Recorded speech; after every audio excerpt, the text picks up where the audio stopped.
Assalamualaikum warahmatullahi wabarakatuh. Good morning, distinguished guests, ladies and gentlemen. Welcome to second day, the fourth International Conference on Sustainable Innovation 2020. I would like to remind you that this year there are 14 focal conferences from various disciplines, namely ICPU, the second International Conference on Pharmaceutical Updates, ICOMS, the sixth International Conference on Management Sciences, ICLAS, the ninth International Conference on Law and Society, ICMHS, the fourth International Conference Medical and Health Sciences, ICAF, the sixth International Conference for Accounting and Finance, ILAC, the second International Language and Education Conference, ICONURS, the second International Conference on Nursing, ICITAMI, the International Conference on Information Technology Advanced Mechanical and Electrical Engineering, ICONERD, the second International Conference of Agribusiness and Rural Development, ICONPO, the 10th International Conference on Public Organization, ICERS, the second International Symposium on Social Humanities Education and Religious Sciences, DREAM, the fifth Dental Research and Exhibition Meeting, ICHA, the International Conference on Hospital Administration, and the third International Conference on Sustainable Agriculture. Ladies and gentlemen, today we are going to join plenary session and parallel session from 14 focal conference.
welcome to the study program of Islamic Communication and Broadcasting, Faculty of Islamic Religion, University of Muhammadiyah, Yogyakarta.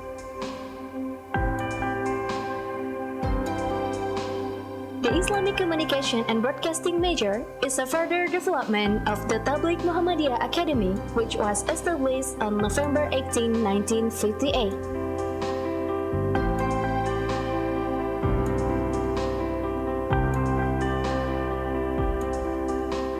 The study program of Islamic Communication and Broadcasting focuses on producing global-scale da'i professionals who are proficient in the use of communication and media technology.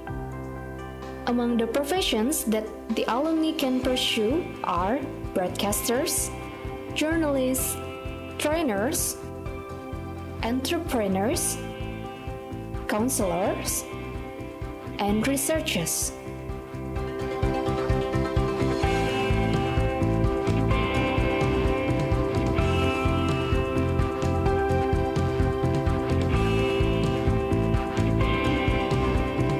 Program Studi Komunikasi dan Penyiaran Islam adalah program studi di bawah Fakultas Agama Islam Universitas Muhammadiyah, Yogyakarta. Kelebihan program studi kami adalah mahasiswa dibekali dua alternatif pilihan, yaitu menjadi komunikasi Islam atau konseling Islam. With a conducive and interactive learning environment that will make teaching and acquiring knowledge fun.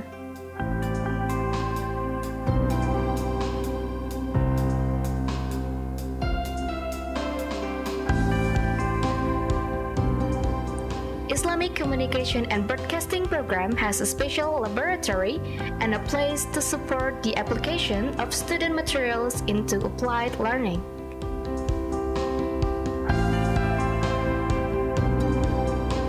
The teaching and learning system is also integrated online, making it easier to access material outside the classroom.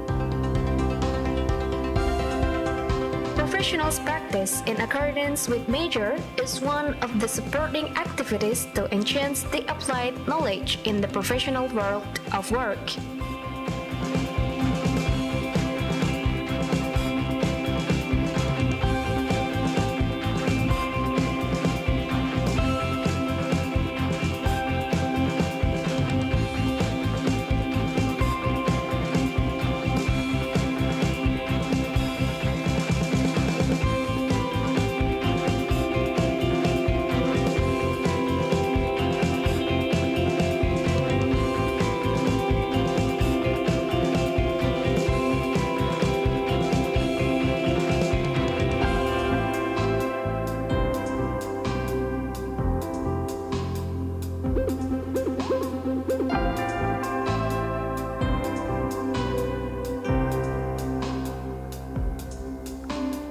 The Islamic communication community is under the scope of the student organizations, which becomes a place for students to improve their interests and talents outside the classroom. The ICC has 12 types of activities, consists of multimedia, counseling, art and sport, research and religious science activities.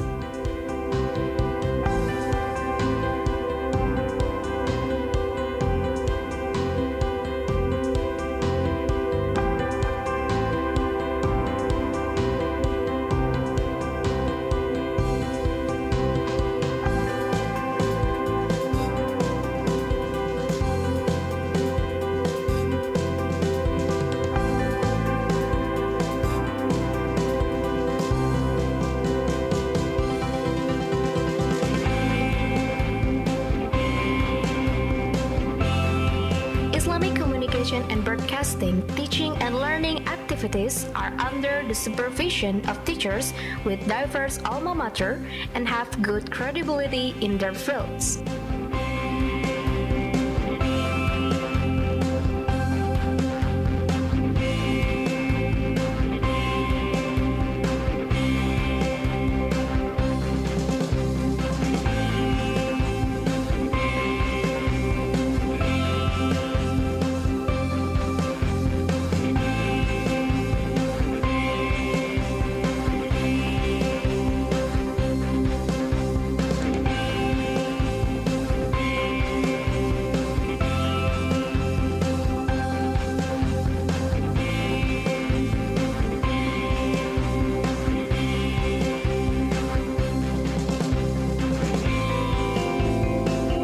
Program studi komunikasi dan penyiaran Islam memberikan wadah bagi saya untuk belajar di bidang ilmu komunikasi, broadcasting, dan juga jurnalistik yang berlandaskan dengan nilai-nilai yang islami sehingga kedepannya menunjang saya untuk mewujudkan mimpi sebagai seorang reporter maupun jurnalis. Dan alhamdulillah lagi dengan sistem KPI sekarang ini kita sudah bekerja sama dengan universitas di luar negeri seperti Malaysia dan juga ada program dari IRO yaitu untuk mahasiswa yang ingin exchange ke luar negeri, dan alhamdulillah sekarang saya sedang melaksanakan program studi exchange di universitas namanya Sanmun di Hakyo, dan banyak banget pelajaran dan hikmah dan ibroh yang saya bisa dapatkan di KPI ini.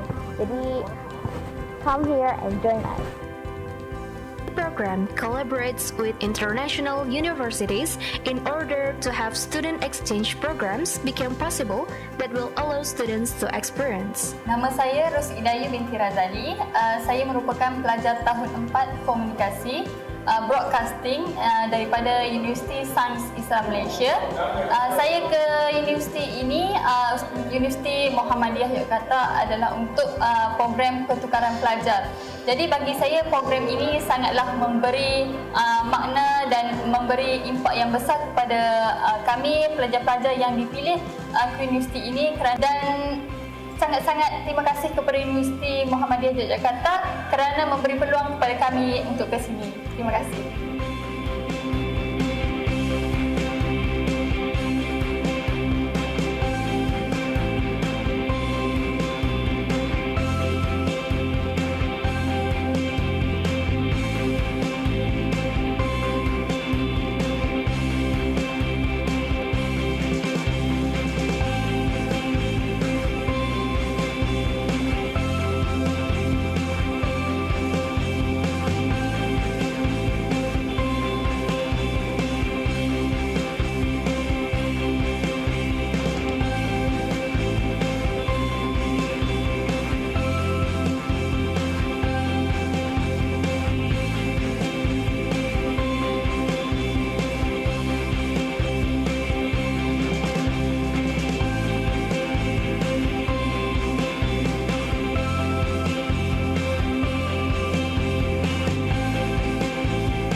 Bergabung dengan Prodi Komunikasi dan Penyiaran Islam akan menambah banyak wawasan dan pengalaman bagi para mahasiswa.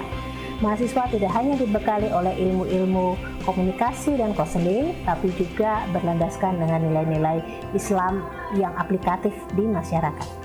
Ayo bergabung dengan Prodi KPI UMY, menjadi mahasiswa berilmu, beradab, berdaya guna.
saja ku balas seisi jiwa. Tiada lagi yang ganggu kita. Ini kesungguhan, sungguh aku sayang. Ada hati yang termanis dan penuh cinta. Tentu saja kan ku balas seisi jiwa. Tiada lagi yang ganggu kita.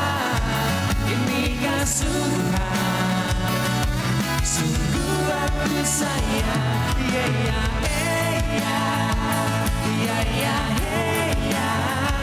Ini kesungguhan, sungguh aku sayang kamu.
Raffi. Saya Nia. Saya Ivan. Passion kami di iklan, and this is our journey.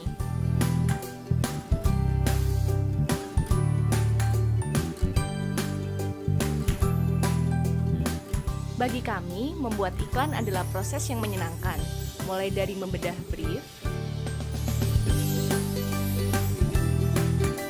lalu riset,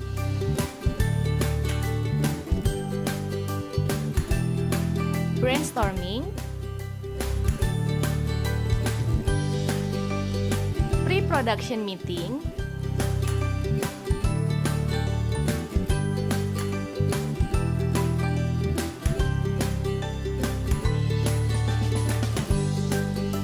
hingga produksi.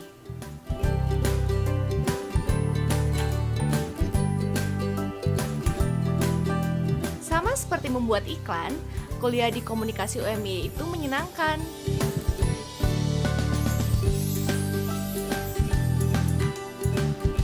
Selain punya dosen yang santai, pada proses belajar kami juga diberikan kesempatan untuk pitching langsung dengan klien.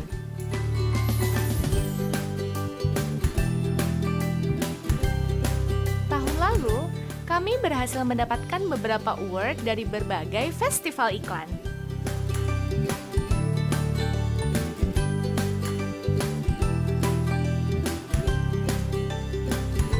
Dengan kreativitas, passion kami diasah jadi prestasi yang menginspirasi.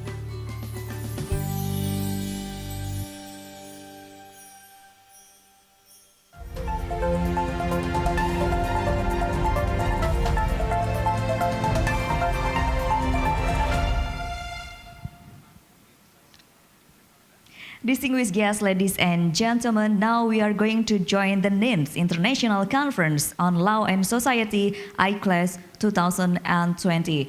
But before we are going to join, I would like to inform you the agenda of IClass preparation, and then we are going to join parallel session, and then iPulse video presentation, parallel session. So, ladies and gentlemen, now it's time for us to join IClass, the NIMS International Conference on Law and Society.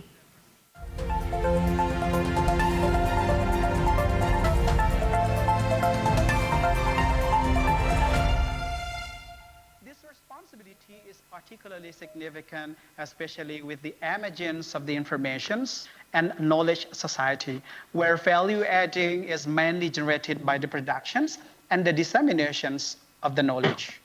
Today's IClass signifies our attempts to shoulder this responsibility.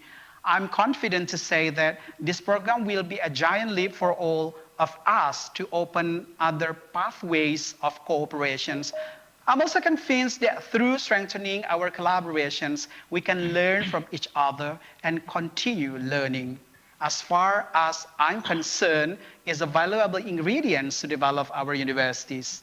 Sincerely wish you good luck and success in joining this program, and I would like also to express my heartfelt thanks to the keynote speakers, committee, and reviewers from Malaysia, Turkey, India, United States, Taiwan, Thailand, South Korea, and Indonesia. Also, paper presenters from Indonesia, Malaysia, Australia, Taiwan, and Turkey, and also participants in this prestigious event. This educational activity is not only an avenue to foster good relationship between organizations and individuals, but also to learn as much from one another. The Islamic platform inculcated throughout the educational system, namely the Islamizations of knowledge, both theoretical and practical, will adding the value to us. Those comprehensive excellence we strive for must always be encouraged through conferences, seminars, and intellectual-based activities in line with our lullaby. The journey of 1,000 miles begins by a single step. The vision of centuries ahead must start from now. Looking forward to a fruitful meeting, and welcome to the NINT International Conference on Law and Society. Wassalamualaikum warahmatullahi wabarakatuh.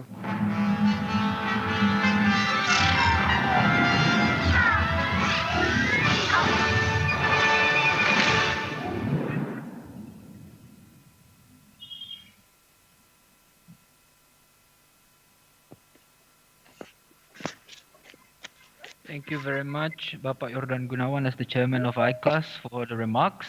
And ladies and gentlemen, I know that you've been waiting towards our plenary sessions, but first let me introduce our distinguished special keynote speaker today. Our speaker is Professor Dr. Muhammad Sirajuddin Samsudin, also known as Din Samsudin. He was born in Sumbawa Besar, the 31st of August 1958. He is an Indonesian politician, a very well-known one, and he was entrusted to be the formerly chairman of Muhammadiyah, serving for 2 terms, from 2005 to 2010, and then from 2010 to 2015. He was also entrusted as the chairman of Indonesian Ulama Council from 2014 to 2015.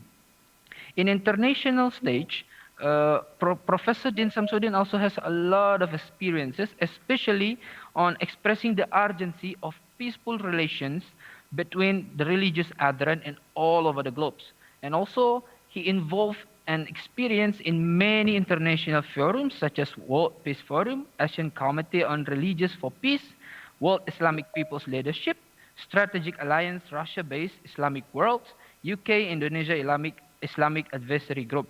So today, Professor Din will address the question pertaining to the relations between religion and the establishment of a good legal system, or the role of legal system for Indonesia towards a better civilization, and then what is actually the challenge and the problems faced by Indonesia pertaining to the failure of our current legal system in creating a good civilization, and then of course, what is the solutions for a good legal system that could create a just and with progress Indonesian civilizations. Okay, without any further ado, I invite our distinguished keynote speaker, Professor Din Samsudin. Professor, time is yours. Thank you very much. Bismillahirrahmanirrahim. Assalamualaikum warahmatullahi wabarakatuh. Waalaikumsalam warahmatullahi wabarakatuh. Alhamdulillahi haqqa hamdih wa syukru lillahi haqqa syukrih wa la hawla wa la quwwata illa billahil aliyyil azim. Honorable Rector of Universitas Muhammadiyah Yogyakarta, Dean of Faculty of Law, Mr. Gunawan, and respectable participants of the conference, ladies and gentlemen. First of all, I would like to give a disclaimer.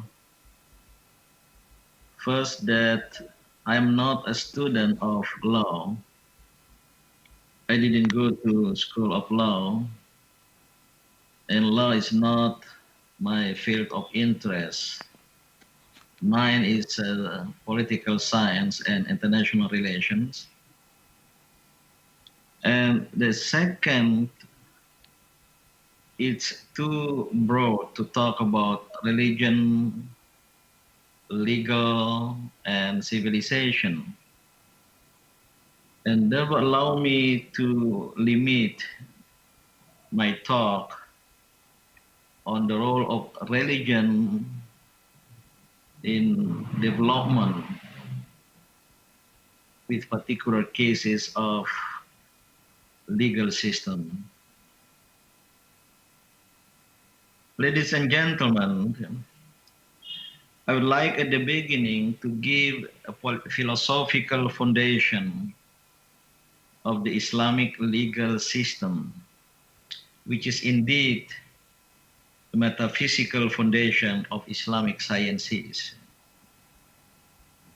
The creation of man and the universe is in order.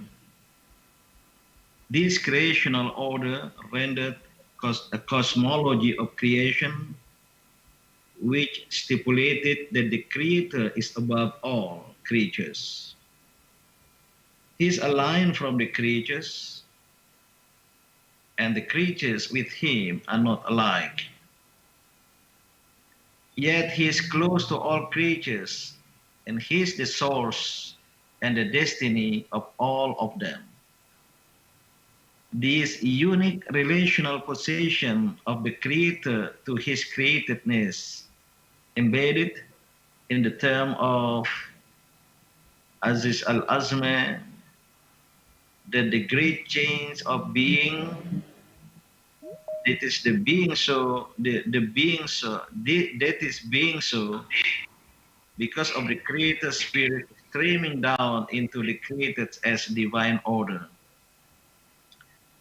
This divine order streams on into the cosmos, macrocosm and microcosm, may be seen as the cosmic order, sunnat kauniyah. That is the order running and directing life of both man and the universe teleologically to the divine. They are natural laws that run constantly and automatically. They are certain and unchangeable. This cosmic order serves as the basis of the principle of Tawheed, or unity, which consists of unity of creation, unity of knowledge, unity of mankind, and unity of history. The cosmic order therefore occurs in the universe, creation of man, and history of mankind. The three domains of manifestation of the cosmic order, substantively and ethically relational, therefore must be unified.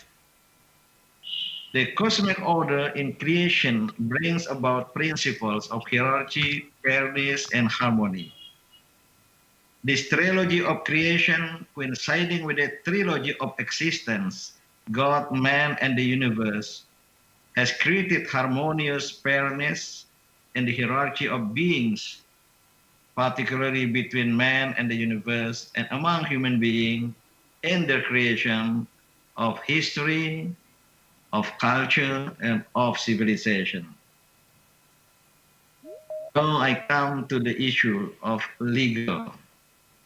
It is based on those principles which briefly mentioned before as the metaphysical foundation of Islamic sciences, and also related to the Islamic legal system.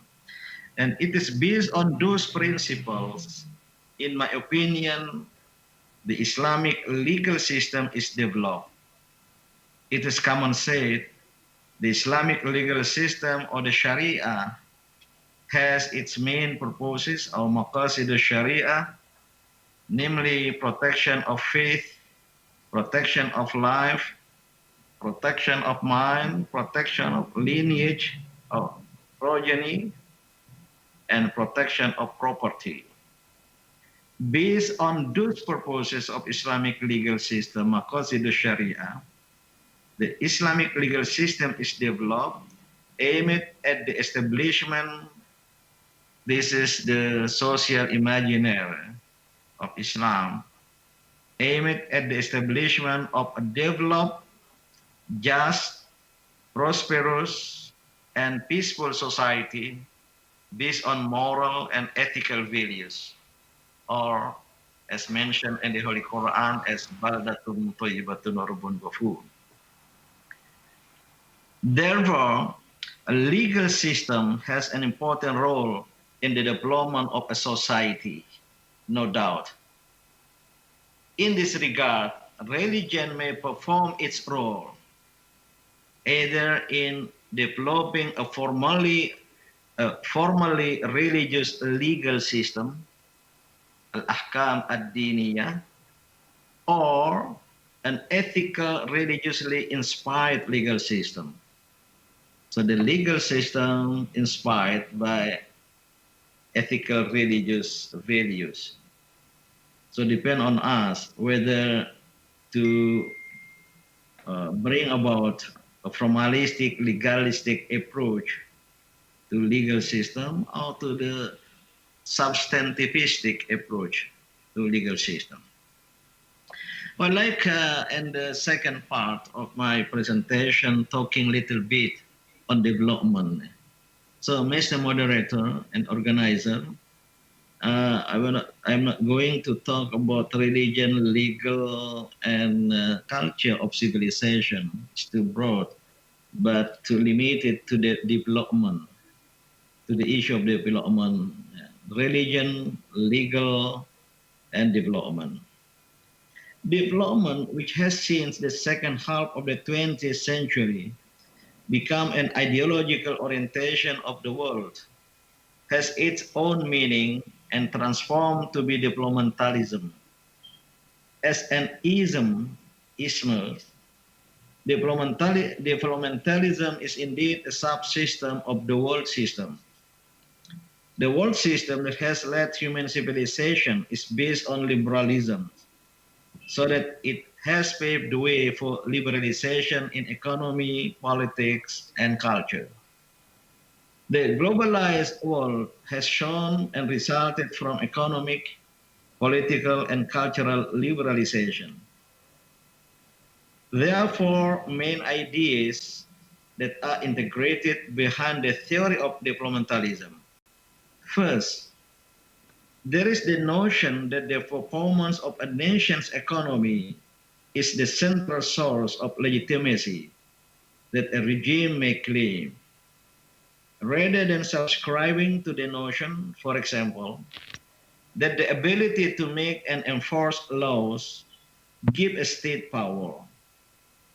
Developmentalists argue that the sustenance of economic growth and the subsequent promotion of citizens' welfare give the general population incentive to support the regime in power, granting in both de facto and de jure legitimacy. The second tenet of developmentalism asserts that it is the role of regimes to use their governmental authority to spread out the risks associated with capitalist development, as well as to combine governmental and entrepreneurial wills in order to maximize the advancements of national interests. Thirdly, developmentalism asserts that state bureaucrats become separated from politicians, which allows for the independent and successful redevelopment of leadership structures and administrative and bureaucratic procedures when such change become necessary. This separation is key to balancing the needs of the state and the importance of forming and maintaining strong international economic ties. The government then has the autonomy to deal with certain issues on a national level while helping state bureaucrats maintain the internationalisms necessary to develop the nation's economy. The final aspect of developmentalism's ideology deal with the idea that it is necessary for nations to utilize the capitalist system as means of advancement in the international economy.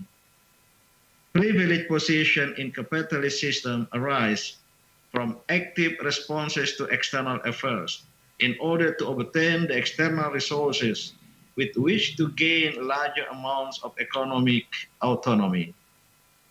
Ladies and gentlemen, this is the developmentalism which has been implemented in many countries, including Indonesia.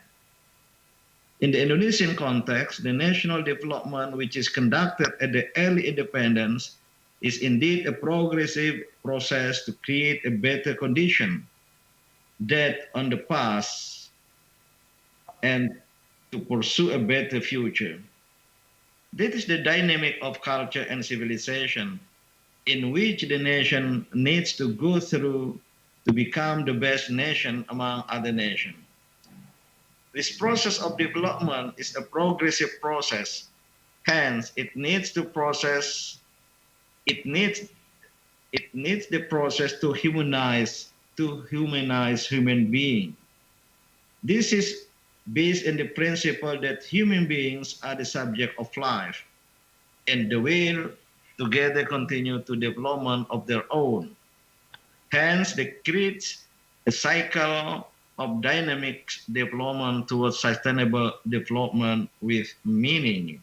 I'm not going to talk about that further, but I would like to relate it to the importance of a legal system, which is instrumental to my knowledge for development of our respective countries, our nation, and the development of legal system in a country includes the development of the laws itself and also the people behind the gun. And the third main issue is the law enforcement itself.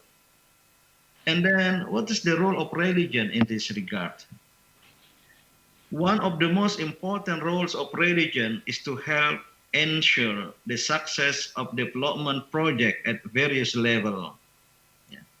From dealing with poverty, illiteracy, diseases, disasters, up to violent extremisms and radicalisms.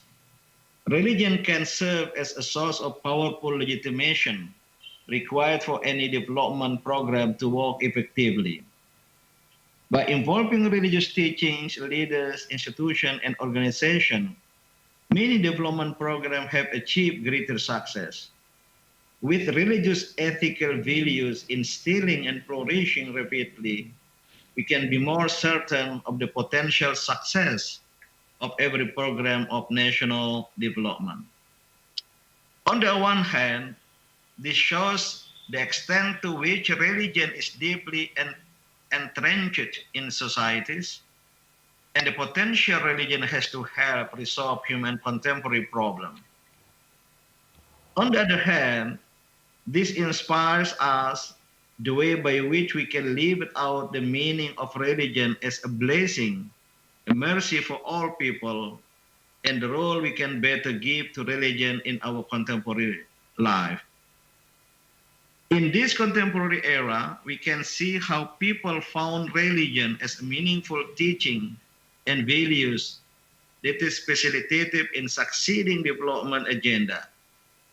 Experience in many Asian and African countries where religion is still strongly institutionalized within societies. Achievement of Millennium Development Goals, for example, and then Sustainable Development Goals, SDGs, is strongly supported by faith organizations. Regardless their differences in some aspect of ritual, religions have common mission to create prosperity, security, and peace. I would like to, at the end, Mr. Moderator, in my poor knowledge about legal, once again, the legal system is central, vital, and the development of any nation. In Indonesia, to my understanding, the legal system is based on civil law or common law and also customary law. But there is also Islamic law because the 73 sultanate or Islamic kingdoms all over the archipelago had implemented Islamic laws, especially in the context of family law, al-ahkam ash-shakhsiyah, relating to marriage, nikah, talaq, ruju, and also inheritance. And therefore, the development of legal system in the Indonesian experience, for example, cannot ignore the importance of Islamic law, or law based on religions.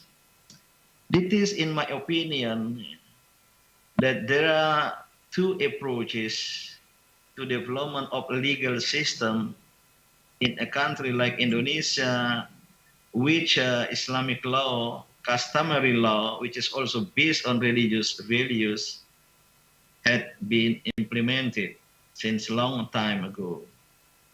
Number one is to experience and exercise a positive law based on religious values. I think in the Indonesian context, there have been so many laws relating to the interests of Islamic community, from the law on zakat, for example, law on marriage, and also some other aspects of the family law, including the commercial law. There is a law on the Islamic banking and finance, for example. So no obstacle at all, but I would like to suggest more important is how to instill the Islamic ethical and moral values into the legislation process. It's much better so that the law will be supported by all. There is a meeting of mind between various religious communities with regard to ethical values. And therefore, the substantivistic approach is much better rather than the only merely formalistic, legalistic approach to the legal development in Indonesia or in many other Muslim countries. And this is the challenge for us today. There is kind of, resistance, if not objections, to the involvement of religion in politics in the state. Many suggest the separation between politics and religion and politics, but not with regard to Islam. There is a unification of religion and state in Islam, though this kind of unification should be taken the form of, as I said earlier, substantivistic approach. The core of Islamic political thought or ideas is indeed how to reconcile between Islamic ideals and political realities.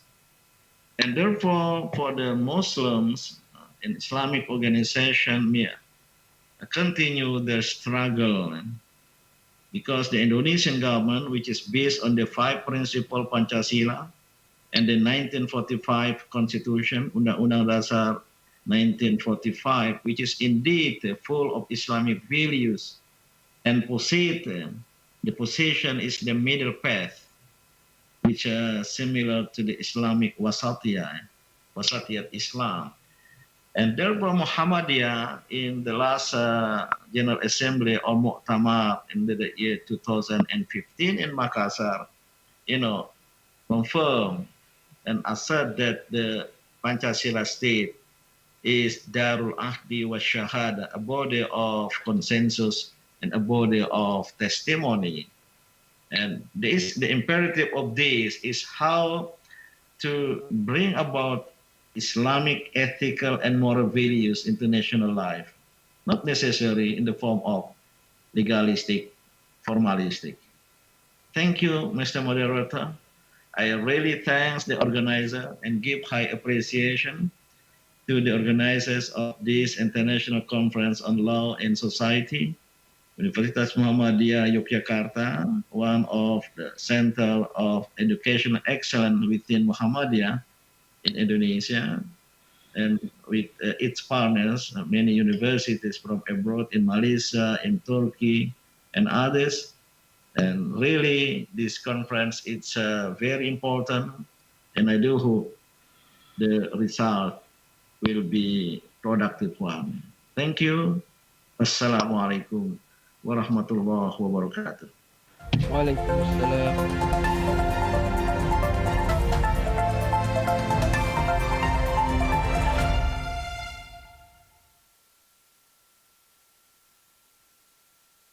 Program studi ekonomi syariah menjawab tantangan tersebut. Berdiri sejak tahun 1998, Program studi ekonomi syariah sudah membuktikan eksistensinya dalam dunia pendidikan dengan berhasil meraih akreditasi A.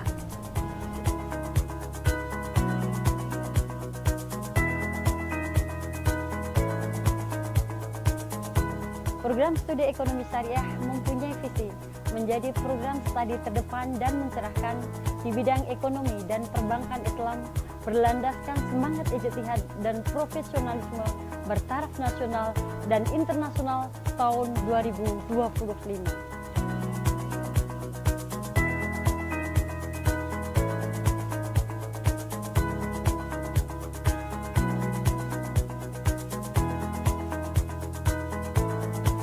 Program studi ekonomi syariah Universitas Muhammadiyah Yogyakarta mempunyai 21 tenaga pengajar profesional yang berasal dari lulusan dalam maupun luar negeri.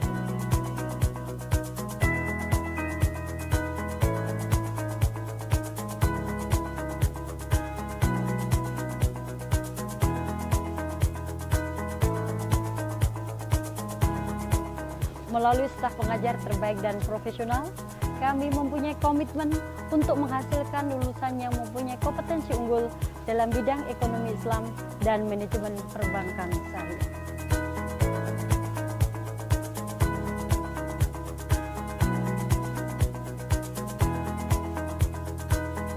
Untuk menunjang pembelajaran dan menciptakan atmosfer akademik, tersedia berbagai fasilitas unggulan dan ruang terbuka untuk diskusi.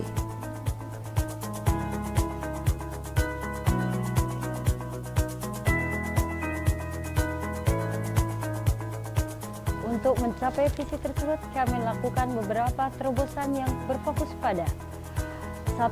Memajukan dan mengembangkan ilmu pengetahuan di bidang ekonomi dan perbankan Islam. 2.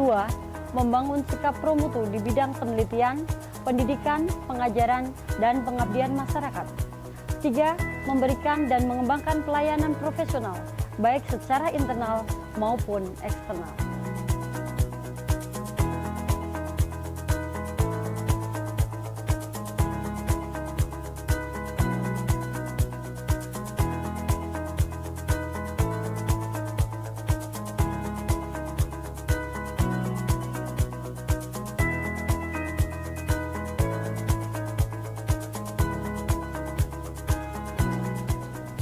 Berbagai agenda untuk menunjang kegiatan akademik mahasiswa dilaksanakan sepanjang tahun.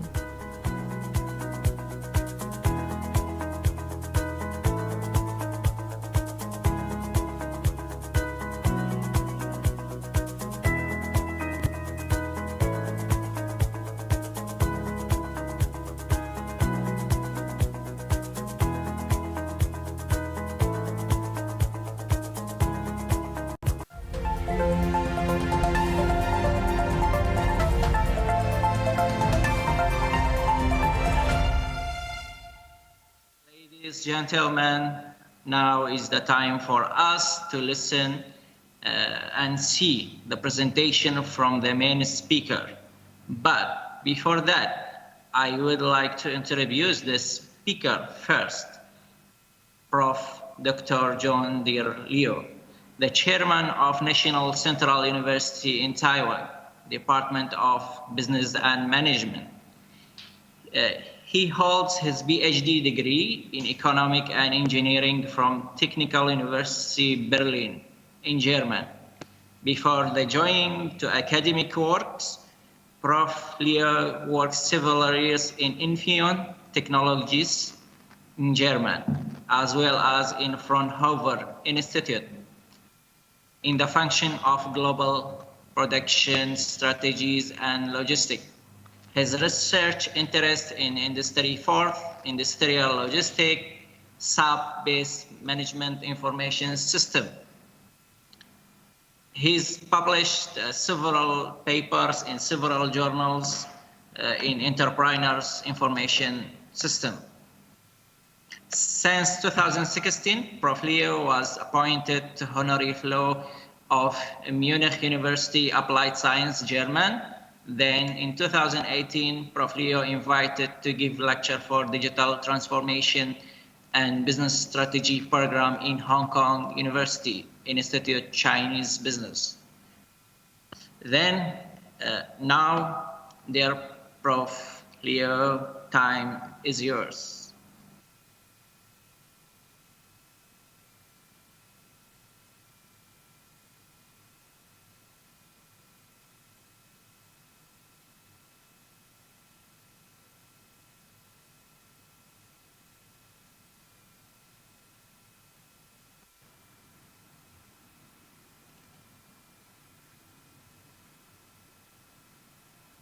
Thank you, ladies and gentlemen.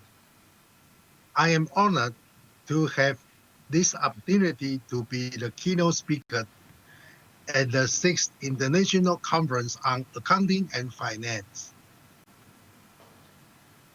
I am Junde Liu from the Department of Business Administration, National Central University, Taiwan. The topic I am going to talk about today is business thinking in the digital era, SAP in the business school. It can be said that the applications of digital technology is everywhere around our lives. Digital technology can be seen in our daily life, such as food, clothing, housing, transportation, healthcare, or in the operations of all walks of life. However, the effective application of digital technology is not just to one digital technology, but digital technology must be effective combined with the operations of the business, or eventually innovative thinking of business in order to obtain the maximum performance. Based on the above ideas, I designed the theme of today's speech as follows. First, I will introduce the conception of digitalization and digital technology, and then explain what a digital enterprise is. Next, we must ask the position of a company in terms of how do we practice a digital enterprise? Also, are these appropriate tools or completed solutions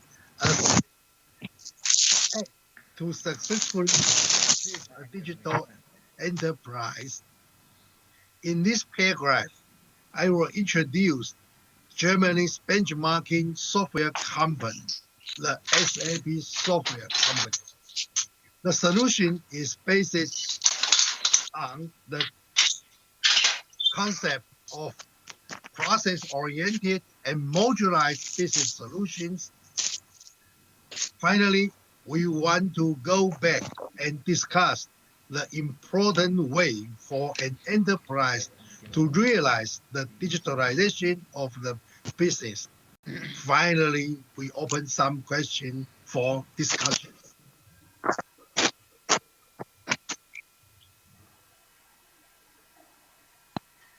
Digitalizations.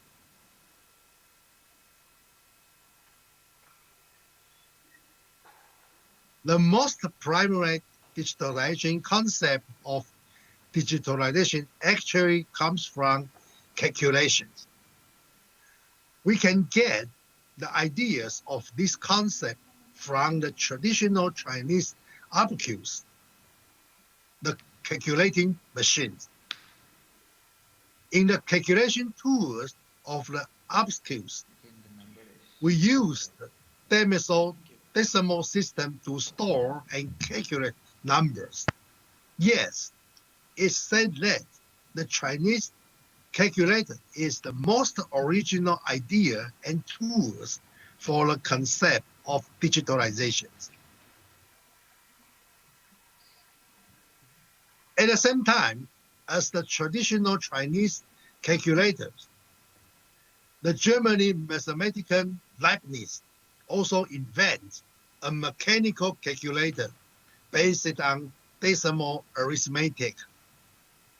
On this set of calculators, people can use decimal mode to calculate the number of each bit, and the result can be obtained by calculating in a rotary table. Just like this photo that I took from the Leibniz University, Hanover in Germany. However, the decimal calculation method and calculation tools are, after all, tools developed based on the thinking logic of human beings. In the development of computers, human computers cannot perform logical thinking and calculation like humans. So, at that time, mathematicians and engineers in China discovered an operation mode based on the principle of binary computing, and then put this principle into practice on a transistor and later IC chip. We can say that the so-called digital technology is based on binary technology.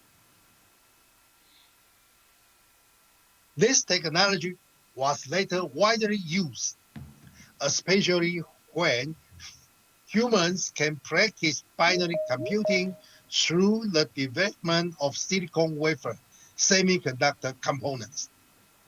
The overall computing performance is even more improved. That is, the hardware, software, and communication we see in daily life, as well as our facilities. As long as the technology developed based on binary computing theory is called digital technology. Based on the digital technology of binary computing, this technology is applied to many digital hardware used in daily life around us, such as mobile phone, tablets, digital cameras, and all hardware device. Similarly, digital technology has also been applied to the development of software to form digital software. From our daily life, the operating system and programming environment used on the computer, such as C programming language, Java programming language, in development environment, and so on, data storage, and query database technology developed by digital technology. Then we can perform, analyze, and engineering calculations on the data, such as current statistical analysis software or Python programming environment. Even, for example, international companies such as SAP, Oracle, IFS, and so on, based on the content of business operation, have developed an overall business suite of enterprise applications. In addition, for example, applications in engineering design, business decision-making, simulations, intelligent environment computing, or the AR/VR environment, let alone users to experience. These are all practice of digital technology on software. Another application of digital technology is in communication systems, include our telecommunication channel system and internet communication system. It includes network communication protocol, as well as the hardware, software facility in the communication system, which are all scope of digital technology applications. The application of digital technology also include geographic information system. We collect geographic information through artificial satellites, and then reach satellite data from facility on the ground so that human on the ground can have a macroscopic grasp of all geographic locations on the surface of the Earth. Related data, even in the GIS environment, can be combined with the business ideas to provide instant and effective business service to customer, which is also the scope of digital technology applications. The application of digital technology has even changed the structure of business operations. The earliest generation of computer application belonged to the era of mainframe and microcomputers. The second generation developed into a personal computer digital environment. The third generation was a client-server architecture information environment, which is also the basic architecture used by most enterprises today. In the past 30 years, with the development of the Internet, enterprise information systems scattered in different geographical areas can share information through the Internet. This is the fourth generation. The fifth generation after 2000, with the rise of cloud computing technology, companies can use mobile devices in their operations through the combinations of the Internet and cloud computing technology for interconnection.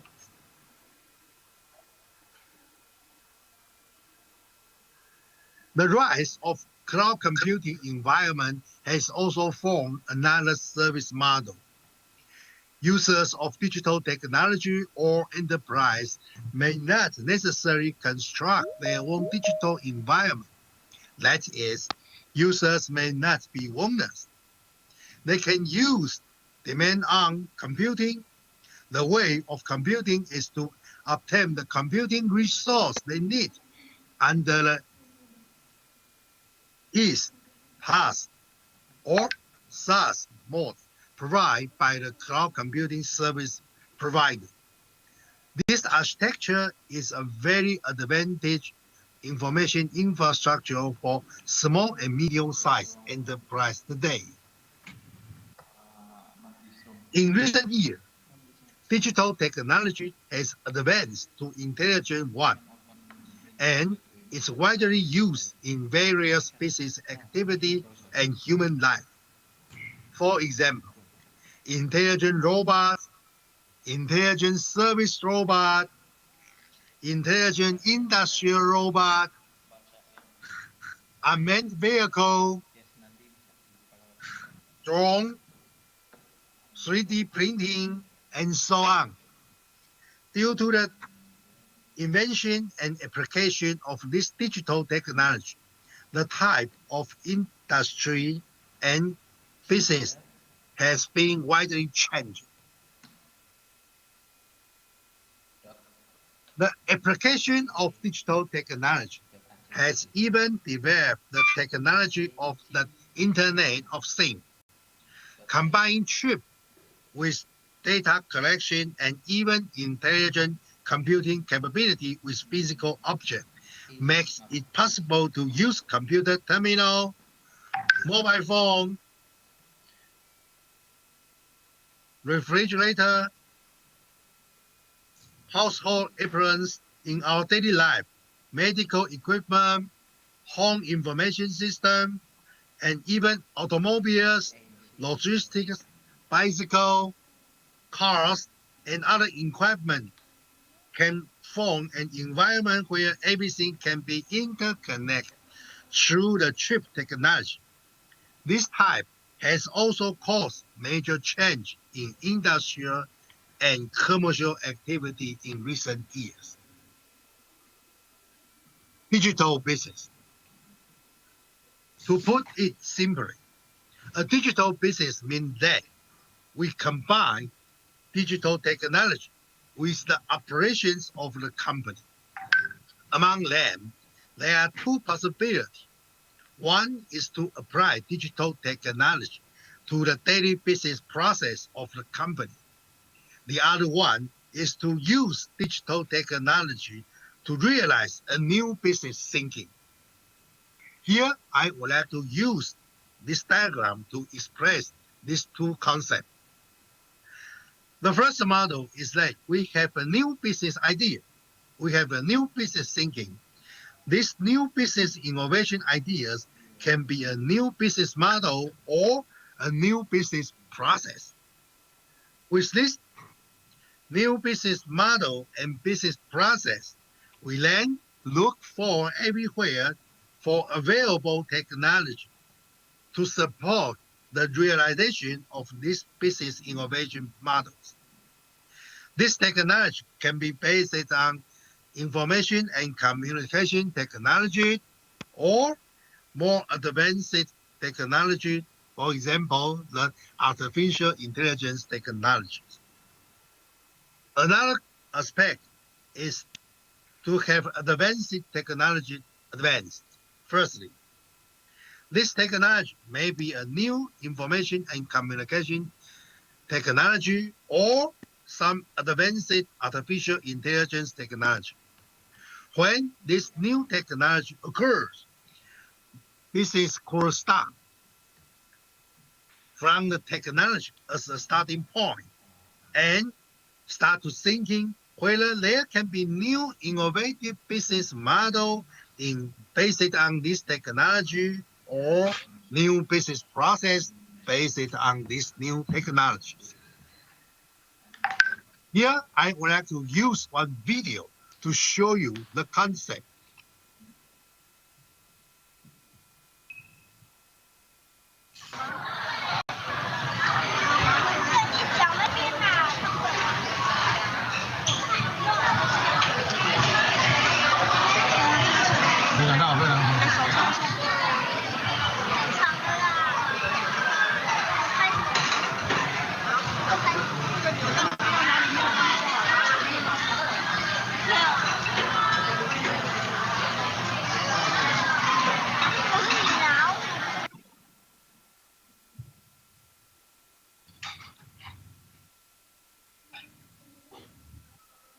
Just right now, in the example we see in the video is in a Japanese restaurant. The restaurant used digital technology and automation technology to place food on the table, on the pallet, and move it regularly. Customer can thereby to personally at their seat, different needs, free choice of food in the track. In this mode, the restaurant effectively reduced the cost of service personnel. Customers get customized satisfaction, and through the participation of customers, customers can get more in the consumption process farm. Another case, like the case digital business in the right-hand side.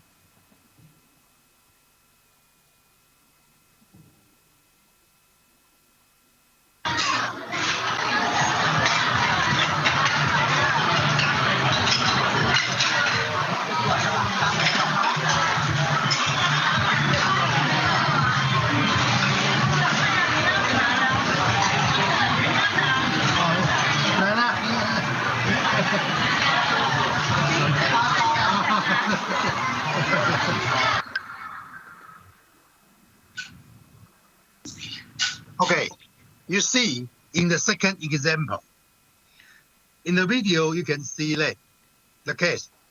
It's also a Japanese sushi restaurant. The restaurant is also customer-oriented one. They use digital technology to form an intelligent dining environment. Customer can freely order what they want on the dashboard in front of the dining seat. And the desired meat is then produced by the central kitchen in real time. And then the meal will be delivered to the customer within a limited time by the rail train by a special car. This approach meets the customer's customized need, and the freshness of the food is higher, and customers can enjoy customized satisfaction and pleasure of dining during the meal. The above two examples can be said to be application of digital technology in the catering service industry. Its practice requires, first of all, digital technology. On the other hand, it needs to have innovative ideas for business. Based on the similar thinking, the concept is applied to the manufacturing industry. The most typical example is the Industry 4.0 that's being carried out in the world's major industrial countries in recent years.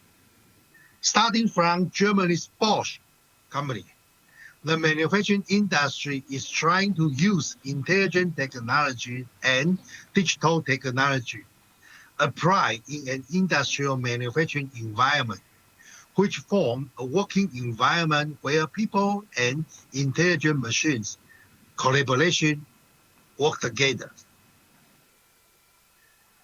A similar idea also occurred in the well-known e-commerce online shopping Amazon company in the United States. The Amazon company used automation technology and intelligent technology to construct an intelligent logistics system to support the front-end e-commerce platform. Again, the same technology can also be applied to a hospital.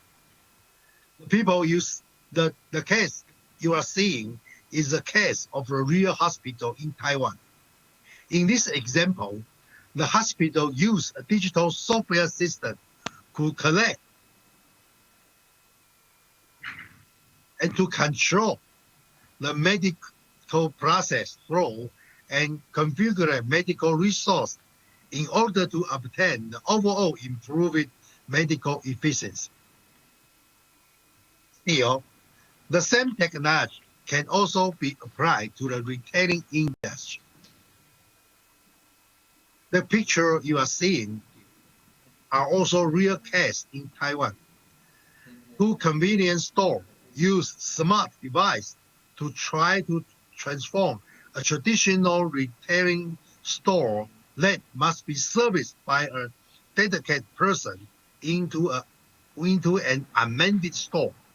Shop in this, the customer can freely select the goods they need and leave. Related accounts and bills and payments will be automatically linked to the convenience store's accounting information system and at the same time inventory system, so as to organize accounts and inventory management and replenishment. How to realize a digital business? After understanding the principle of digitalization technology, and the application of digitalization technology in various industries, such as manufacturing industry, commerce, distribution industry, medical industry, e-commerce, and so on, we can get such a confidence. As long as we properly combine digital technology with our business innovation ideas, we can realize a digital enterprise with innovative capability. But then the question comes, we cannot help asking, for an enterprise, how do I can realize a digital business? First of all, we must understand that to realize a digital company, it's not that we can realize a digital company only by having digital hardware or digital software, which means that only digital technology cannot allow us to achieve the real goal of a digital business. Even only digital technology is difficult to achieve our expected operating result.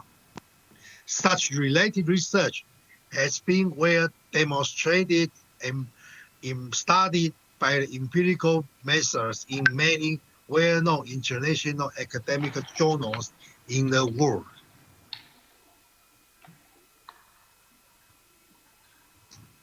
So, how should be the real approach? The correct approach is that we must have an architecture, a framework to support the implementation of a digital business. This framework can be shown in the diagram in front of us. First, we must clearly define our business model. Clearly define our business goal at a strategic level, and then under this strategic goal, we promote and exhibit business process. It can be said that business process are the operating mechanism for realizing business model. With the business model, it can be said that business operations have a set of operating standards which are based on digital technology. This is also a blueprint for the application implementations. Taking the business process as a blueprint step by step, we can apply the digital technology that must be applied in the various processes so that business process form an efficient process.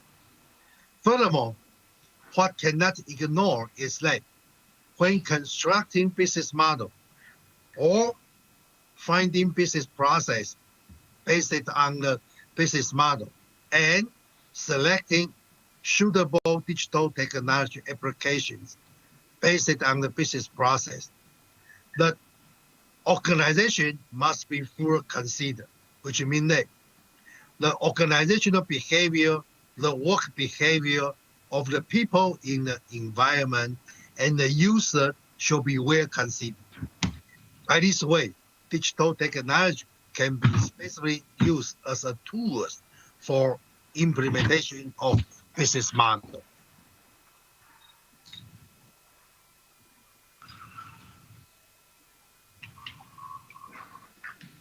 Another interesting finding about the practice of digital enterprise is that in the Harvard Business Review in the United States, the journal once discussed the application of digital technology from the perspective of culture. In this research, a comparison of the adoption of digital technology by Japanese company and American company are compared. And the difference in the concept of applying digital technology are as follows. It can be found that as far as American companies are concerned, the acceptance of digital technology is wide, and the American company can accept digital technology at a strategic level and then implement it in the daily life of the company in their operations.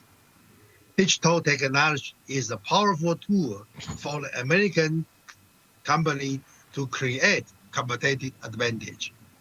On the other hand, when we see the results from the Japanese company, the Japanese company regards digital technology as a tool. It can be described as follows. In Japanese companies, they think the work for the business operation or in the implementation of business activity, they think people should be the core. They consider people as the core issue. So the main issue in the business operations in the business is that people in the organization are a real player for the business operations. instead of the automated technology. So they use the automated technology or digital technology, digital tool, consider them only as tools. Use this tool, the Japanese worker, they do their work, which means the tools are considered to be only assistant for humans in completing this work in the business process. Now, let's come to the digital tools. Digital tools to enable a digital business. Based on the digital business architecture, what we need is digital tools. These tools may be presented in the form of automated solution or presented in the form of software solution and software package. Here, I would like to introduce the software SAP, which is very applied in many big companies worldwide. SAP company is a German company. It provides a software solution. Please note that the word I used here is solution instead of software. The so-called concept of a completed solutions include its business ideas, business thinking, and software packaging. In other words, what SAP provides is a set of digital management models based on their observation and business practice on various types of industries. SAP has summarized a benchmark business process. Through this business process, they realize by developing software package. This approach is different from that, which sells only software.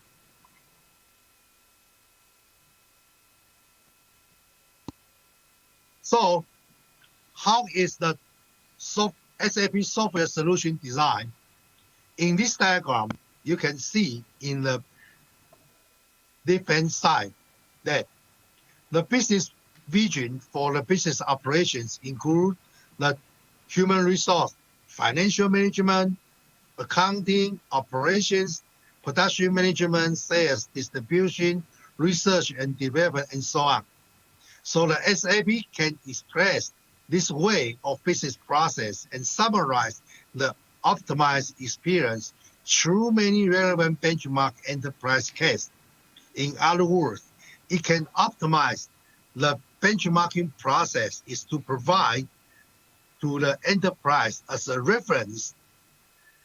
In terms of software, the concept of his design is the Lego concept. The SAP designed various software modules into components like the Lego module. Even if the process of each company are different, they can use basic Lego component to combine and piece together so that the enterprise can run their business based on the best practice. In the module provided by SAP, it can be roughly divided into the following functional group. The first type is materials management. The second type of production plan, sales plan, facility maintenance management, and quality management. These related functions are covered by the word logistics, which are shown in the blue colors in this diagram. SAP provides, on the other hand, a series of standard process for enterprise to refer and then realize a lean business process. In this diagram, the red one is about the part of financial flow, which include the financial accounting, cost controlling, and asset management. Finally, SAP has also developed a human resource management module.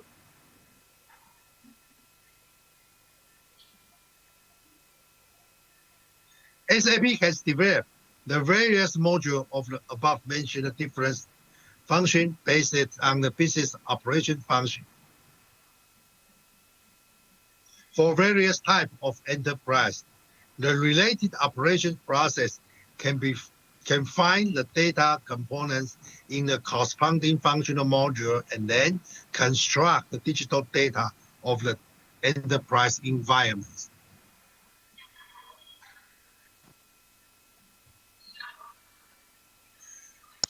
It can be said, SAP solution is based on the process, which transform the company's operations from the viewpoint of traditional function-oriented management model to a cross-department process-oriented management model. This SAP set of enterprise digitalizations, the core idea of the software informations are developed. Just like the diagram you see right now, an enterprise has marketing, product design, logistics, production, and controlling, and so on, the functional department. In change, the operation between them are based on cross-department, cross-functional process. In the daily operations, the process in the activity, they will work together. And then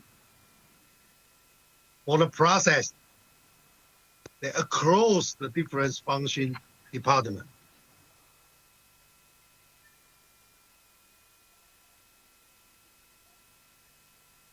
Now, the picture you see right now is the situation shown on the actual SAP project.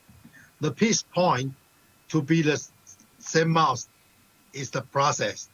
And then the corresponding Lego component, Lego piece can be found in each process as a data elements. So then we combine the process with the Lego modules to form an integrated process-oriented information environment. Similarly, in this case, the part you see in the mouse is also the process, the SAP process.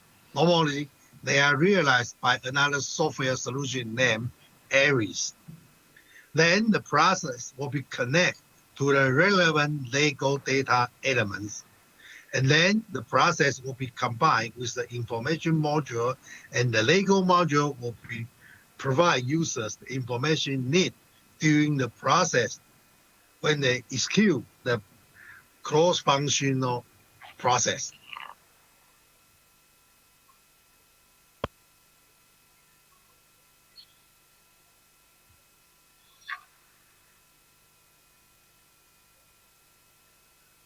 It can be said that the digital business solution provided by SAP is designed based on the two big concepts.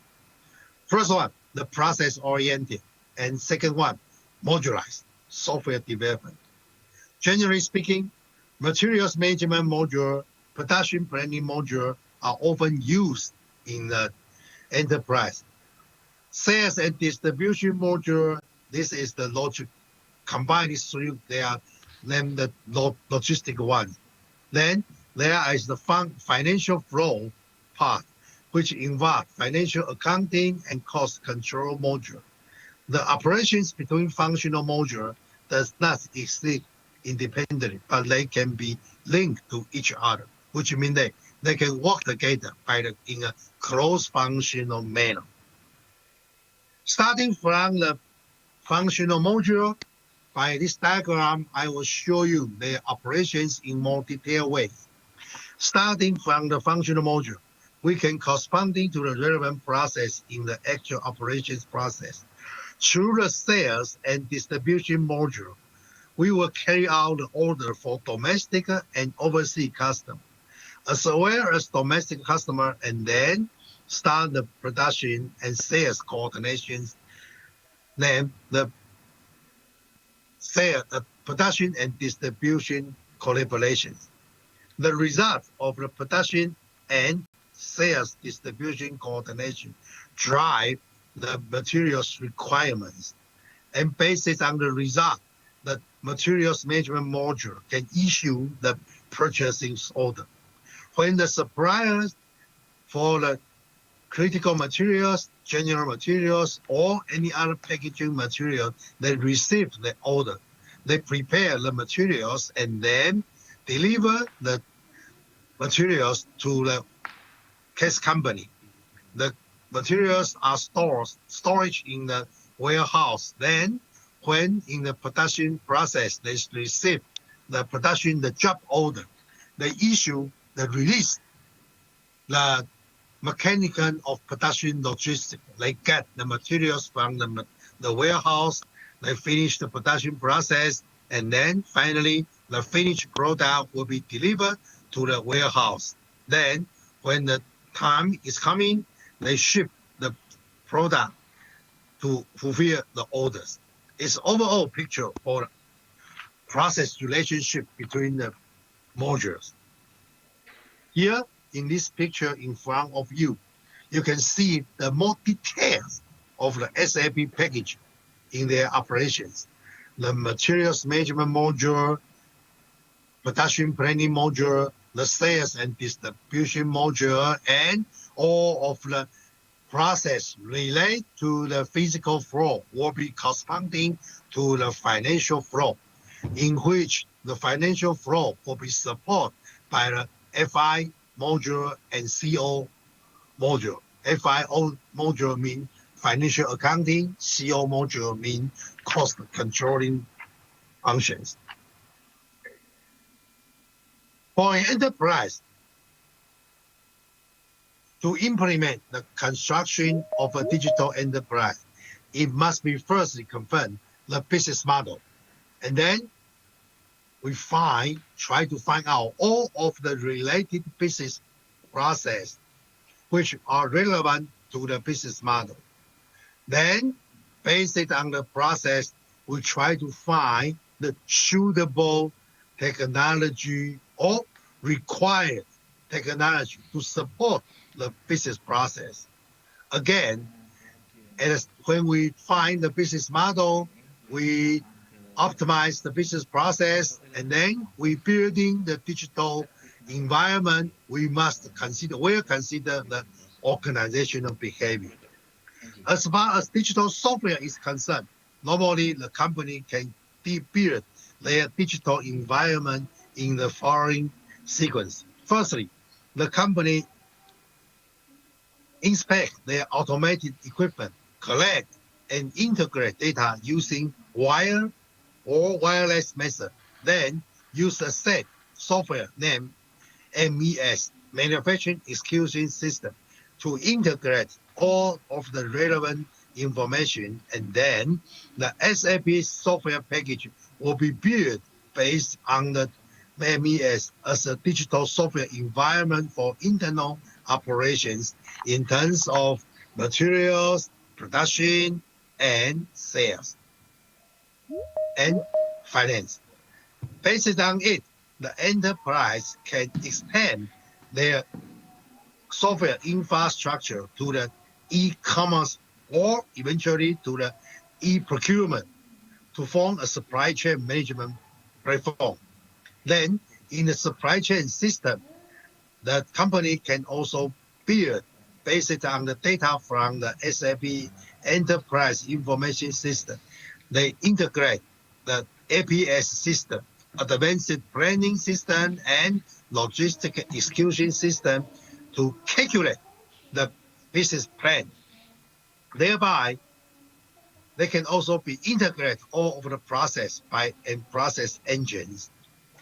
Data finally, in such a completed software environment, in their daily operations process through this information environment, the company can collect daily operations data. Of course, the data has no value. We must analyze the data real time and thereby to find usable information to it. The company can also build one business intelligence BI module based on the SAP software package to form a completed framework of the digital business, or eventually the process can also integrate with the product demand management software module.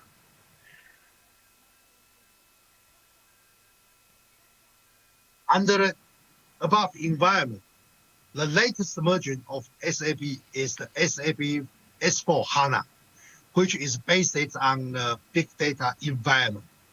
They can even collect data and information from Internet of Things environment and then link it to the SAP ERP system or extend it to the supply chain management environment.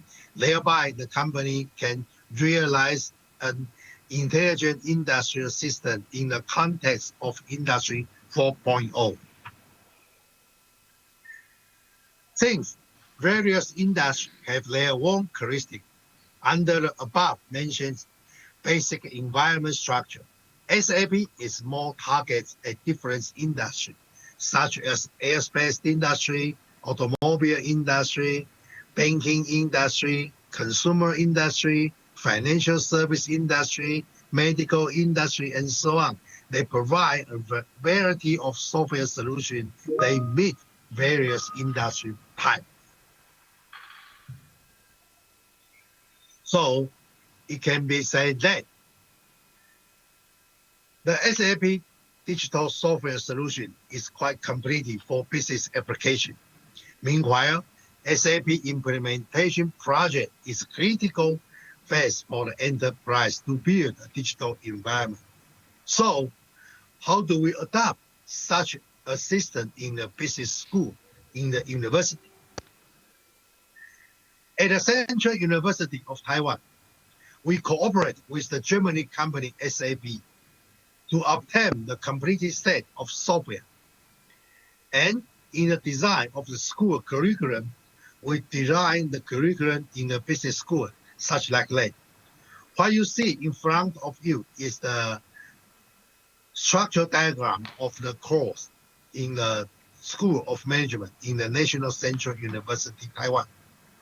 We will first introduce the basic concept of ERP, such as the modularized software packaging and process-oriented management concept.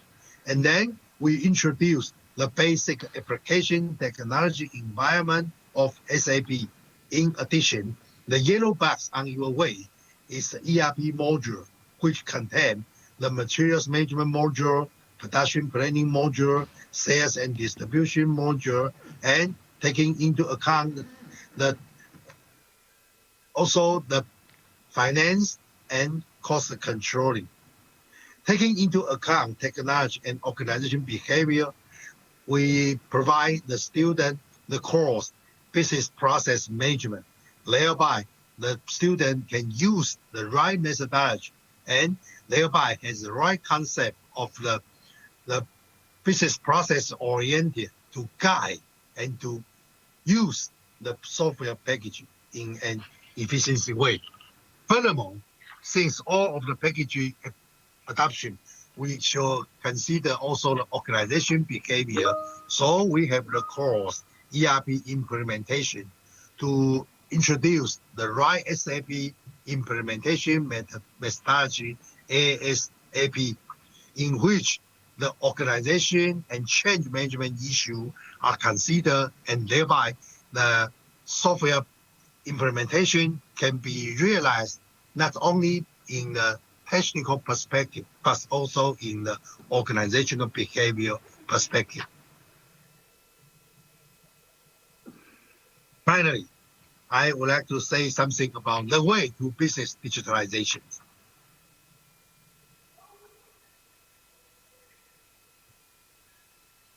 If we look at the application of digital technology in business for a long time, we can observe that there are several different generations.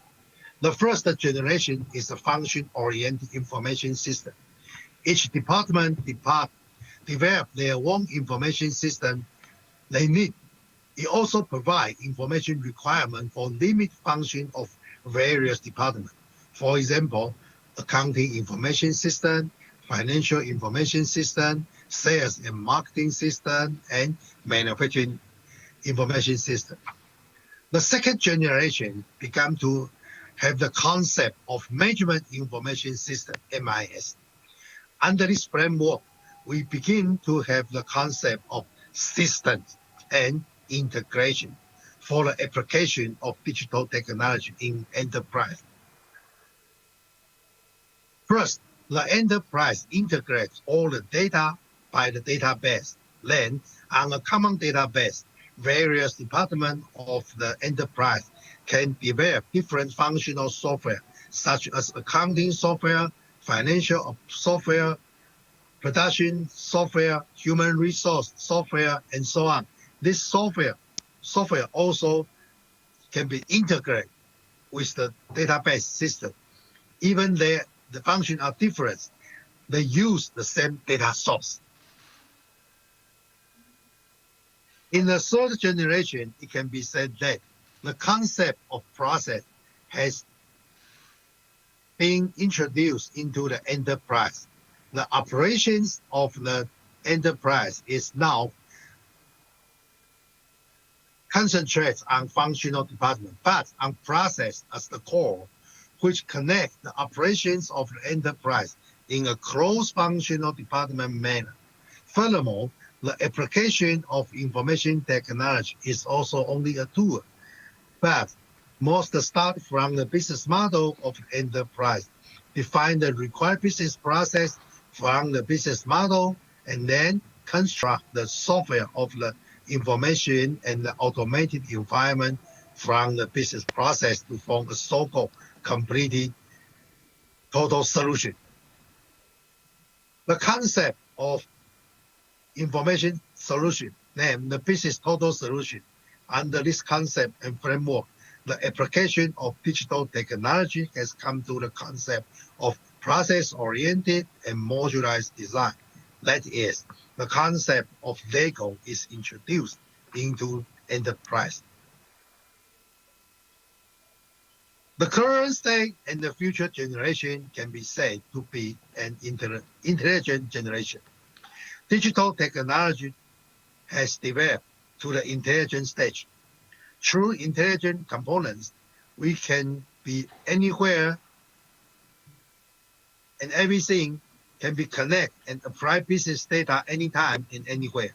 Thereby, the business activity efficiency can be improved, and thereby the common welfare between the producer and consumer can be balanced, which means that the balance between the economic and ecology.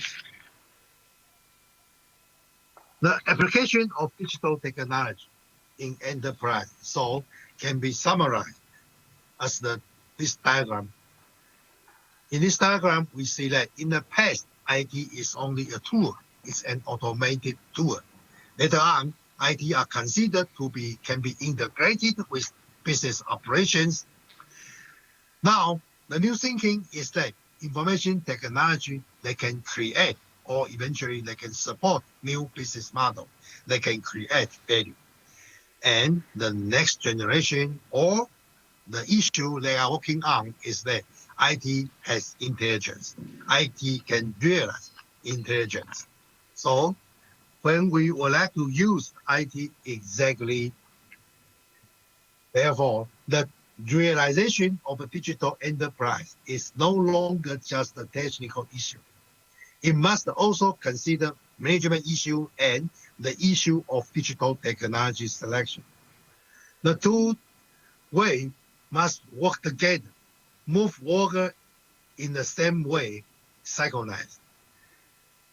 To it, we also must consider the organizational innovation and organizational change, thereby step by step gradually achieve new business model. This is the concept that is quite often here in the recent year, named digital transformation.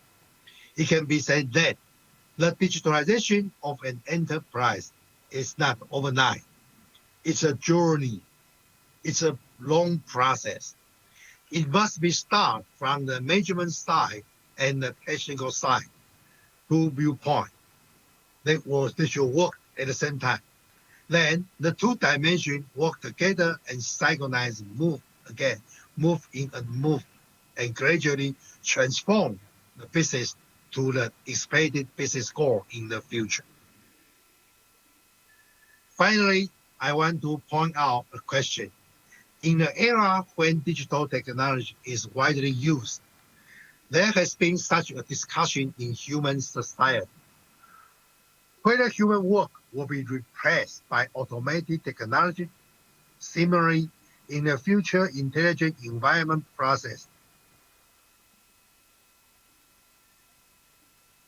or the human work be replaced by intelligent technology, or will the application of intelligent technology will become a threat to human work and life? And among them, how should humans respond? My answer is that in the future digital and intelligent era, we must view the application of digital technology in the concept of man-machine cooperation.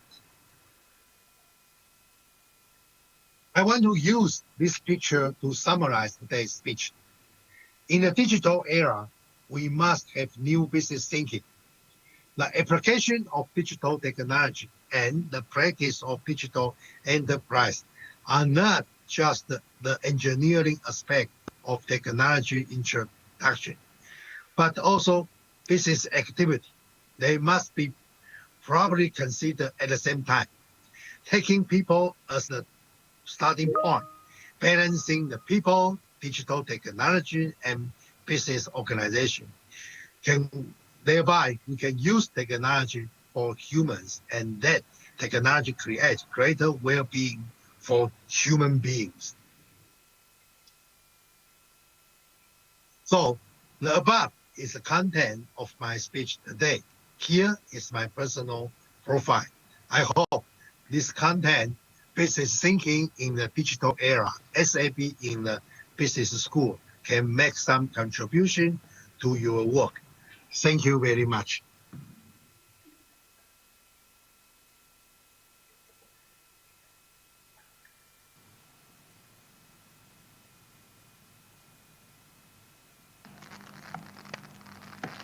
Thank you. Thank you, Prof. Leo.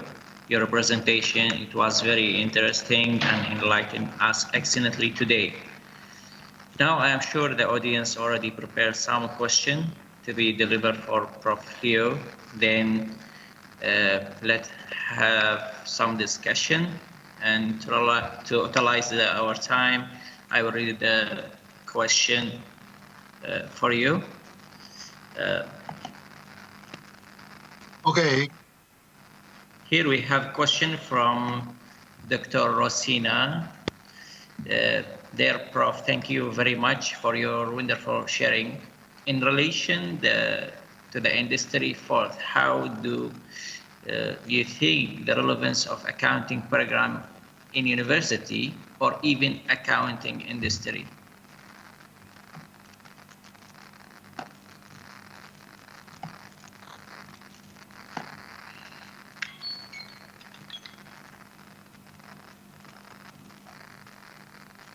Okay, thank you. Let me answer this question firstly, briefly.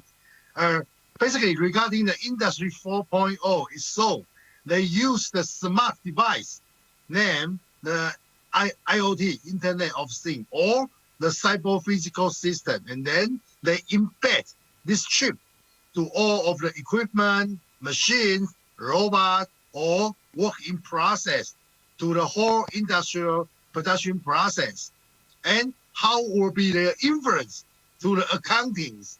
I said, regarding that, when we use such an environment for production, they will come to this evidence that the business will receive quite an amount of data in very short interval. Second one, the operations data in terms of the production and costing They will be real time and exactly.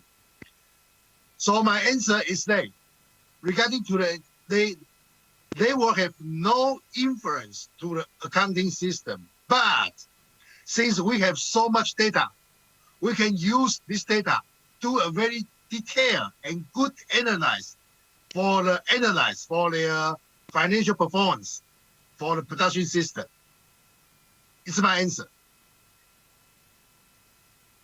So, furthermore, I can give you some example. Now, several companies in Taiwan, they have already built their Industry 4.0 environments, and now based on it, they can get exactly and real-time business data from the shop floor. So they build another software module named Business Intelligence. They use the big data analyze technology to analyze the real-time data, and then they can corresponding to their financial performance. Thereby, the overall business performance can be improved. So it's my answer. Thank you.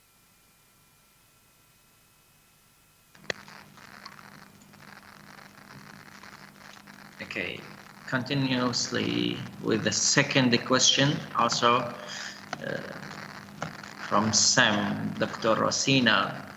She asking, do you think the digitalization also is relevant to third sector industry like charity, non-government organization, and public sector, particularly on business process and digital technologies? Right. Let me answer this question in briefly. Right. Please. Besides the normal industry for production or commerce, I think the digital technology can also be applied to the public sector. We can see the public sector as a service. For example, for the in the waiting line improvement or for the service quality improvement, they can be applied. Now, regarding the digital application to the service, we can find already many cases in mainland China and in Taiwan, especially for the local governments. Good. It's a very good question. Okay, it's my answer. Thank you. Thank you, Prof. Here, I would like to give one reminder. Since just right now, I mentioned that for the realization of the digitalization, not only means that the technology application, but also we should consider their process and their organizational behavior. And based on my experiences is that when we use the digital technology to the public sector, the main obstacle, the main difficulty is not on the technology, but from their organizational behavior. Because normally the public sector, they are more conservative because they got the job from the state. So they can work for long life, but they do not have any competition. So the main challenge will be on the organizational behavior. Okay, it's my answer. Thank you.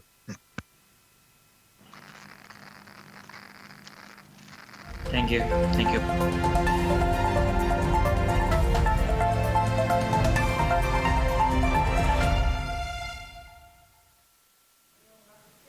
You're still joining with us on International Conference on Sustainable Innovation 2020. And now we are going to join live from Pasca Sarjana Building with our reporter, Aisyah. Hello, Aisyah. Good afternoon, Aisyah. Can we get some update on our second day, our conference today, Aisyah? Okay, sure. Well, good afternoon, Indre and participant. Right now, behind me, the 9th International Conference on Law and Society, or ICoSI, is recently held. And this conference had law, religion, and civilization, various approaches among legal system as the theme. And the total of participants of this conference is about is about 21 participants, and this conference had three speakers. The first one is Professor Dr. Muhammad Sirajuddin Samsyuddin MA. The second is Dr. Sunarno SHM Hum, and the third is Professor Dr. Zuhaira Arif bin Abdul Gadas. That's all I can report to you. Thank you, Aisyah from Pasca Sarjana Universitas Muhammadiyah Yogyakarta. Once again, thank you, Aisyah, for the report, and thank you for joining with us. Ladies and gentlemen, all participants, now we have special music performance Neo-Acoustic. Without further ado, please welcome Neo-Acoustic.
shows the voltage waveform and current waveform during follow current phenomenon on high polluted multi-cap arrestor.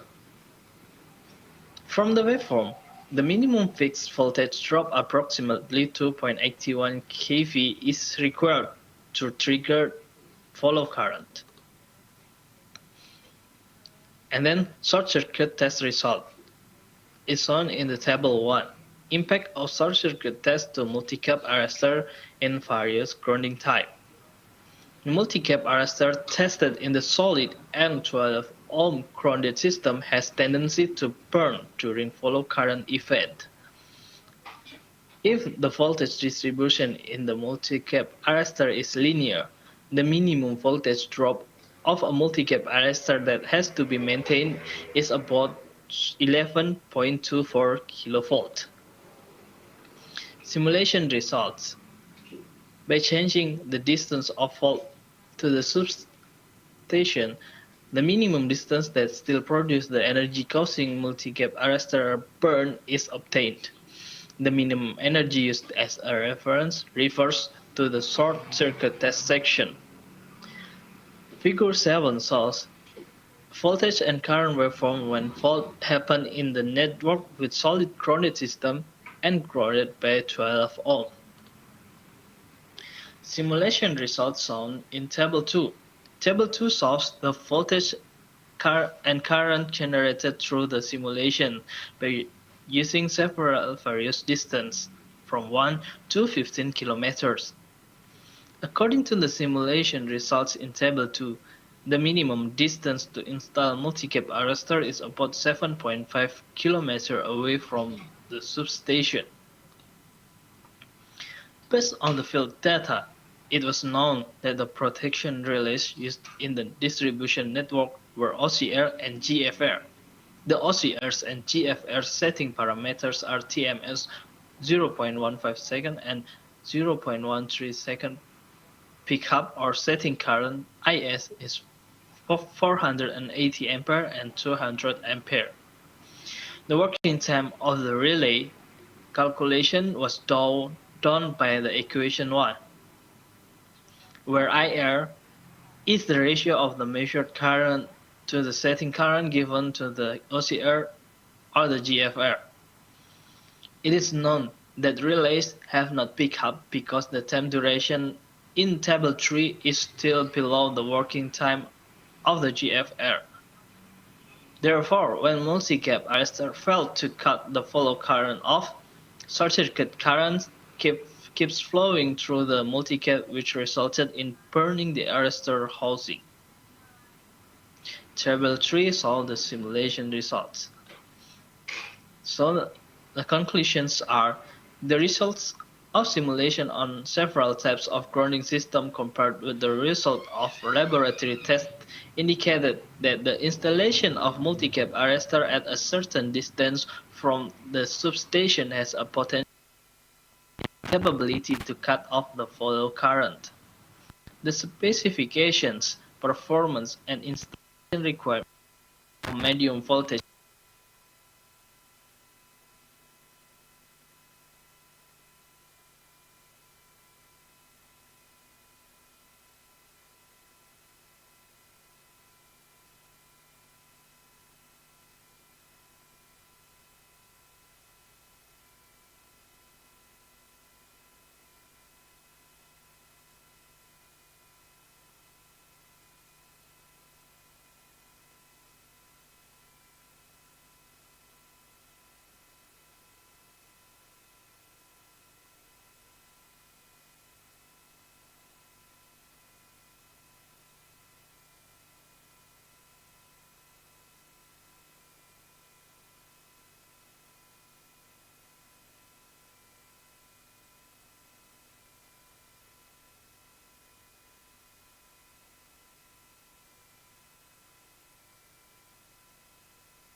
addition, we prepare site-specific nutrient fertilization under the result of study Universitas Muhammadiyah Yogyakarta sebagai universitas yang unggul dan islami adalah tempat untuk pembangunan karakter diri di perguruan tinggi yang menghasilkan lulusan unggul dalam teknologi dan berlandaskan nilai keislaman. Universitas Muhammadiyah Yogyakarta sebagai perguruan Islam swasta terkemuka di Indonesia telah diakui kualitasnya dengan banyaknya capaian yang telah diraih hingga saat ini. Bintang 5 untuk fasilitas, bintang 5 untuk tanggung jawab sosial, bintang 5 untuk inklusivitas, bintang 4 untuk pengajaran, dan bintang 3 untuk daya serap. Program studi pendidikan agama Islam Universitas Muhammadiyah Yogyakarta memiliki arah pengembangan yang sesuai tuntutan dunia kerja, perkembangan iptek dan stakeholder yang terkait. Pada saat ini, program studi pendidikan agama Islam telah terakreditasi dengan predikat A. Program studi pendidikan agama Islam telah melakukan pengembangan proses pembelajaran melalui beberapa program unggulan, di antaranya Student Exchange, PPL International, Public Lecture, Program Visiting Professor. Program studi pendidikan agama Islam diampu oleh dosen baik bergelar profesor, doktor, dan master dari universitas terkemuka di dalam dan luar negeri. Pembelajaran di program studi pendidikan agama Islam Universitas Muhammadiyah Yogyakarta menggunakan fasilitas yang dapat menunjang keberlangsungan pendidikan. Di antaranya, lab micro teaching, perpustakaan, pembelajaran berbasis e-learning, pusat pengkajian Islam, hotspot di seluruh area, dan sarana olahraga.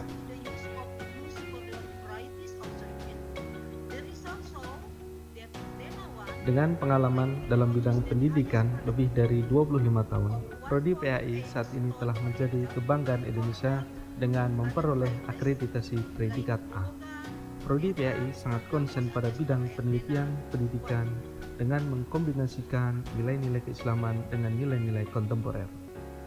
Dengan visi menjadi prodi yang unggul dalam penguatan keimanan dan ketakwaan, serta penguasaan ilmu pengetahuan dan teknologi bidang pendidikan agama Islam untuk membentuk guru pendidikan agama Islam yang profesional pada level nasional dan internasional, maka Prodi PAI telah melakukan pengembangan proses pembelajaran dan sistem informasi melalui aktivitas penguatan capaian kompetensi pembelajaran dan daya saing lulusan yang meliputi peningkatan kualitas practical skill, peningkatan kualitas soft skill, peningkatan efektivitas pembelajaran dengan model student-centered learning dan e-learning, sehingga lulusan Prodi PAI menjadi lulusan yang memiliki daya saing di dunia kerja.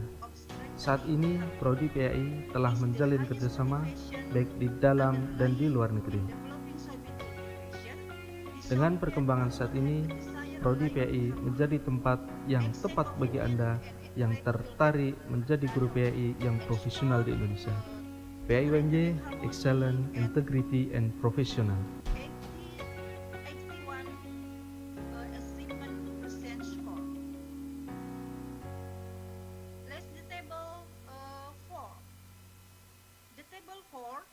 About the motivation farmers desire to develop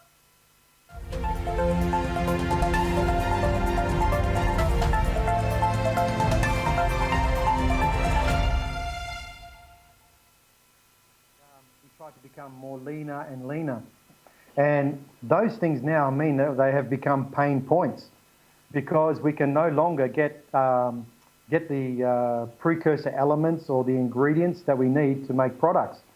So then we start to think a bit more out of the box, and we start to think maybe we don't have to actually get these elements from other people. Maybe we could actually, what we call, use vertical integration, start to use some of these production processes inside our company. So rather than outsourcing them to somebody else, we can actually bring them back to make them more effective.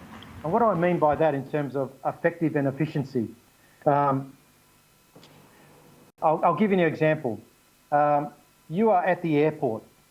You go to one particular airline, and one particular airline makes you line up for hours and hours and hours. Everybody gets very grumpy because they treat all customers the same.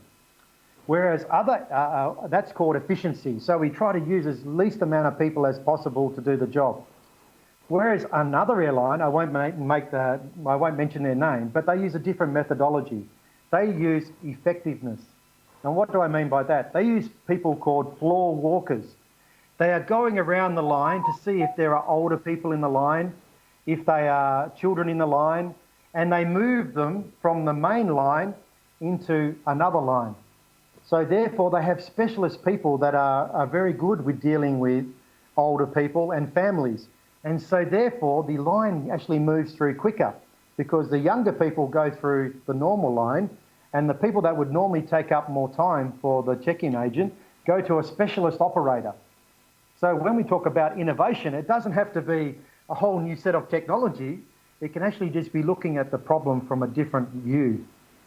And this approach that this airline uses saves their company thousands of dollars.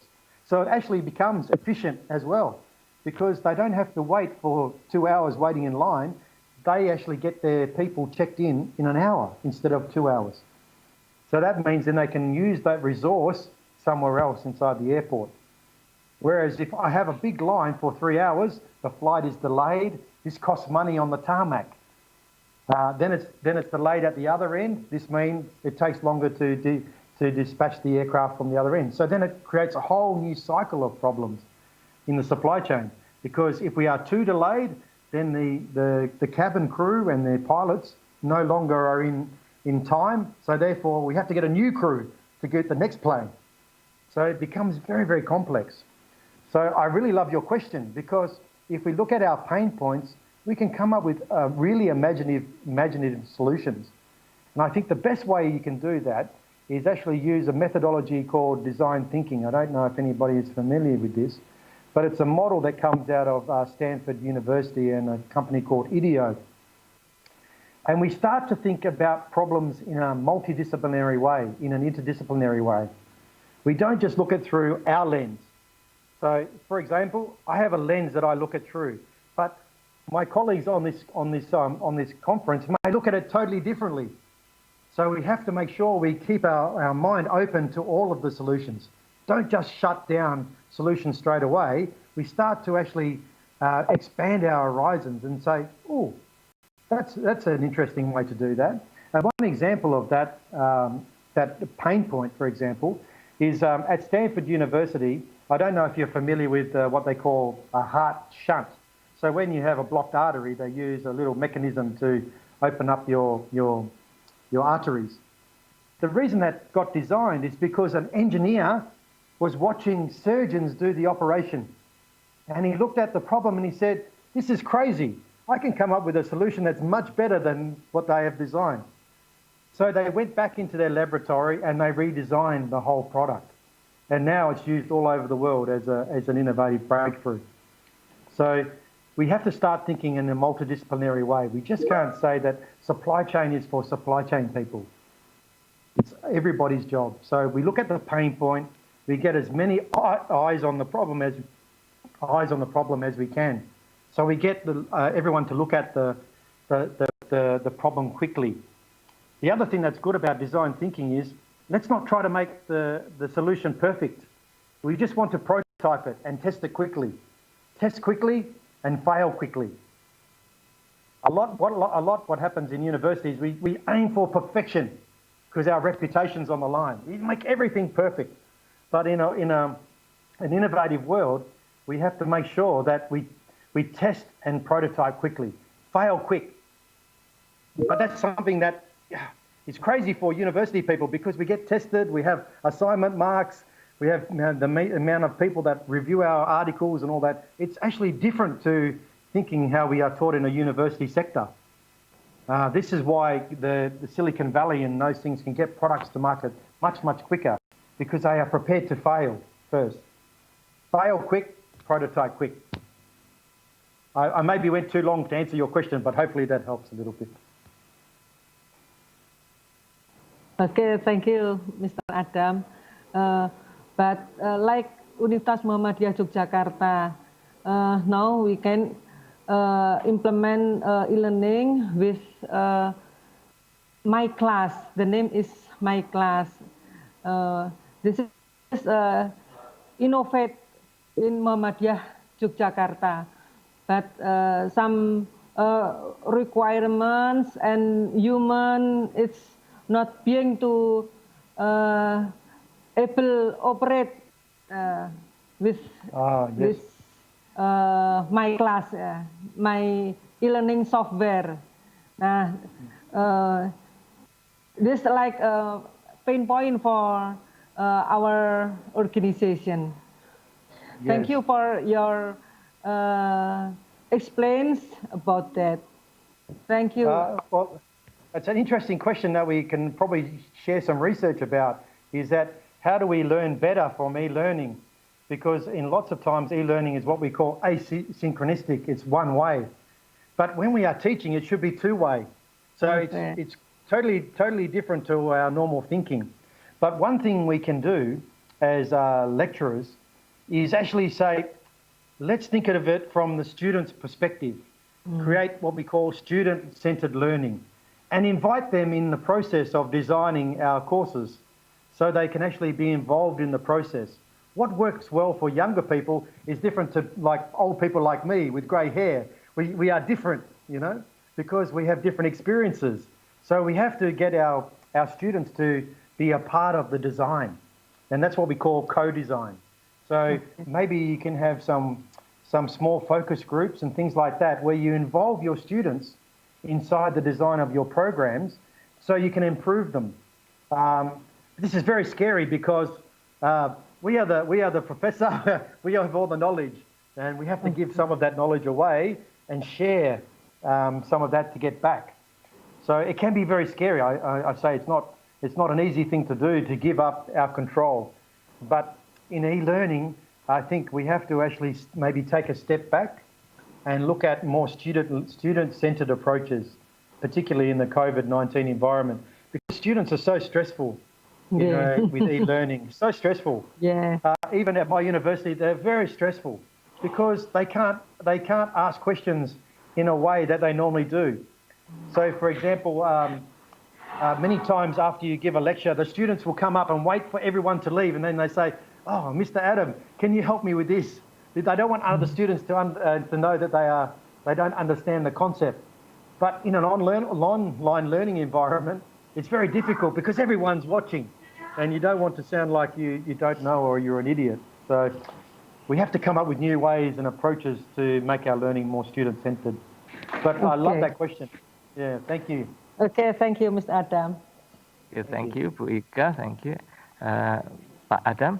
That reminds me of the human element you were talking about in supply chain, because that's something that's often overlooked. And in this case, in the e-learning thing, the human element would be very significant. And one more thing I'd like to add, you were referring to how fast Silicon Valley was changing their products, for instance. There's a term, rapid application development, in which the most important thing is to make the product first and then improvise later on. And it seems that if you heard about SpaceX, they have been doing that concept, the rapid development concept, and they have been looking forward towards failure as part of a process. So that's very interesting. Well, it's a great point. The great point you raised there, Pak Punang, because SpaceX, for example, has basically replaced NASA, which was the government organization. Now, all of the innovation is coming from these smaller companies. And now NASA is contracting them out because they are making big leaps in innovation that weren't made inside government organizations that were more bureaucratic. Right, thank you. There's another question from Pak Valen Krishna Taskara. Pak Valen, could you raise your question? Okay, Valen, are you still there? We'll try to.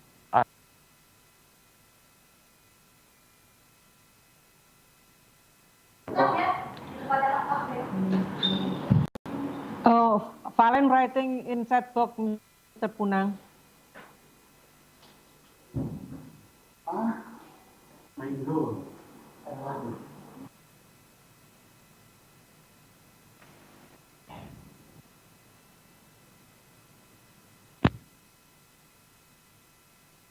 Pandemic.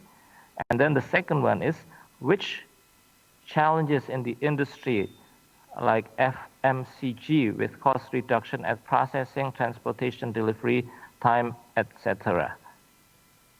Could you understand the question? I lost the first part of the question. Could you say again? Okay, the first question is, how do you improve or overcome the supply chain during this pandemic? That's the first question. And then the second one, which challenge in the industry like FMCG, I'm not sure what that is, with cost reduction at processing, transportation, delivery time, etc. Okay, good questions. FMCG means fast-moving consumer goods, but I'll answer the first one first. The first question first. Honestly, no one knows how to fix this COVID problem in terms of supply chains, because it is before, when we had these supply chain impacts, they were just confined to Southeast Asia, or they were confined to Europe, or they were confined to the Americas. This is a global problem, and this has created a whole new set of challenges that we have never seen before, because all of the economies are failing across the globe. So this is the best time to actually create sustainable supply chains. Why? Because you can break all the rules. You don't have to think about doing things the old way anymore, because you can actually come up with new ideas and new solutions. So I would encourage everybody here that's thinking about their supply chains is actually don't get caught in the academic theory of supply chains of the past, because that was written for a different time. We are in a new age now, and we actually have to start maybe thinking a little bit differently. And this can be scary, because we have never done this before, because all of the theories that we have built our economies on aren't working anymore. And this hasn't occurred since the Great Depression many years ago. So we've experienced, recessions in the past, but they've been isolated to certain parts of the world, not globally. And I think now one of the things that you can actually do is take more risks. Don't be afraid to take risks. The Chinese word for risk, I forget what it is also is actually the symbol for reward. So risky or reward, they're two sides of the same coin.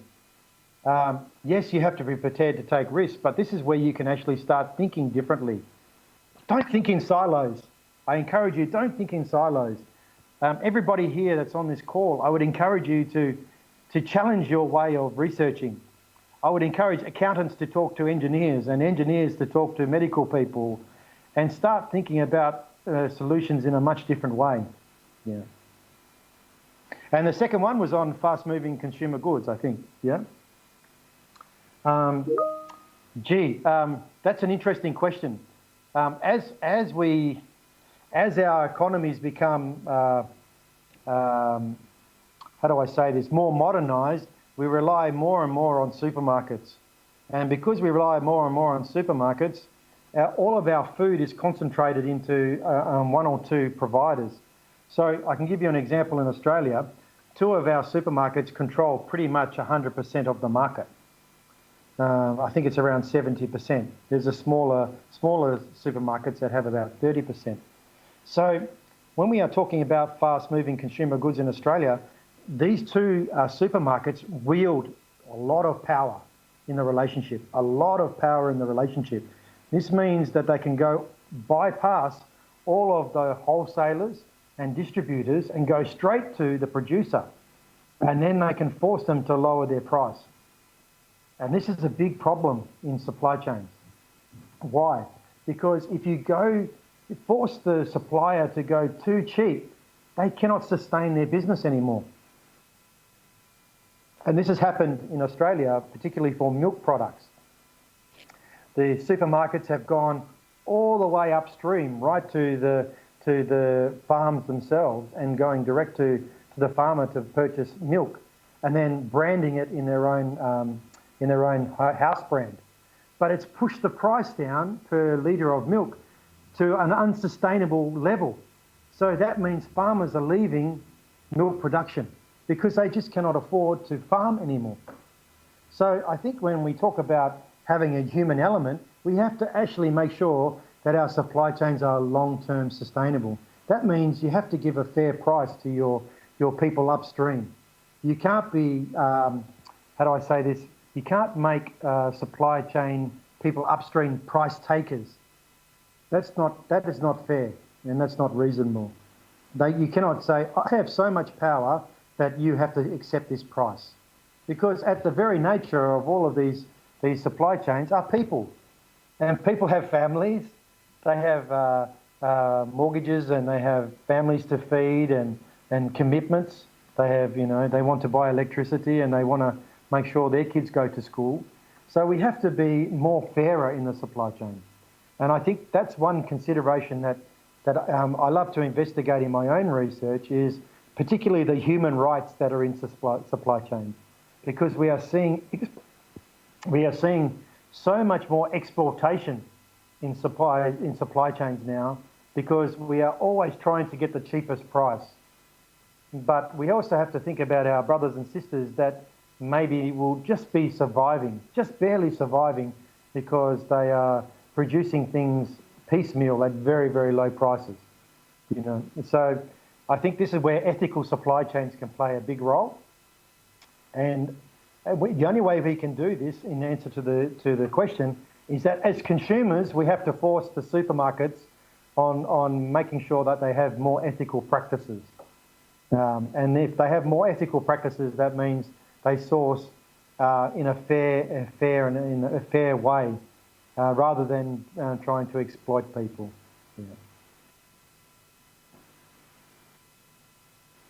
Okay, thank you very much. And that the last item that you mentioned about ethical supply chain, that might be a good part of halal supply chain as well, because we have to make sure that exploitation is not done in the whole supply chain. So that's a very good point. Thank you. Now there are it's very important for halal supply chain. Very important. Yes, right. There are 4 people who want to ask. So it's Dr. Maker, Dr. Winnie, Pak Miftah, and Mr. Hussein. Okay, I'd like to invite Dr. Maker first.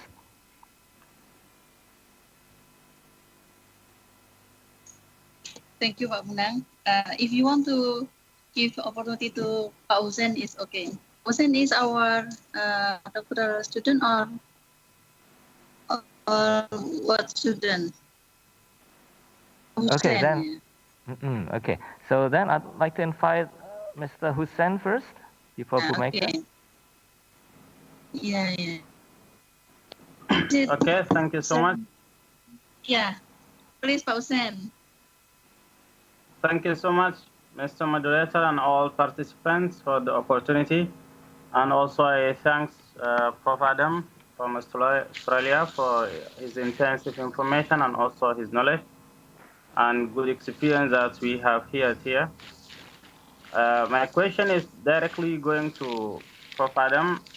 I am Hussein Jibril Musa Saleh. First, let me introduce myself. My name is Hussein Jibril. I'm from Sudan. I'm studying PhD in doctoral program of management in Universitas Muhammadiyah Yogyakarta, or UMY University. It's a pleasure for me to be with you here in ICoSI 2020. My question is, such like my country, Sudan, which is developing country, and other neighbors country, they are facing they're usually facing that labor intensive, and where the environmental regulation also is strict, and also there is many social and also economic and political crisis there in Sudan and those neighbor countries in Africa and also Arabian countries. So that's how we can improve the supply chain compliance in those developing countries for future, and also how those countries they can benefit from their natural resource to improve and also to develop their supply chain internal and also externally. Thank you so much, Prof. Adam, and thank you so much, moderator. Thank you. Can we have a batch of 2 questions first? So maybe Bu Maker can state your question, and it could be answered together by Pak Adam. Okay, thank you, Pak Puna. I'm interested in Ibu Ika's question about pain point. In some cases, the pain point situation creates opportunities for those that see this situation provide opportunities or see this situation as a challenges. Like when I see in the case of Australia, for example, from me as a foreigners points of view, there are 2 dominant what is like a supplier or distributor of the products that you have mentioned before. They are Coles and Woolies. And yes, when the supply chain is disrupted, and there are pain points in terms of supply chains, the flow of the product and the flow of the products will be disturbed. But and you mentioned that this in Barat there are no supply in certain products, but in Indonesia we also experience this case as well. But I see the in situation even creates opportunities for those who see this as a challenges. I want Pak Adam to share how the government of Australia or any organization in our Australia change this or shift this paradigm from pain point that really painful become the new opportunities for other organization to fill this gap, to cure the pain.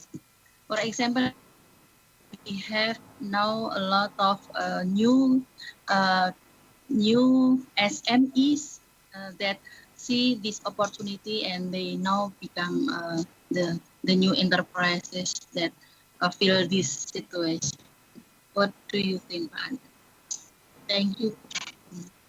Thank you, Bhumika. Over to you, Adam. Well, these are both very, very interesting questions. I could probably talk for hours on both of them. I will try to be short. You have hit something that I really love and I really want to talk about. Welcome to our Sudanese friend travelling on such a long way to study. I must commend you for all your hard work and travelling so far to improve your education.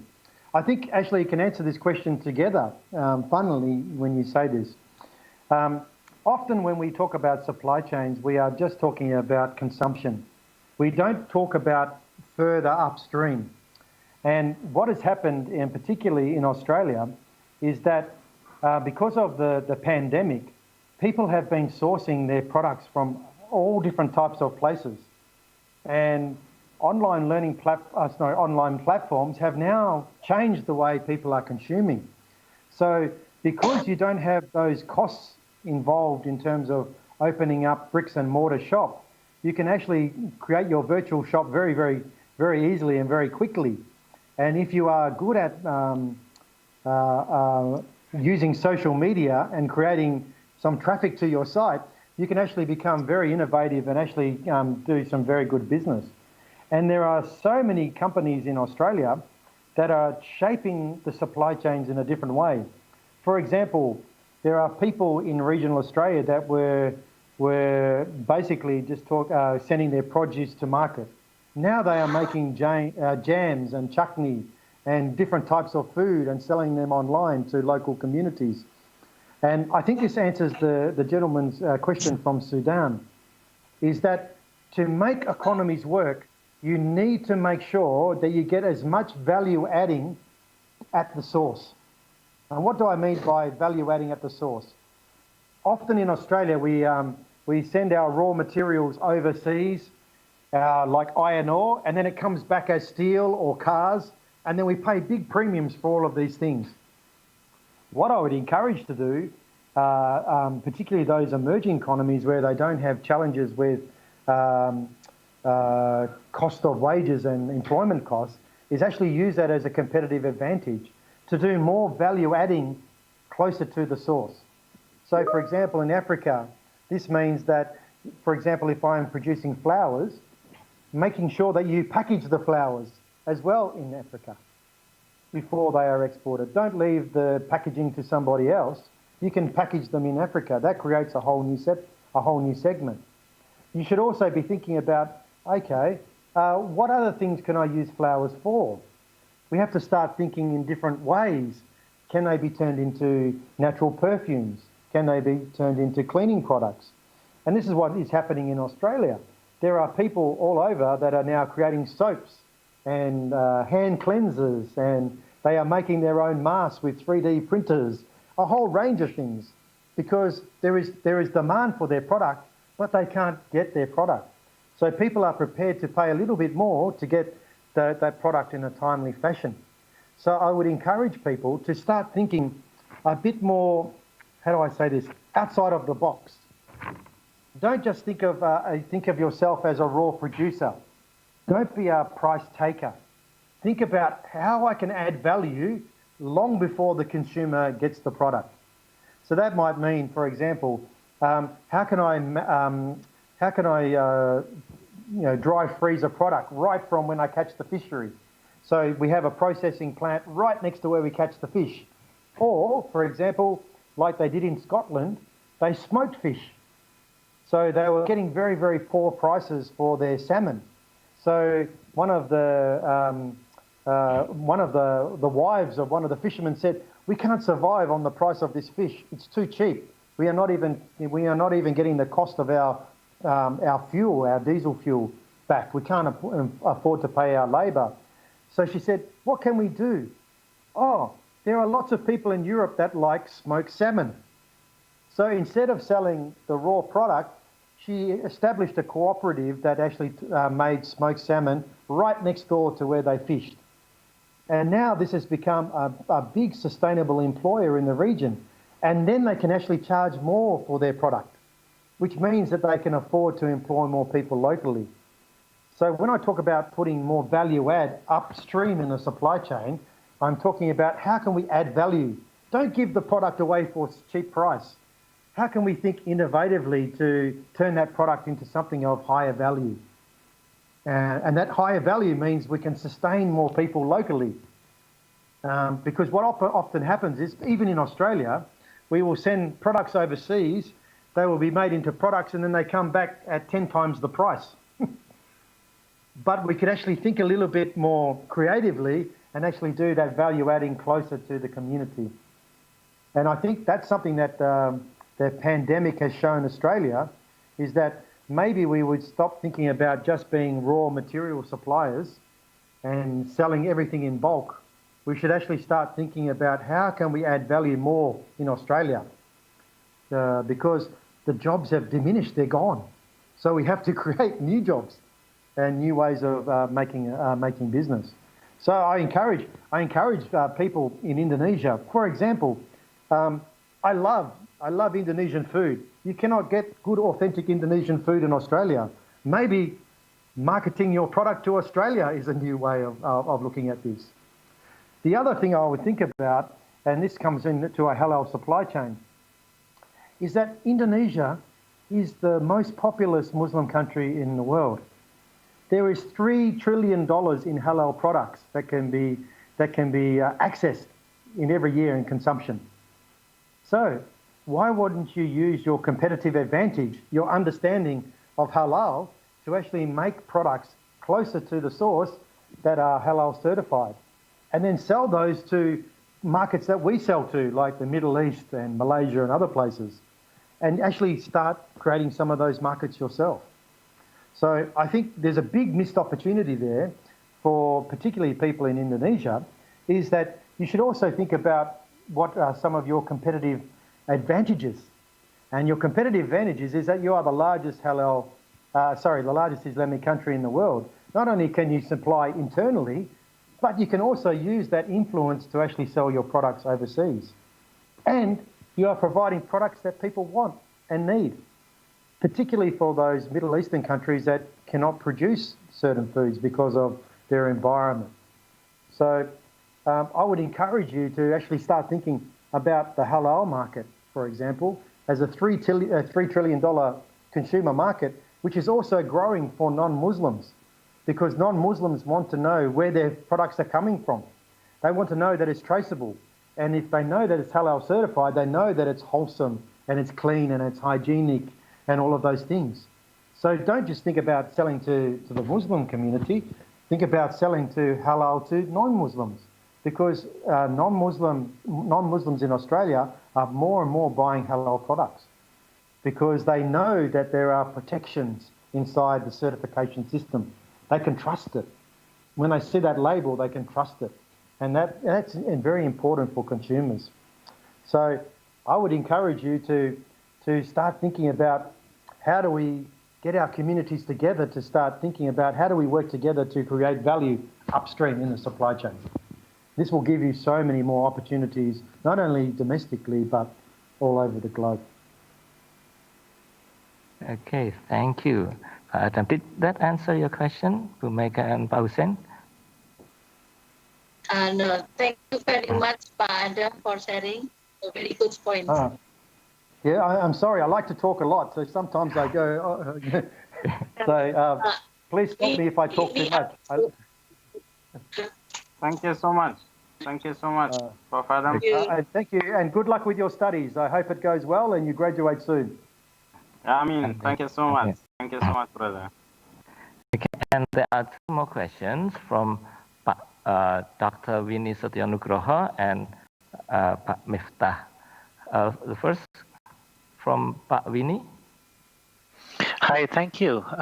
I'm Winnie. I have a question for you regarding the education industry.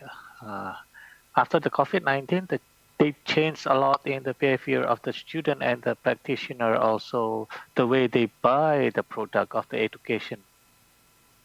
Do you think after, hopefully, the COVID cure, there will be a change in their behavior to the pre-COVID-19, or it's going to be changing in some way? What is your prediction? Thank you. We'll have another question first from Pak Miftah. May I invite Pak Miftah for your question?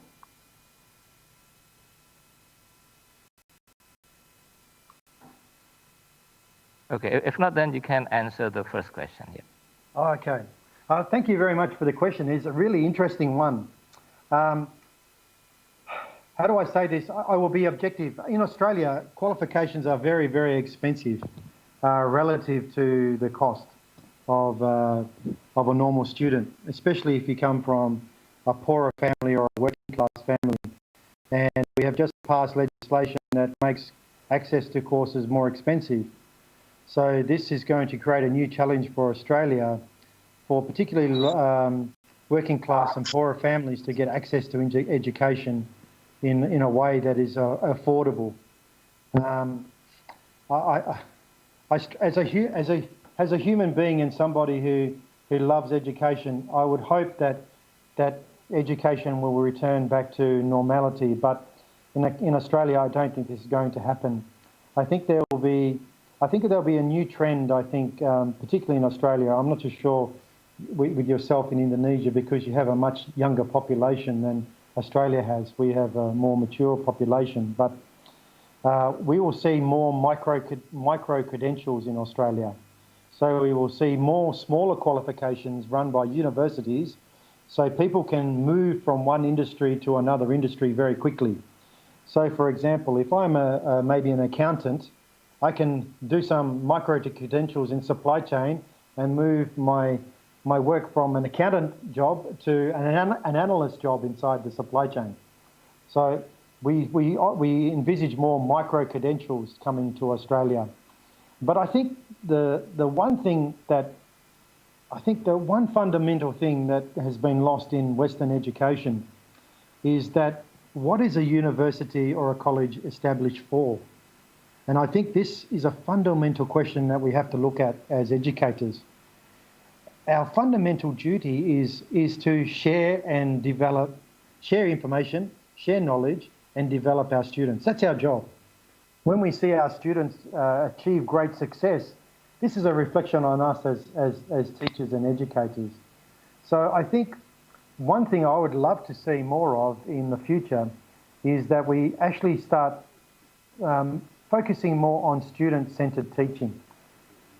Student-centered teaching should be at the core of our existence now going forward, because education is becoming expensive. Even in other countries where people may have to make big sacrifices to pay fees, families have to work very, very hard so they get access to education. So we have to be, I think, more empathetic with the student. Put ourselves in their shoes. For many of us, we haven't been to university for many, many years, so it's very hard to imagine what it was like to be a student. But I remember what it was like when I was a student when I first went to university, and I ate a lot of 2-minute noodles, a lot of bad food, things that were affordable because I came from a working class family and I took a loan out to study by the government to study in Australia. And I was very lucky to get access to education at a reasonably affordable price. So I think now our role will be much tougher as educators because we have to also manage the stresses that are going to be inside families as they look to pay university fees and things like that. We have to become more mentors and coaches. We have to build up their confidence, not just their educational ability, but we have to also engage more with industry so we can connect our students with jobs. So a university education becomes more valuable because we don't want to be in a situation like in many places in Australia is that you don't get a benefit out of getting a university qualification. You might study something but not get a job. We have to be more connected with industry. So when we are developing our curriculum, we are innovative and we have good relationships with our industry. And that means maybe setting up things like industry advisory boards who help us develop our curriculum together to make sure that there is a match between what we are teaching and what the student needs to get a job. Because that's at the end of the day, that is our role. Our role is to uplift people, give them the skills and knowledge they need so they can create a better future for themselves. Very similar to what that video talked about at the start, when that father dreamed about his daughter having a better life than his own. And I think this is something that we should do as educators as well. I think going forward, I think we should be more empathetic, we should be more human, we should be more authentic, and I think we should actually play more of a mentoring and coaching role so we can uplift and develop our students so that they can achieve greatness. And then if they go out into the workforce, they may change the world and create the innovations that I need when I'm an older person in society that maybe save my life or create a better future for me. So I think we are all in this together. This is a human thing. And I think the universities that will do well in a post-COVID environment will be focused on students. Often in universities we are very bureaucratic and we are institutions in ourselves. Sometimes we have to break down those walls and those bureaucracies and those silos, and we actually start using our heart more than our mind and actually start playing a role in developing our students going forward. And if you make that connection, I think, with your students, you will have no trouble recruiting students in the future because they will tell everybody to come to this university because they know that they are are valued as human beings first. And that's such an important thing, I think, when we are educated. Okay, thank you very much for the answer. There's a question from Pak Miftah, which was not able to show up. Okay, now Pak Miftah is on. Okay, please state your question, Pak Miftah. Yeah, thank you for your participation, Dr. Adam Puek. Actually, I'm wondering about something that will happen in the future, because maybe in the future there will be new models for supply chain. So, what do you think about how's the future supply chain model would be? And then, because of this pandemic has changed everything, and companies right now will be very, they try to adapt with the new situation. So what future supply chains be like? And then what do you suggest of the best procurement that can be done by the companies to be sustainable? Yeah, I think that's my question. Thank you. You can directly answer the question. Sure. There are two interesting questions. Well, the future, God willing, I'm still here in the future and everything is going well. In the future, I think the future is something that we create. There's a famous saying that in the side of innovation is the people that know something about the future are the ones that create it. They're the ones that are actively involved in designing the future.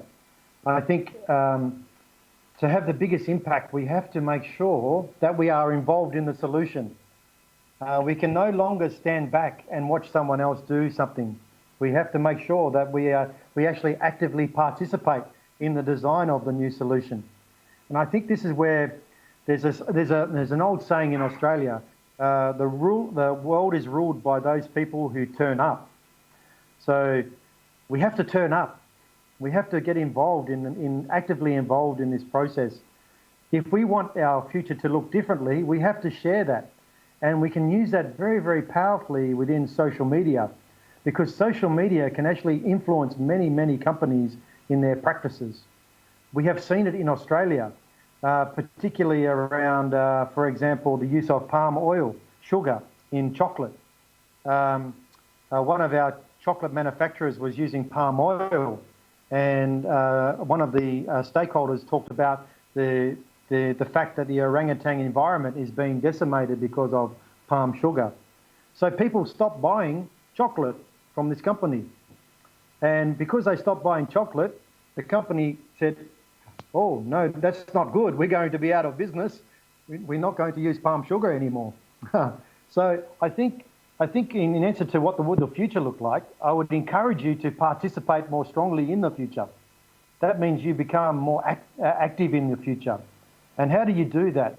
I think that is, as an academic, as a teacher, as an educator, we try to build collaborative learning environments, communities of practice, where we work collectively together to change things. And if we want to change things, we have to publish them. And we have to build the evidence base to make sure that people's minds have that thinking to say that something's going to happen. And that means we have to, I think in the future, do much more qualitative research. In the past, supply chain research has been very quantitative. We looked at numbers and it was very, very efficiency based. But now I think because of the emotional response in supply chains now, because we are starting to close down economies, we are becoming more parochial, we are protecting our own economies, it's more emotional now. So when we are doing our research in the future, I think we might have to get much closer to the people that are consuming the products and participate more strongly in qualitative research in supply chains, start engaging good conversations and then writing about the change that we want and influencing the change through our own work. So be active participants in the future. I've forgotten the second question now. I've talked so much. It's okay. What was the second question again? I forgot. About the procurement, what's the best way? What do you suggest? Procurement. Yes. Yes. Oh, that's a very good question. I think you touch on a very interesting point in theory here. Are we purchasing goods or are we procuring goods? Yeah. You know, often in our departments we are purchasing goods. We are not thinking about all of the impacts inside of our supply chain. But when we procure goods, we are actually thinking about the whole supply chain. Why? Because we are thinking about regulatory issues. We are thinking about political issues. We are thinking about ethical decisions. We are thinking about what the consumer is wanting out of our product. And I think for companies going forward, the younger generation is very, very interested in ethical supply chains. It's inbuilt in them now, I think, with social media. They are worried about their friends and making sure that they are healthy, and they share this on social media. So I think procurement departments in the future must think about whole of supply chain thinking. Whole of supply chain thinking. There'll be some things that we maybe have to bring in-house, and there'll be some things that we maybe need to partner with, but create strategic partnerships. Don't be transactional like we are in a purchasing environment. A purchasing environment means I just do this deal because it's good for me on this occasion, one time. We have to build strategic relationships with people along the supply chain because those relationships build trust. And this happened, and it's a very good point for Australia. We were having terrible problems getting rubber gloves in Australia. But because we had built up very, very strong relationships in Malaysia with one particular company, long-term relationships, when we desperately needed product, they supplied it to us because they were our friends. They were our partners. We weren't just someone who brought gloves off them every time it was cheap. We bought those gloves off them for many, many decades. So then when it came back to saying, oh, we need some gloves, they came back and said, no problem, you are our strategic partner and we will look after you and we will give you a proportion of those gloves that are being manufactured. So I think, in answer to your question, I think we have to, I love your question. You have to be more procurement focused. Not purchasing focused, more procurement focused. Think about the whole of the supply chain end to end. Think about where you are inside the supply chain and who you are dealing with upstream and who you are dealing with downstream. And you have to start building relationships with these people. And that's the key, I think, in the relationships going forward. And I think hopefully what I will see going forward is more collaboration between companies. So you can make purchases more sustainable. So, for example, if I'm a larger company and I'm sourcing, maybe we can share the transportation costs if we are buying from the same place, you know. So, for example, there's a hospital in Yogyakarta and one in Jakarta, and we both need the same product. We start thinking collaboratively in a procurement environment and say, hang on, how can we share the transportation costs together instead of being competitors, which we are not, because all we want to do is help people. So I think that's a big thing, I think, for the future is if you can focus on relationships inside your procurement department, I think that will be a fundamental change in this post-COVID world. Thank you so much for your question, for your answer. So the key is building the relationship and strategic partnership. Thank you. Yeah, thank you. Thank you. Do you mind if I have one final question for you and you can answer it as your closing statement? Okay, sure. Okay, so I think the global supply chain is like what it is because of the comparative advantages of nations. So you would be trying to get your supplies from places that have a comparative advantage. And now we see that you're proposing robustness instead of effectiveness, instead of cost. And we can feel the need for that right now. But it seems that the human species is famous for its forgetfulness, its short memory. Yes. Okay. Yes. So how do you ensure that we don't forget? And how do you ensure that what we feel right now would be really implemented in the future? Both good questions. I think in the answer to your first one, we have to build sustainable business practices. And that means we have to have organisational knowledge that is protected. And that organisational knowledge needs to be shared as we transition employees out of our business. So that knowledge needs to be shared back to people through mentoring and other things. So when we have an exit interview, we don't just say goodbye to the talent that's inside of our business. We make sure that that information, that knowledge is shared back into the organisation so we don't forget. Often what happens is that someone will retire and they say, bye-bye, goodbye, see you later. But they forget to ask those questions at an exit interview. What did you learn? What are some of the things that you need to remember? And I think this is where, when we are changing from into retirement, we need to actually respect our older generations much more and get them to share their knowledge backwards. Share their knowledge backwards to those people that are inside their team or their unit and develop them and make sure that they keep the organisational knowledge inside the business so they don't forget. Because often what happens is we build our senior management and they get bonuses or they get some sort of benefit if they keep making money. Maybe we should start thinking about a sustainable approach, not just about getting bonuses and making money, but how do we make sure our company is long-term? How do we make sure that we will survive not only this generation, but for generations to come? Because companies are important because they employ people and people make a living out of that. How do we stop people from forgetting? This is an interesting question. I read a couple of journal articles about this just recently, and it was interesting how quickly people forget. We seem to think that something happened and we just go back to normality, but really we don't go back to normality.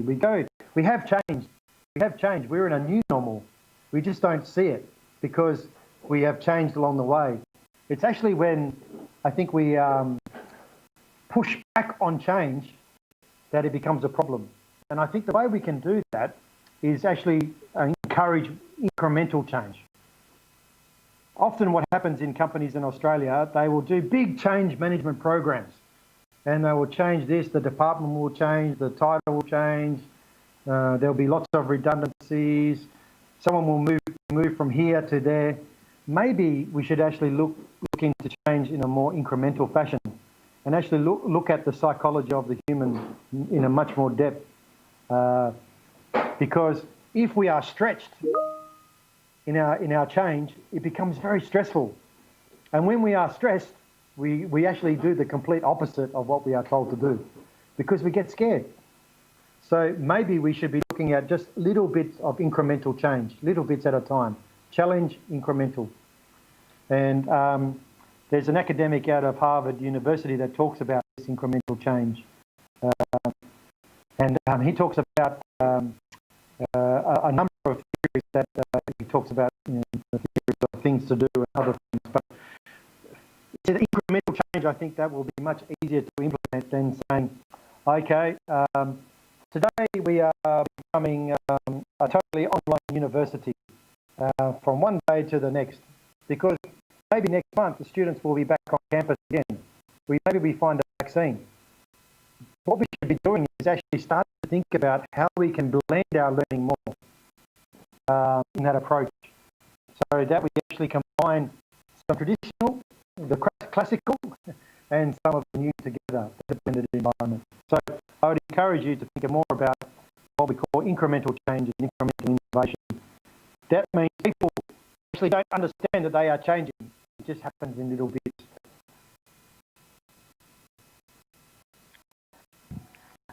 Okay, thank you very much.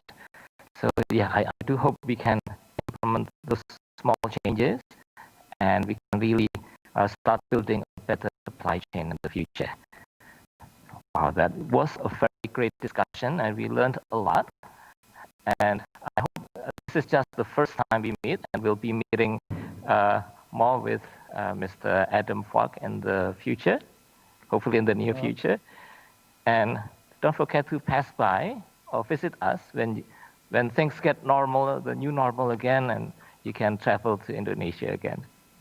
Let me tell you, I'll be back to visit because I love the food so much. As you can see, I'm quite a fat man, and I love my food. And Indonesian food is very, very delicious. And the one thing I love about Indonesia is that you go to different parts of the country and you get access to different tastes and different flavors, and it's incredible. And I love to eat food, and I love to try new things. So I will definitely be back soon as I can fly from my country and make an exit. Okay, great. So we'll be seeing you again, hopefully in the near future. Okay, and thank you so much. Thank you for the opportunity as well.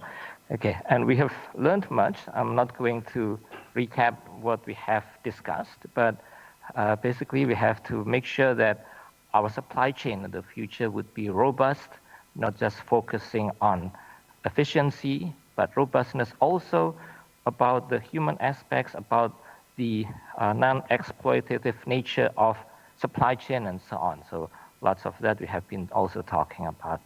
Thank you very much, everybody who have been participating, also the people that have posed their questions, and particularly to Mr. Adam Kwok for giving the keynote and answering our questions. Thank you. Thank you so much. Stay safe and well, everyone. Thank you. Thank you. And let's close our session by reciting Hamdalah. Thank you, Mr. Rada. Thank you, everyone. And wassalamualaikum warahmatullahi wabarakatuh. Waalaikumsalam. And I would like to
Universitas Muhammadiyah Yogyakarta sebagai universitas yang unggul dan islami adalah tempat untuk pembangunan karakter diri di perguruan tinggi yang menghasilkan lulusan unggul dalam teknologi dan berlandaskan nilai keislaman.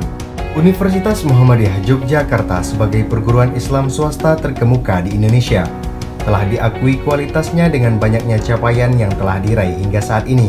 Bintang 5 untuk fasilitas, Bintang 5 untuk tanggung jawab sosial, Bintang 5 untuk inklusivitas, Bintang 4 untuk pengajaran, dan Bintang 3 untuk daya serap. Program Studi Pendidikan Agama Islam Universitas Muhammadiyah Yogyakarta memiliki arah pengembangan yang sesuai tuntutan dunia kerja, perkembangan iptek dan stakeholder yang terkait.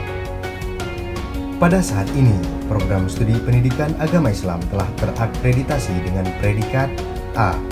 Program studi pendidikan agama Islam telah melakukan pengembangan proses pembelajaran melalui beberapa program unggulan, di antaranya Student Exchange, PPL International, Public Lecture, Program Visiting Professor. Program studi pendidikan agama Islam diampu oleh dosen baik bergelar profesor, doktor, dan master dari universitas terkemuka di dalam dan luar negeri. Pembelajaran di program studi pendidikan agama Islam Universitas Muhammadiyah Yogyakarta menggunakan fasilitas yang dapat menunjang keberlangsungan pendidikan, di antaranya lab micro teaching, perpustakaan, pembelajaran berbasis e-learning, pusat pengkajian Islam, hotspot di seluruh area, dan sarana olahraga.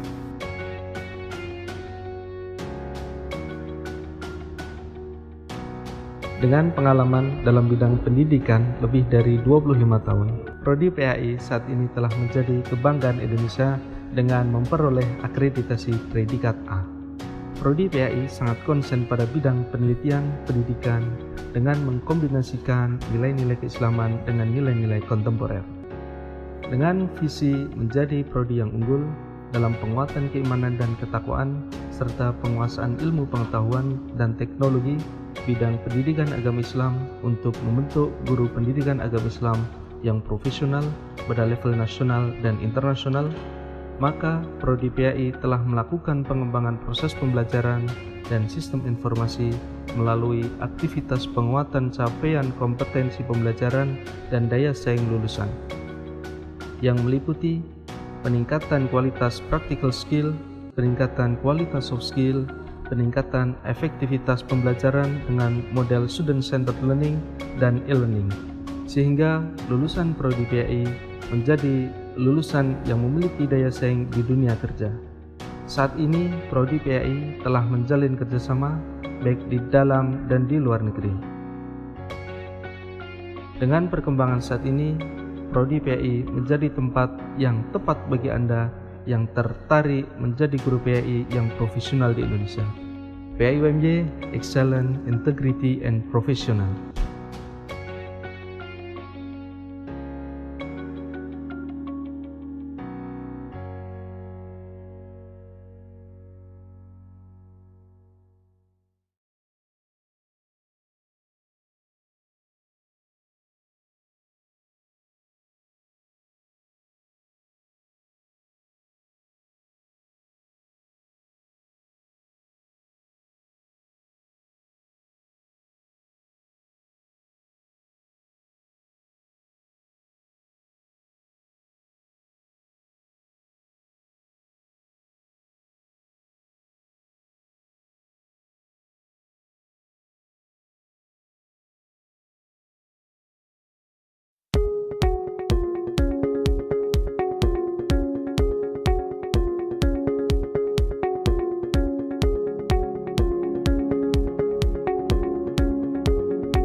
tol ndang lanjut lemu WhatsAppan cek paket datane yen entet tukone tenan elingo yen mantan nakono kabarmu tandane iku ora rindu nanging kangen keringet bareng awakmu tak gawe losto blas aku ra rewel nyanding sliramu sing angel disetel tutup-tutupno settingan karo wong liya rapopo aku ra kelon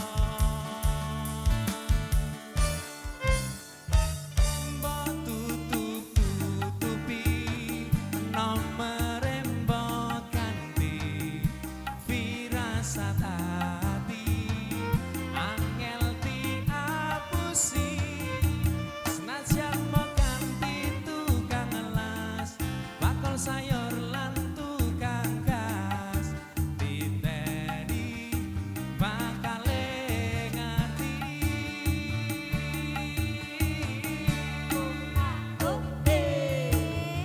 los dolan tangan lanjut lemu WhatsAppan cek paket datane yen entet tukone tenan elingo yen mantan nakono kabarmu tandane iku ora rindu nanging kangen keringet bareng awakmu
betapa nikmatnya dicumbu asmara bagai embun pagi yang menyentuh rerumputan. Cinta akan ku berikan bagi hatimu yang damai. Cintaku gelora asmara seindah lembah senja.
saja kan ku balas seisi jiwa.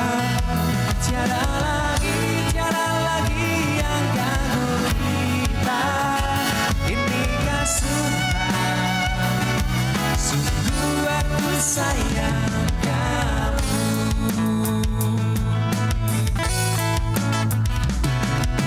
Cantik, bukan ku ingin mengganggu,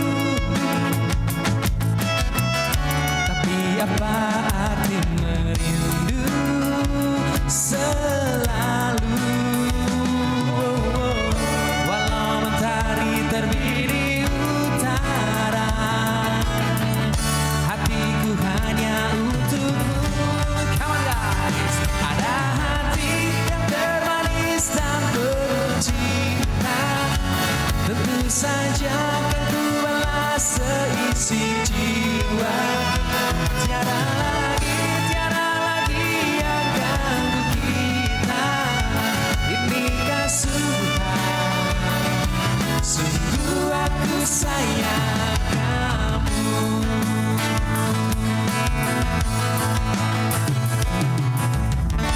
Ku berjalan susuri cinta yang abadi untuk selamanya.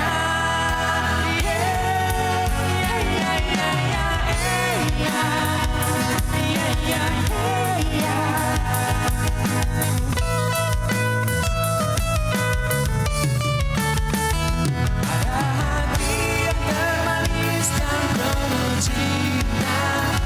Tentu saja kan ku balas seisi jiwa. Tiada lagi yang ganggu kita. Inikah sungguh aku sayang. Ada hati yang termanis dan penuh cinta. Tentu saja kan ku balas seisi jiwa. Tiada lagi yang ganggu kita. Inikah sungguh aku sayang.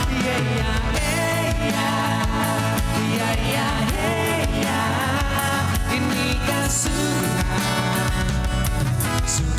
aku sayang kamu.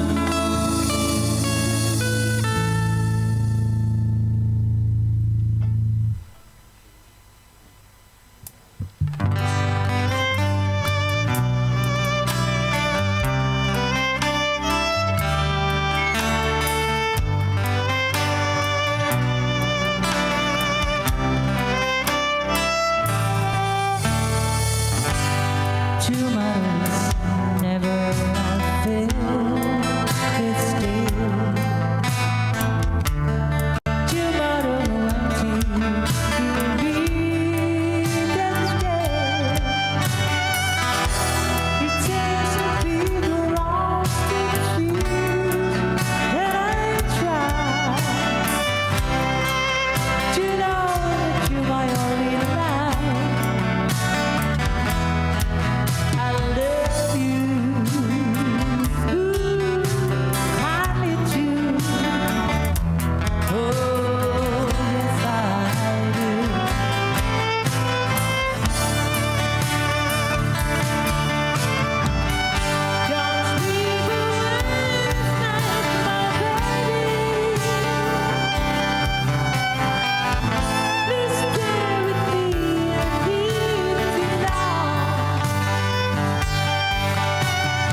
saji yang khas berselera, orang duduk bersila.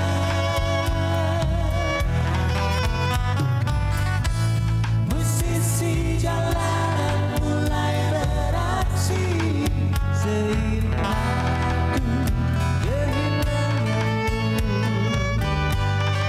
berhenti sendiri di dalam deru kau tahu.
some author from this paper, and this paper titled "Do Self-Efficacy and Parental Supervision Relate to Unsafe Sexual Behavior Among High School Students in Boyolali, Central Java."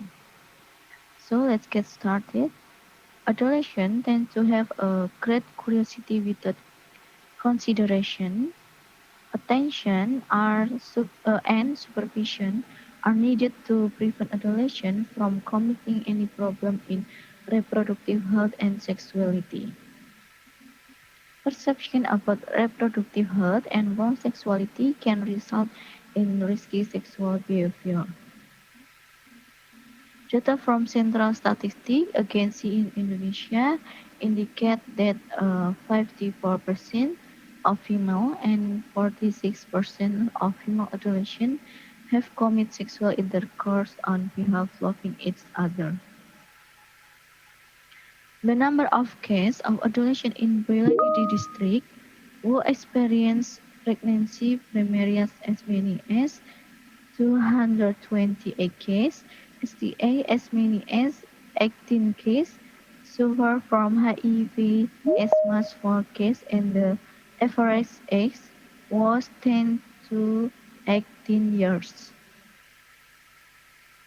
Demographic data regarding to adolescent reproductive health situation obtain the large proportion of data dating for the first time at the age 15 to 17 years, around 41.5% of female adolescent and 39.8% of female adolescent.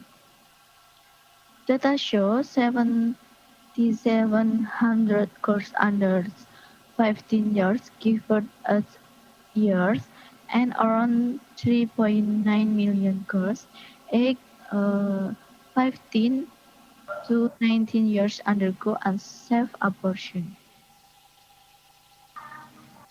Premarital sexual behavior can occur when adolescents cannot regulate behavior themselves or are called intention.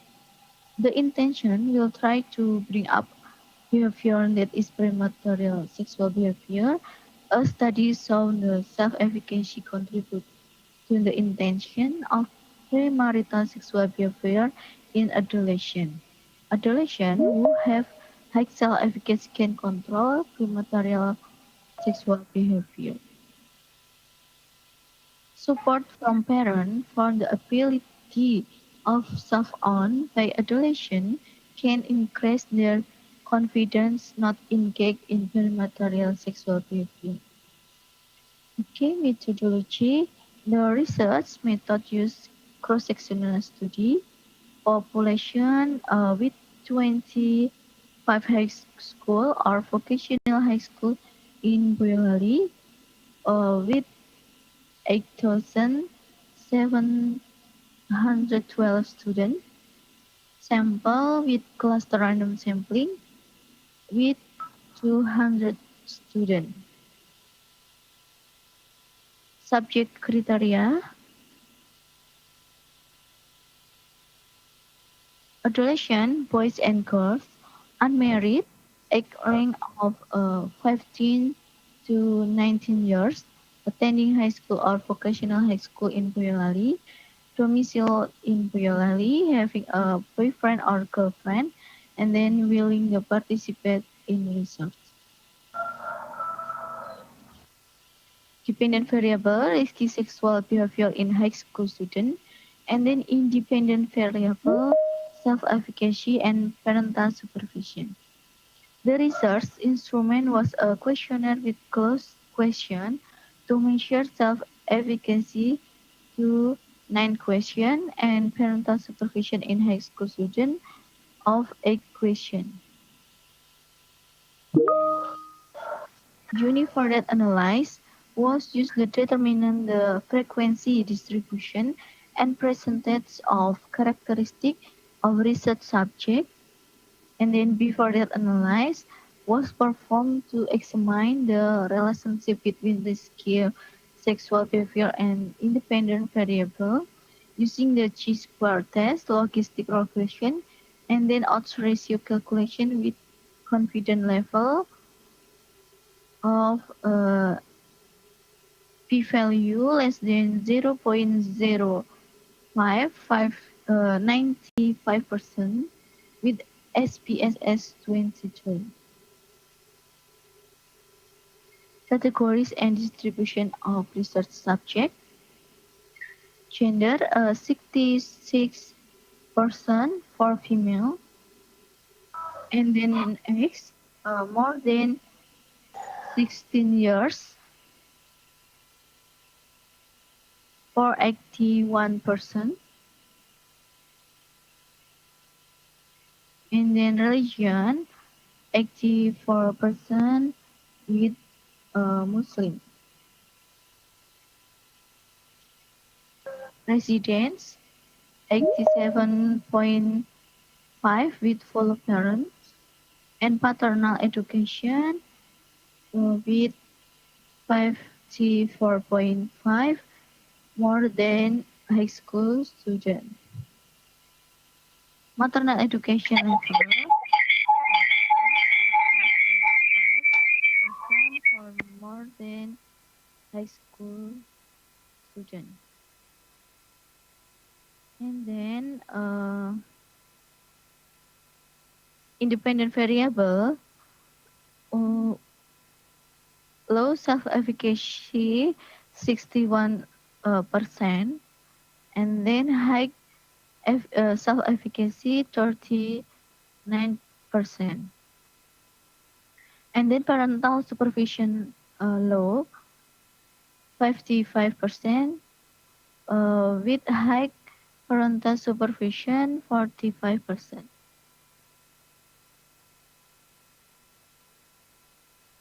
This table shows the relationship between self-efficacy and parental supervision with risky sexual behavior.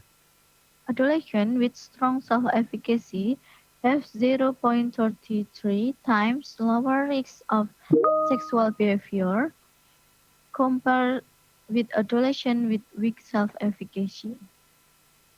This shows that there is a significant relationship between self-efficacy and premarital sexual behavior with confidence index 0.02 to 0.07 with p-value less than 0.001. And then parental supervision. Adolescents with high parental supervision have 0.12 times lower risk of sexual behavior compared to low parental supervision. This shows that there is a significant relationship between parental supervision with premarital sexual behavior, CA 0.05 to 0.21, p-value less than 0.001.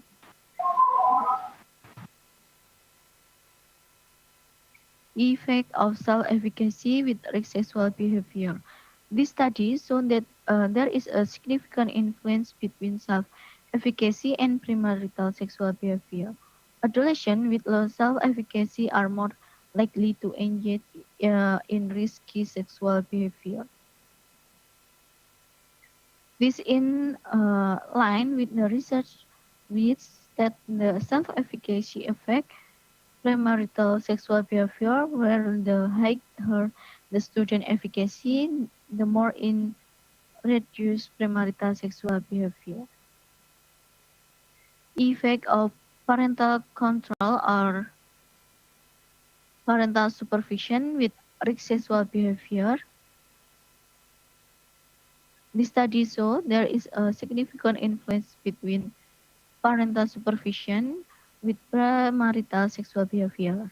Adolescents with low parental supervision are more likely to engage in risky sexual behavior. The result of the study by ICoSI et al. 65% of adolescents have never had parental communication about sexual and reproductive health issues. Although her adolescents know the importance of sexual and adolescent health. Conclusion. It can be concluded that low self-efficacy and low parental supervision affect adolescent sexual behavior. Parental supervision of adolescents at all levels of society is highly encouraged in order to promote healthy adolescent sexual behavior. A comprehensive health program to improve self-efficacy and parental supervision are needed to improve adolescent sexual health and to reduce unsafe sexual behavior. Furthermore, further research is crucial to examine the effectiveness of the sexual health program to decrease risky sexual behavior in adolescents. Okay, thank you very much for your attention. Hopefully, we are always given heard. Wassalamualaikum warahmatullahi wabarakatuh. Wabarakatuh. Waalaikumsalam warahmatullahi wabarakatuh. Yeah, Miss Bella, that was great presentation. Next, let's enjoy our second presentation.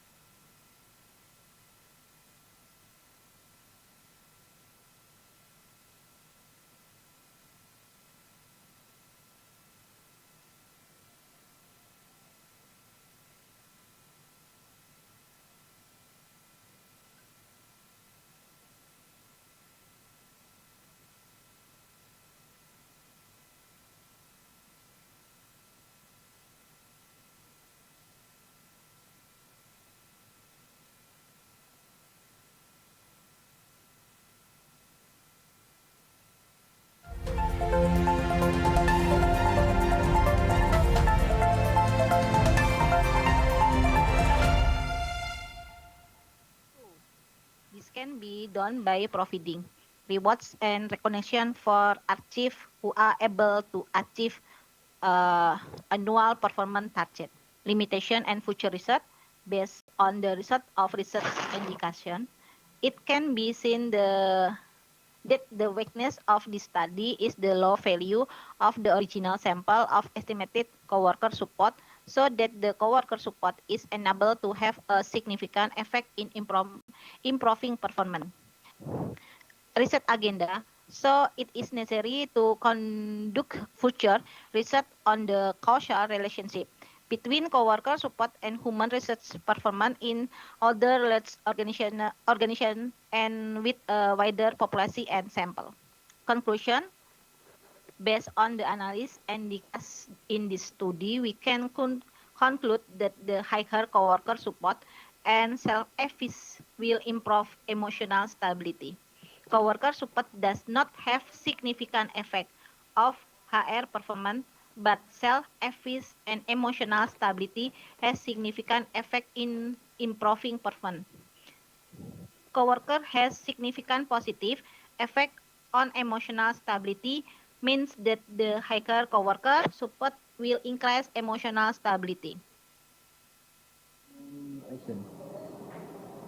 That is the explanation of my research. Thank you for attention. Assalamualaikum warahmatullahi wabarakatuh. Waalaikumsalam warahmatullahi wabarakatuh. Next presenter, please. Assalamualaikum warahmatullahi wabarakatuh. Hello, my name is Andi Trianto. I am Doctoral Management Program student of Islamic University of Sultan Agung, Semarang. I will present the result of my research entitled Enhancing Job Certification Through College Support and Communication. Enhancing Job Certification Through College Support and Communication. Introduction.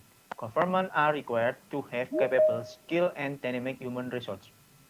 As an asset, human resource must be mined and developed, one of which is by increasing the job certification of their human resource. Every single person has their own levels of certification. How can the organization mandate their human resource certification? Two people will have their job certification when they can communicate with others clearly. Do social support matter in an organization? Do it will encourage someone to get involved with the organization activity? Previous research, Lambert et al. 2010, social support has no relationship with the job certification. Lambert et al. 2016, social support has significant relationship with job certification. Job satisfaction. Job satisfaction is general attitude toward a person's job, which show the difference between the amount of reward employee receive and the amount they believe they should receive. Work involvement. Work involvement refers to the extent to which a person identifies himself psychologically with his job, participate actively, and consider the level of human resource performance he feels is important for self-esteem. The indicators used in the study are actively participating in work, prioritizing work, and work is important for self-esteem. Social support. Social support is an exchange of assistance between two individuals who act as givers and recipients. College support is one of the social support given by organizations, and it's described as an interpersonal exchange where an individual assists other individuals within organization. Social support is comfort, attention, appreciation, or other forms of assistance that individuals receive from other or group. Quality communication can be defined as number one, the performance and interpretation of message among communication units that are parts of particular organization. Number two, the process of delivering message by someone and another to inform or change attitude, opinions, or behavior either directly, orally, or indirectly through the media. Number three, a process of conveying message by someone to change or shape the behavior of other people either verbally or through the media. Empirical model, exploratory research. When a human resource has communication quality and support will be its colleagues would they will be get more involved in the organizational activity and will maintain their certification. Volunteer civil servants of the Semarang City Government Secretariat who have minimum service period of 2 years.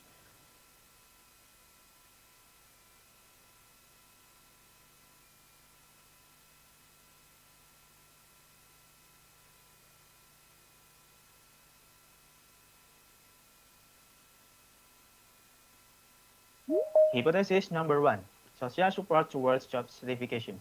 Social support has a significant effect on job certification.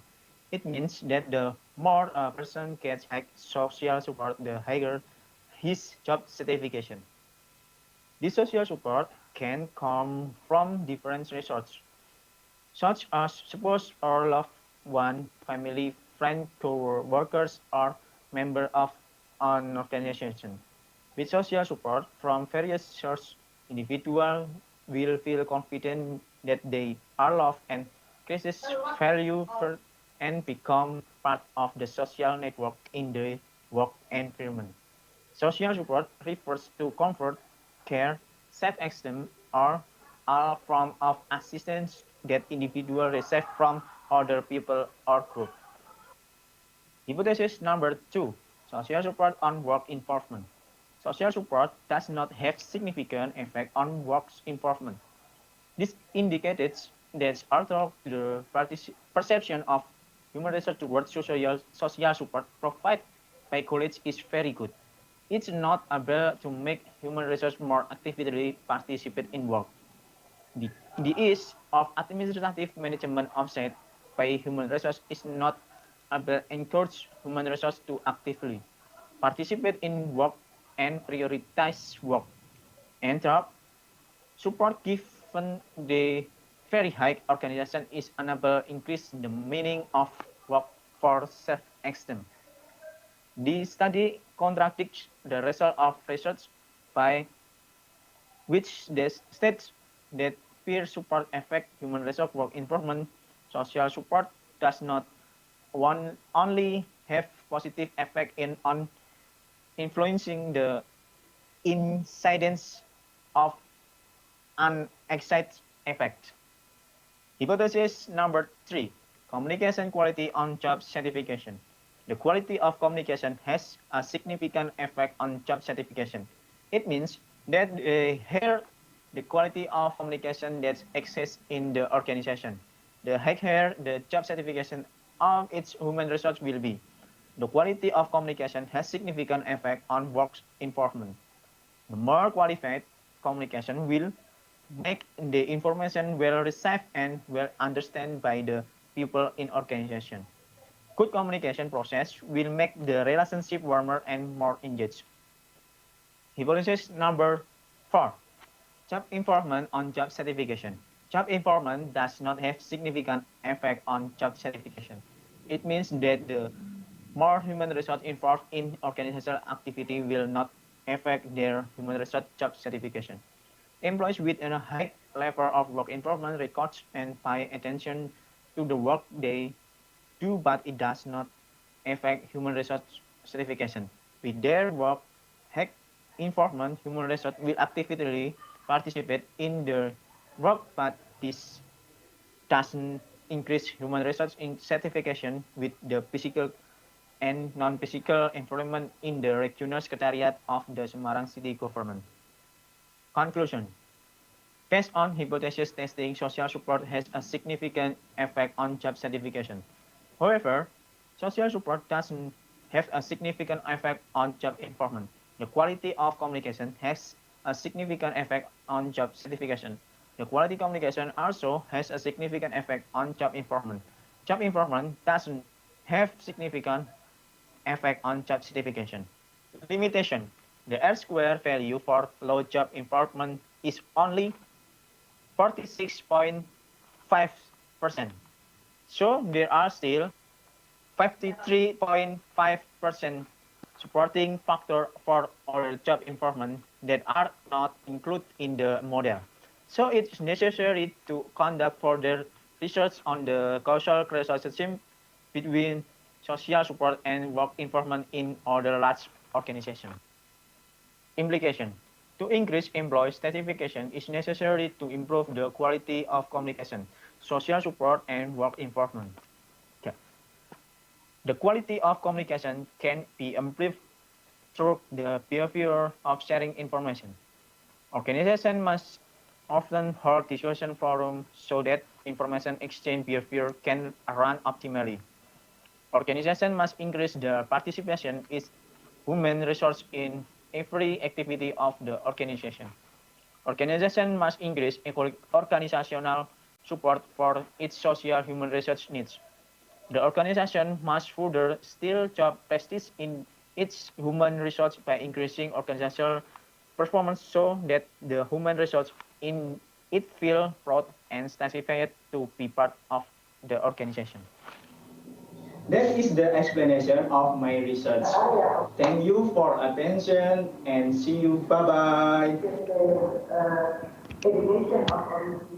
Okay, see you again, Pak Andi. Thank you very much. Okay, all our participants, we just see two papers. Number one is stabilize the emotional through coworker support and self-efficacy and its impact on performance from Ibu Arini. And the second one, enhancing job satisfaction through colleague support and communication from Pak Andi. Okay, I give opportunities to all participants to ask, to give suggestion, maybe some ideas to improve the paper, please.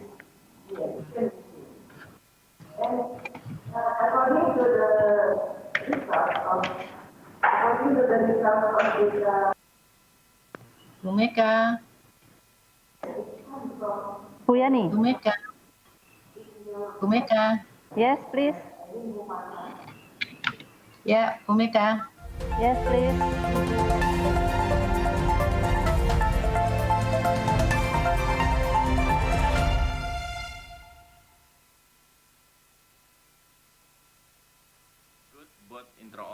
and extraoral. It is a safe practice to open the mouth gently after repairing while checking the tension of the muscle. There is no interruption to the mouth opening. In 6 months follow-up, there is a slight lack of wound healing. The presence of scar tissue atop a little vein, we can see in this photograph, scarring can occur by several factors. Patient was 29 years old at the time of reconstruction surgery. In patient with macrostomia, it was recommended that the closure operation was in infancy. Repair should be made like as early as possible, both to prevent feeding problem and for aesthetic reason. But we can see the oral commissure is not white and almost close to normal. No face expression interference and functional also good. Patients are satisfied with the result of the operation. Now, the patient is already getting a couple and married. We are also happy to hear the news. To sum up, transverse facial cleft is a rare in occurrence and requires precise correction. The well-mobilized and reconstruction orbicularis is the key to repair. The Z-plasty technique of the skin gives satisfactory result. Okay, that's all. Thank you very much for your great attention, ladies and gentlemen. Wassalamualaikum warahmatullahi wabarakatuh.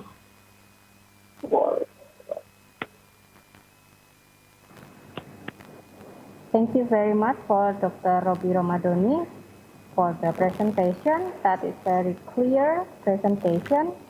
So we will move to the next presenter. That is will be presented by Dr. Erwin Setiawan from Universitas Muhammadiyah Yogyakarta. Please enjoy the video. Thank you.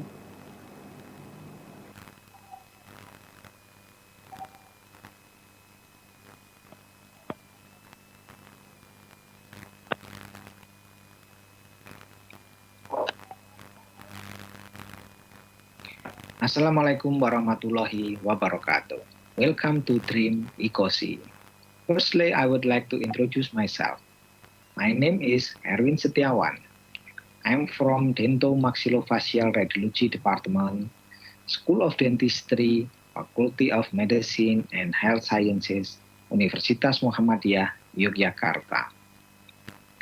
In this day, I would like to present my case report with the title is Odontogenic keratosis found accidentally with radiological feature.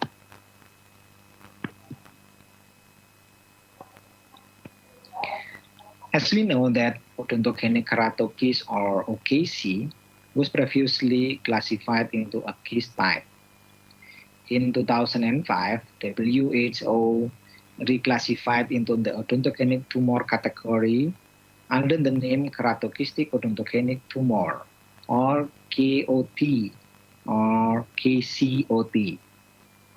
In 2017, WHO reclassified KCOT into KIS again under the name odontogenic keratosis, as there was not enough evidence to support the neoplastic origin. 11% OKC case of all KIS occur in the jaws, most of which occur in the mandible. Small odontogenic keratosis are usually asymptomatic and only visible on radiograph.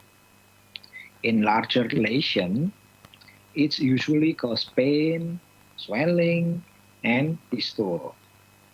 This lesion can also result in jaw deformity. Based on the characteristic of the OKC, it is necessary to have a sufficient knowledge regarding the clinical and radiographic feature. The purpose of this case report is to show the radiographic feature of OKC.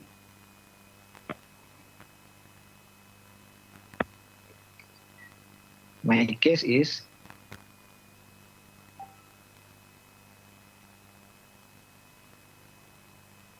A 24-year-old woman complained that her lower left tooth often have pain and uncomfortable for chewing. Intraoral examination on ratio 3H showed there was no abnormalities, and then prescribed analgesic. After a week, the pain remained and referred to have a radiographic examination so the condition could be doubly determined.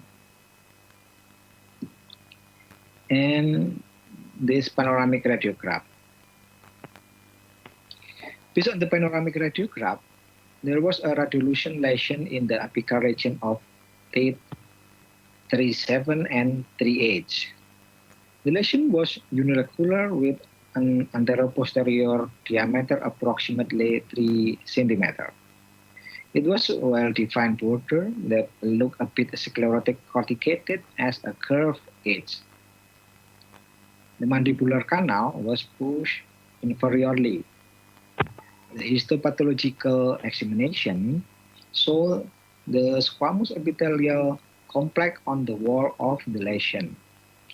The lumen of the lesion contained large keratin masses, and there were no signs of malignancy. It can be concluded that there was odontogenic keratosis. Next discussion. OKC is mostly found at the age 20 until 30 years old, usually asymptomatic or appear to have slight swelling. In this case, appear along with the frequent pain when the patient chewed food in the area of tooth 3H. The pain provided specific suspicion of abnormality in the area of tooth 3H and indicate there was any secondary infection. Panoramic radiograph can be used to analyze the location of the lesion boundaries, and the extent of the lesion. OKC is a depiction of unilocular kystic radiolution lesion that is well-defined border and surrounded by small radiograph boundaries or curved arcs as scallop outline. These cortical boundaries are sometimes invisible due to the secondary infection.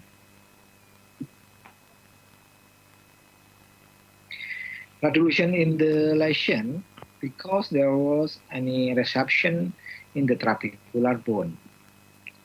If the internal lesion looked rather vague, it is possible due to the lumen filled with keratin.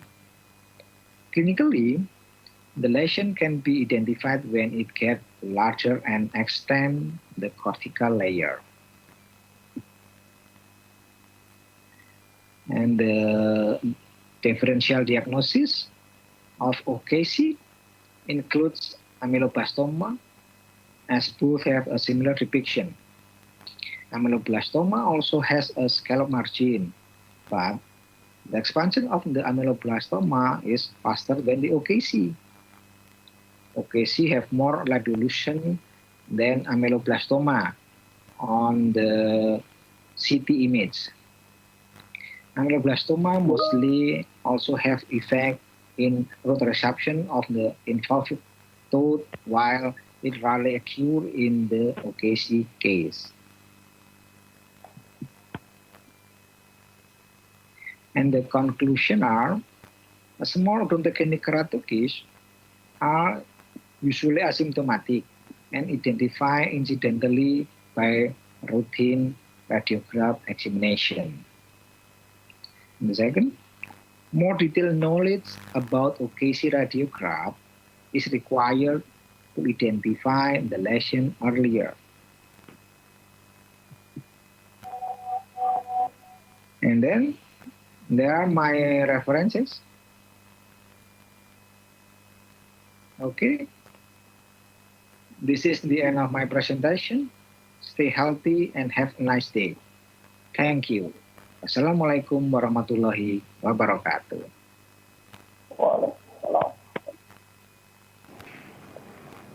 Thank you. you very much for Dr. Erwin Setiawan for the nice presentation. Before we next to the next speaker, I would like to remind you, if you have any question, please write down your question in the chat box with format to which author name and question. And I will read that question in the end of the session. Thank you. So let's move to the next speaker. It will be presented by Dr. Dwi Suhartiningsih from Universitas Muhammadiyah, Yogyakarta. Please enjoy the video. Thank you. Assalamualaikum warahmatullahi wabarakatuh. Ladies and gentlemen, let me introduce myself. My name is Dwi Suhartiningsih.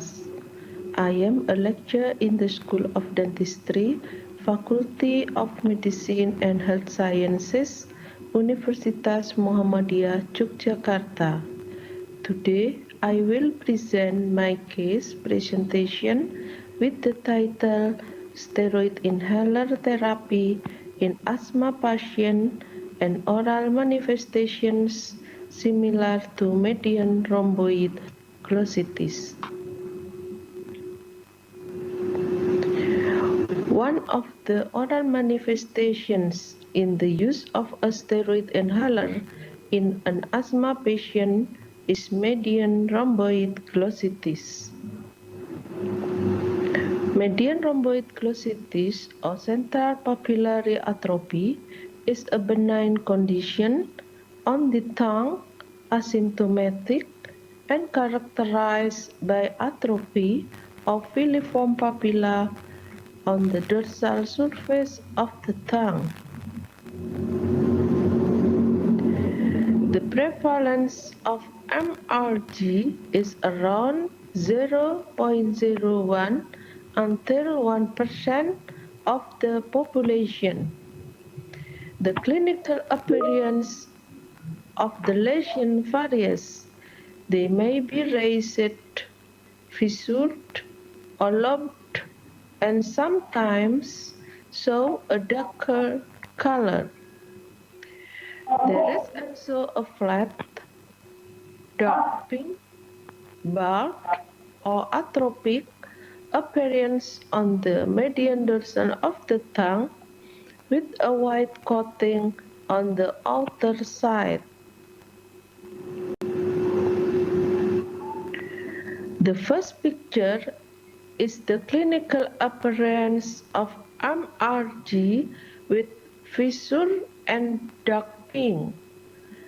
The second picture is the clinical appearance of MRG with raised, lobed, and white coating. And the third picture is the clinical appearance of MRG with flat and darker color. MRG was initially considered a developmental defect that occurs during the embryogenesis process due to the failure of the tubercular impart. The current theory believes that MRG is a chronic infection caused by Candida albicans. Several related factors that predispose to MRG include smoking, use of dentures, diabetes mellitus, and use of steroid inhalers. High steroid doses and a long time in the oral cavity will affect the normal flora balance. It can lead to yeast infection.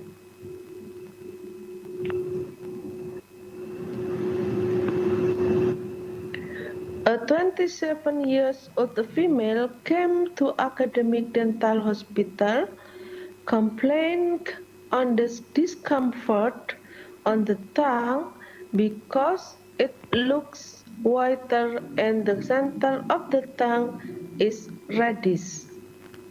The clinical history revealed that 3 days before the complaint appeared on the tongue, the patient had an asthma attack, and to overcome it, she used a steroid inhaler. The dorsal surface of the tongue reveals a white plaque, easy to rub without leaving any red areas. Another finding in the middle of the tongue is a reddish area with a smooth surface, regular edges resembling to MRG.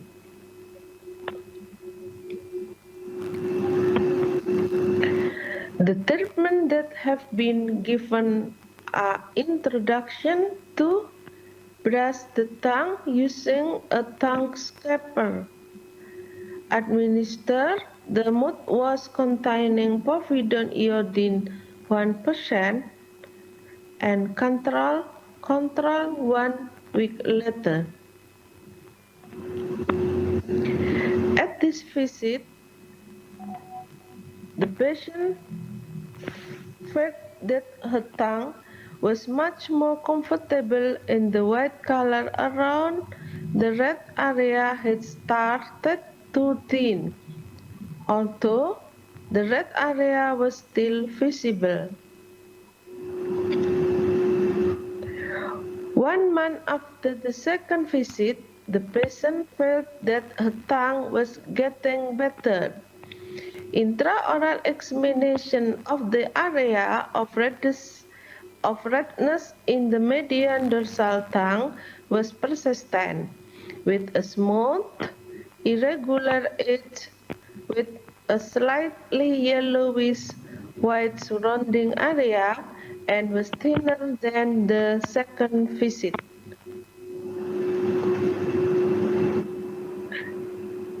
In normal conditions, the tongue has a round surface texture because the mucous membrane contains many lingual papilla, such as filiform, fungiform, foliate, and circumvallate papilla.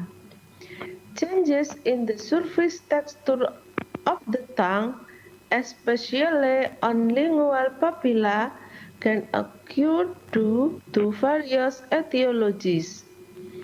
One of the etiologies for changes in the surface texture of the tongue is the use of a steroid inhaler.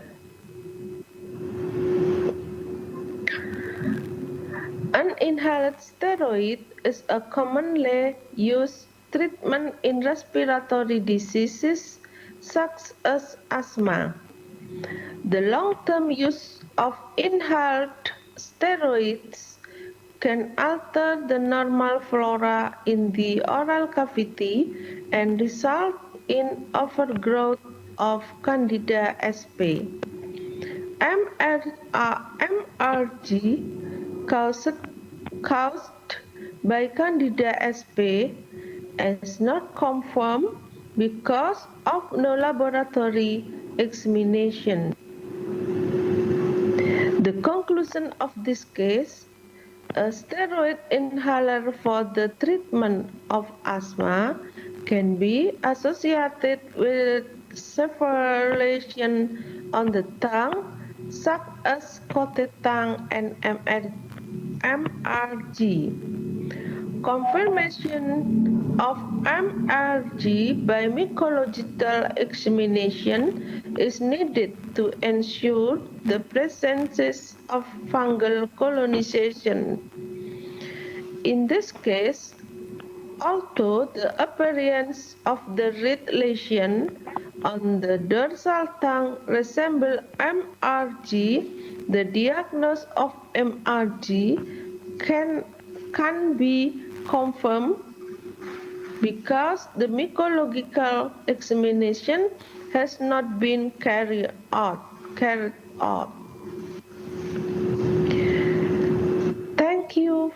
your attention and wassalamualaikum warahmatullahi wabarakatuh.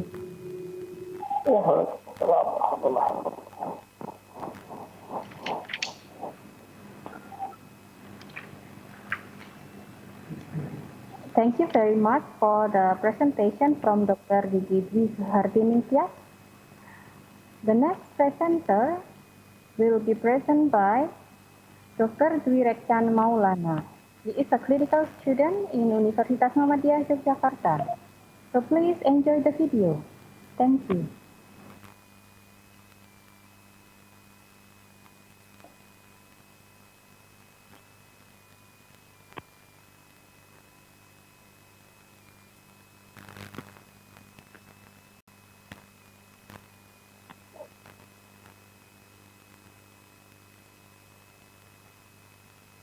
Assalamualaikum warahmatullahi wabarakatuh. In this video, I will give a presentation of the scientific publication that I have made in the University of Yogyakarta. My name is Fendi Hijratan Maulana Islam. I am a clinical dental student at Muhammadiyah Yogyakarta Universitas. I was also assisted by my supervisor, Dr. Gigi Dwi Suhardiningsih, MDSC. Management of Epulis Usurato in type 2 diabetes mellitus patient is the type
You're watching International Conference on Sustainable Innovation 2020.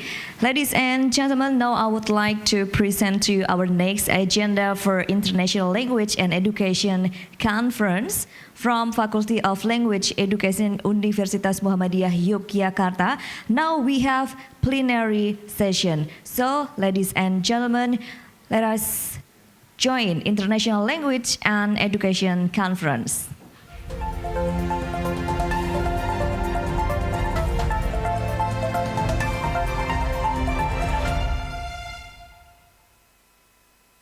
To not necessarily ask a keen question to the presenter, but you can also share your experience in implementing this curriculum. Okay, would you like to raise your hand and just state your question directly to Bu Eko, or if you want to share your experience, you can just start talking about your experience. Okay, please.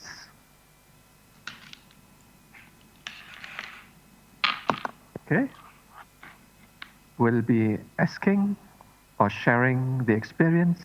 Raise your hand. Okay. Hello. Okay, Bapak Ibu. Are you still with me?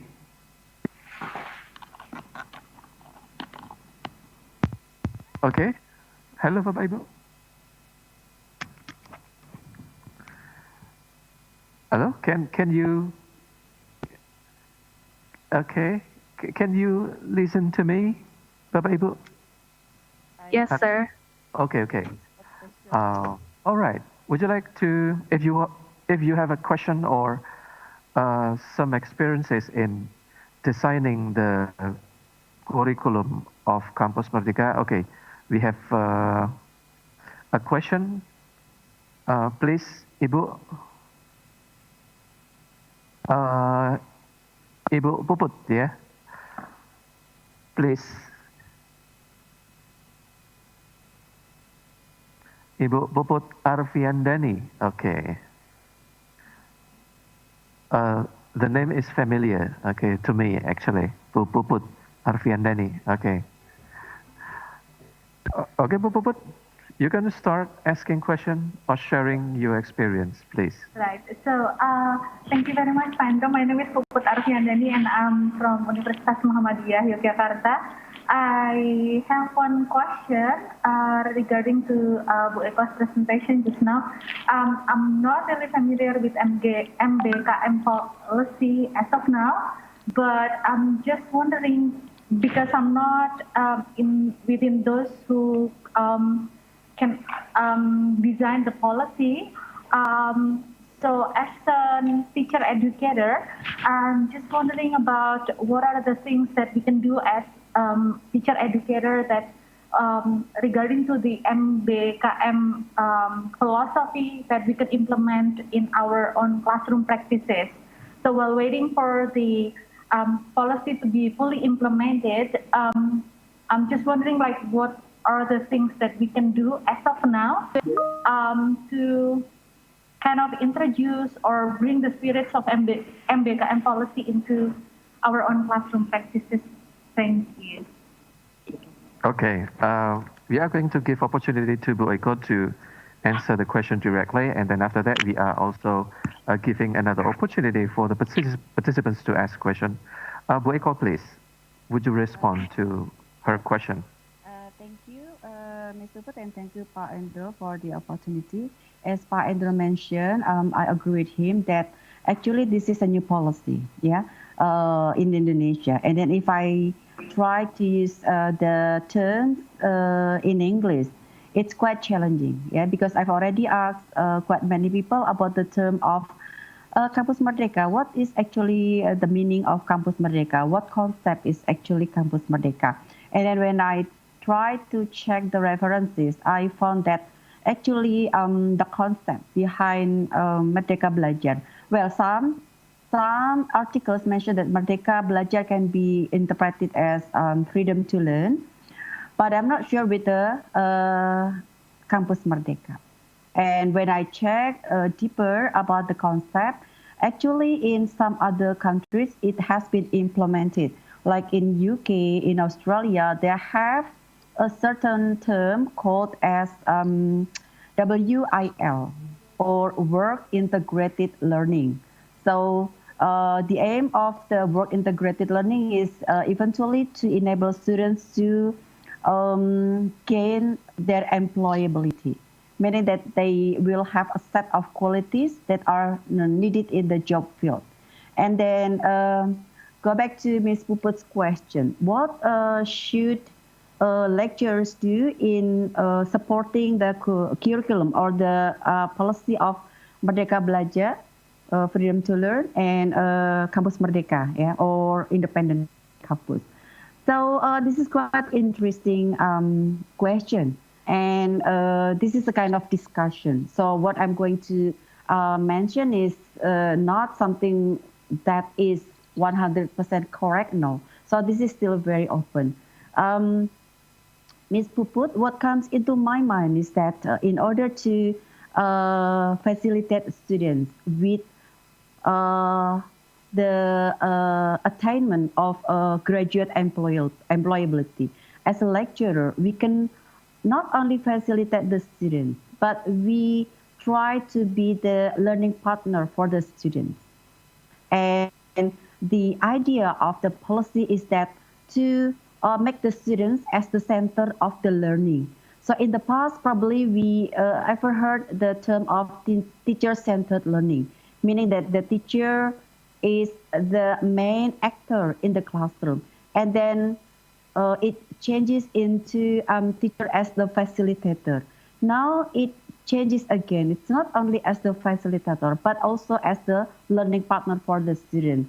So what should the lecturers do? There are so many things to do. Yeah, like what? I actually focus also my research on teacher professional development. So in supporting students to get their graduate employability, which is actually in the concept of Kampus Merdeka, Merdeka Belajar, a lecturer should improve themselves so that the lecturer can be capable of being.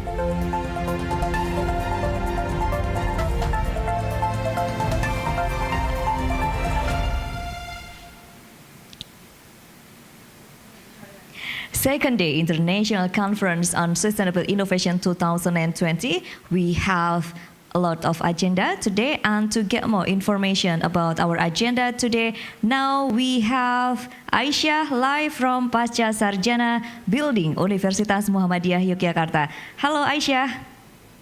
Hello Indri. Can we get participant? Good afternoon. Good afternoon. Can we get some update of this conference today?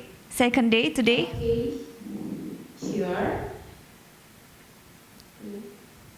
Okay, so on the second day, after the break session, the parallel session of the conference is still held. And right now behind me is the room of the International Conference on Agribusiness in Cutting Edge Innovation. International Conference on Agribusiness and Rural Development, or ICoNART, and the theme is the Sustainable Agribusiness in Cutting Edge Innovation Era. And right behind me is the behind the scene situation of the team of ICoNART. They working hard to success this conference, and this conference has about 127 participants. That's all I can report. Back to the studio. Thank you, Aisyah, live from Pasca Sarjana Building, Universitas Muhammadiyah. Once again, thank you, and thank you for joining with us.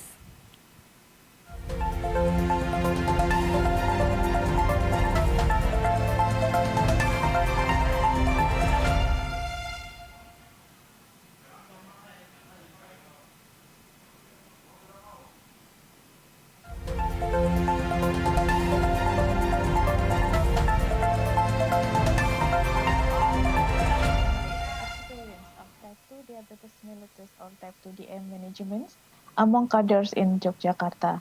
There were two research objectives. The first is to describe levels of knowledge regarding Type 2DM management among cadres in Yogyakarta, and the second is to describe levels of knowledge regarding type 2 DM management among cadres in Yogyakarta. This was descriptive study with 68 sample size.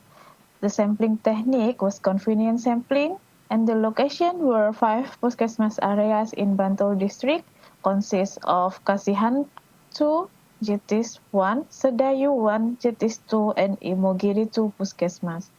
The data collection period was between January and February 2019. The inclusion criteria of cadres was cadre, could be elderly cadre or post-bindu cadre, who work in the selected area and willing to participate in the study. The study used 2 questionnaires. The first is knowledge questionnaire, which consists of 9 items, 1 correct answer. And the second questionnaire was experience questionnaire, which consists of an 8-item Likert scale. And the validity of both questionnaires with index CVI was about 0.83 to 1, and the reliability using Cronbach alpha for knowledge questionnaire was 0.7 and experience questionnaire was 0.84. Therefore, the questionnaires of the study were considered valid and reliable.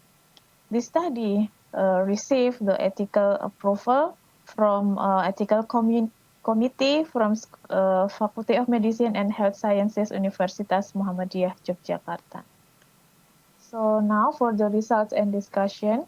The study showed that 100% of the participants in the study were women, with the average age about 43 years, and the youngest age was 20 years, and the oldest age was 64 years. The average duration of being cadres was about 7 years, with 1 year as the shortest duration and 33 years as the longest duration. Regarding the education level, more than half of the cadres graduated from senior high school, and then about 22% graduated from diploma or higher education. Unfortunately, we can see that the cadres, some of them still have a lower education. More than 60% of cadres work as a housewife or no formal employment, and then more than half of them never received training on type 2 DM management.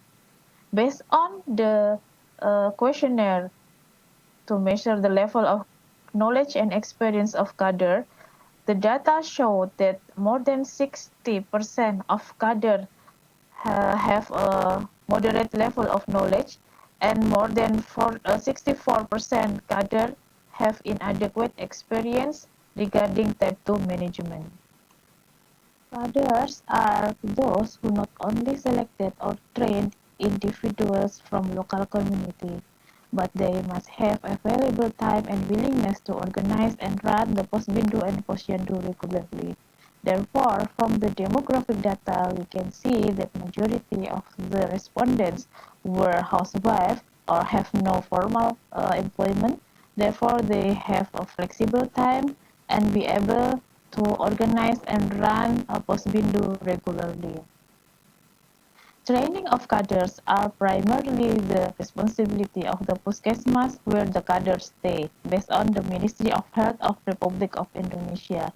However, the training of cadres cannot be conducted regularly due to the lack of time and the lack of healthcare professionals that have available time to do the training.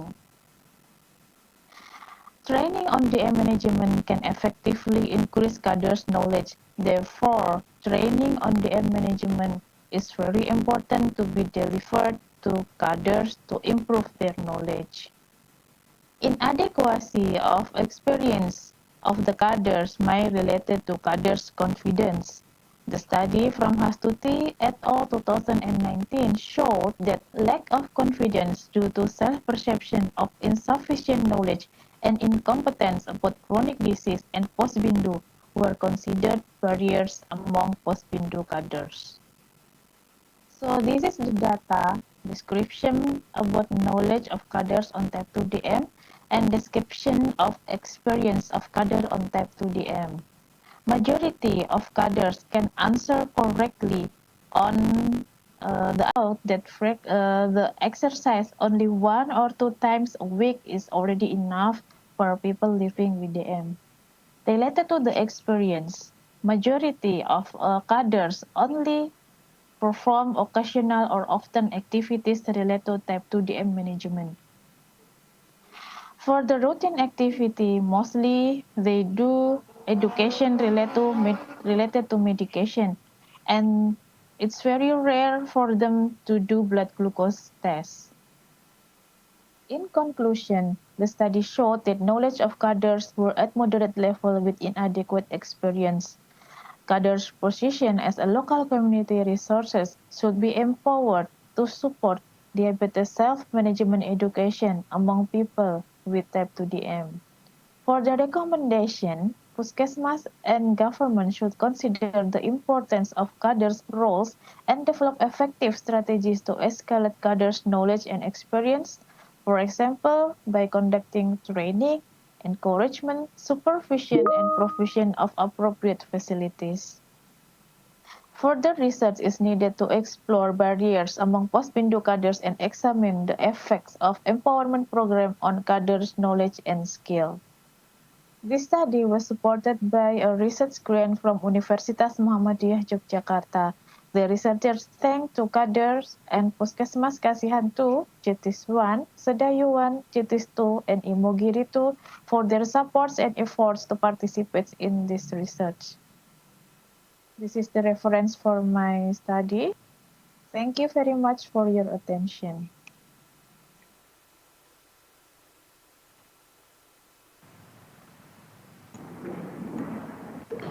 Okay, thank you, Ms. Yanuar Primanda. That was clear and interesting explanation about diabetes mellitus. Next explanation will be delivered by Ibu Titi Harsiti from Universitas Muhammadiyah Semarang. Time is yours.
bergelora di dada.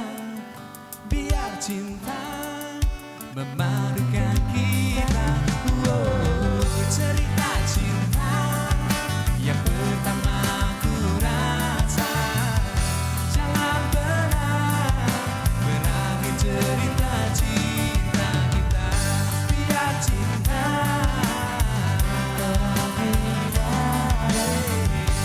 biar cinta memadukan kita. Cerita cinta yang pertama ku rasa. Jangan pernah berakhir cerita cinta kita.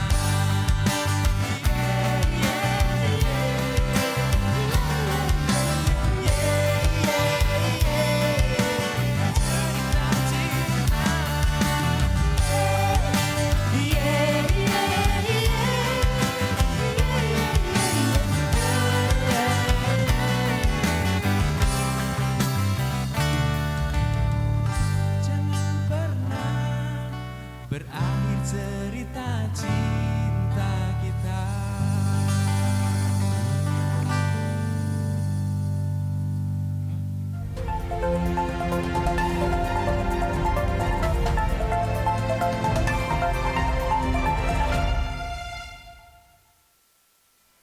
An initial treatment for the cervical rib. If the complaint is not relieved with medical treatment, surgical intervention is required. As a conclusion, vertigo is one of clinical manifestation of cerebellar stroke due to compression of the subclavian artery in the cervical rib. Thank you for the great attention for this presentation. Assalamualaikum warahmatullahi wabarakatuh.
Direction, I think we suggest to use 3D image. But as we know that the basic interpretation with through 2D and 3D is the same. The basic is the same if we want to interpret the panoramic technique. Okay, I think that is my answer, Dr. Robi. Okay, thank you for Dr. Gigi Erwin. So the answer is it depends on the purpose. So it is sufficient or not using two-dimensional radiology, it depends on the purpose, if I can get the conclusion. So that's all the question for Dr. Gigi Erwin. So next question, we still have a lot of questions here. And we still have enough time, so we have enough time to discuss among us. So the question for Dr. Gigi Vivi, this is question from Dr. Gigi Robi. What should be done to prevent side effects in inhaler, especially in MRG case? Okay, thank you, Dr. Yossi. Thanks for the question, Dr. Robi. to prevent median rhomboid glossitis due to the use of steroid inhaler, just gargle with water or mouthwash containing 1% povidone iodine after an asthma attack is resolved. And don't forget to always brush your tongue. Thank you. Okay, thank you for Dr. Wiwi. Dr. Robi, do you have any feedback or maybe you have any other opinion? Is clear enough. Thank you, Okay. Dr. Vivi. Thank you, Dr. Wiwi. I think this is a very interested case, MRG, median rhomboid glossitis in our dental practice. This is maybe a rare case, I guess. I'm not sure. So we are, as a dentist, can prevent by maybe give some education to the patient, like Dr. Wiwi said before. Okay, that's all the questions from Dr. Wiwi. We still have any question? The next question is for Dr. Dondi. This question is from Dr. Robi. The question is, can epulis fisuratum come recurrent? Thank you. Thank you, Dr. Yosi, and thank you, Dr. Robi. Before I answer the question, I apologize first if my video presentation the sound is not clear. And I will answer the question for Dr. Robi. Yes, epulis fissuratum can be recurrent if we don't think the danger. In this case, in my case, the epulis fissuratum grew because erection to the condition of the oral mucus due to excessive mechanical stress and the last long line to use. So if we don't replace the old denture with the new ones that are more comfort and adapt to the condition of the new oral cavity, the epulis fissuratum will be good back. Thank you. Dr. Robi, is it clear enough? Thank you, Mas Dondi. It's clear enough. Thank you, Dondi. Well, thank you, Mr. Dondi. So, do you have still any question from among the presenter or speaker or the participant?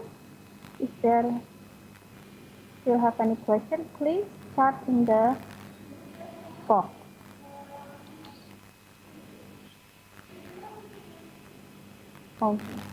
Okay. So if there is no question, me as a moderator have a small amount of question because I interact with all of your presentation today. So I will have a question. I would like to ask for Dr. Erlina. This is very interesting presentation because as you know that fasting Monday, Thursday is related in our Muslim activity. So my question is, in your presentation, you said that fasting lifestyle could decrease in emotional stress level. And how can it influence the blood pressure and oral hygiene? Thank you. Okay, thank you, Moderator Dr. Yosi, for your very nice question. Yes, regarding the Kohena and Kalibab journal from 2014, they said that the decrease of emotional stress will be peace to an individual, and peacefulness will stimulate the parasympathetic nerve.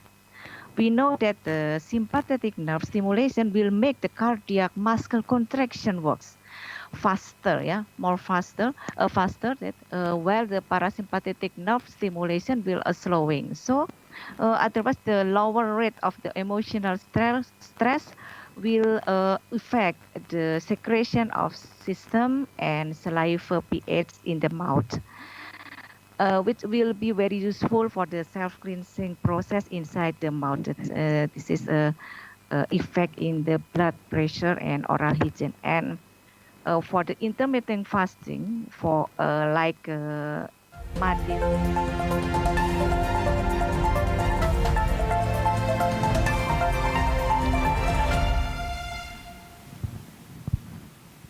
Good afternoon, ladies and gentlemen, all participants. You are watching the second day International Conference on Sustainable Innovation 2020.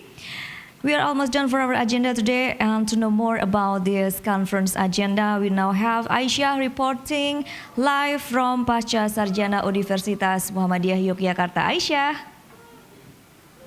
Hello, Indri. Can we get some information about our agenda today? Okay. Good afternoon, Indri and participant. Right now, the last session of parallel session of this conference is recently held, and we are almost done with this conference. And right now behind me is the room of the conference. And for the participant, just because this is the last session of the parallel session, it doesn't mean that you can sign out from the MS Team or turning off your laptop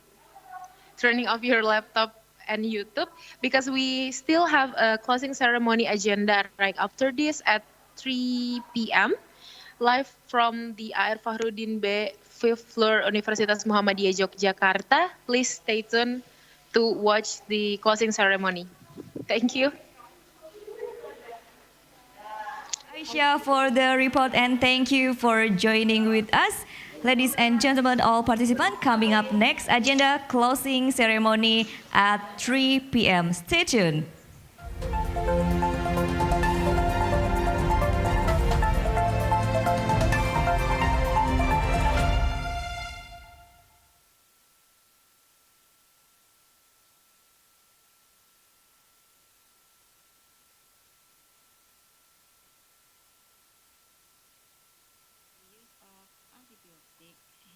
Often been done and regularly for treatment of periodontitis.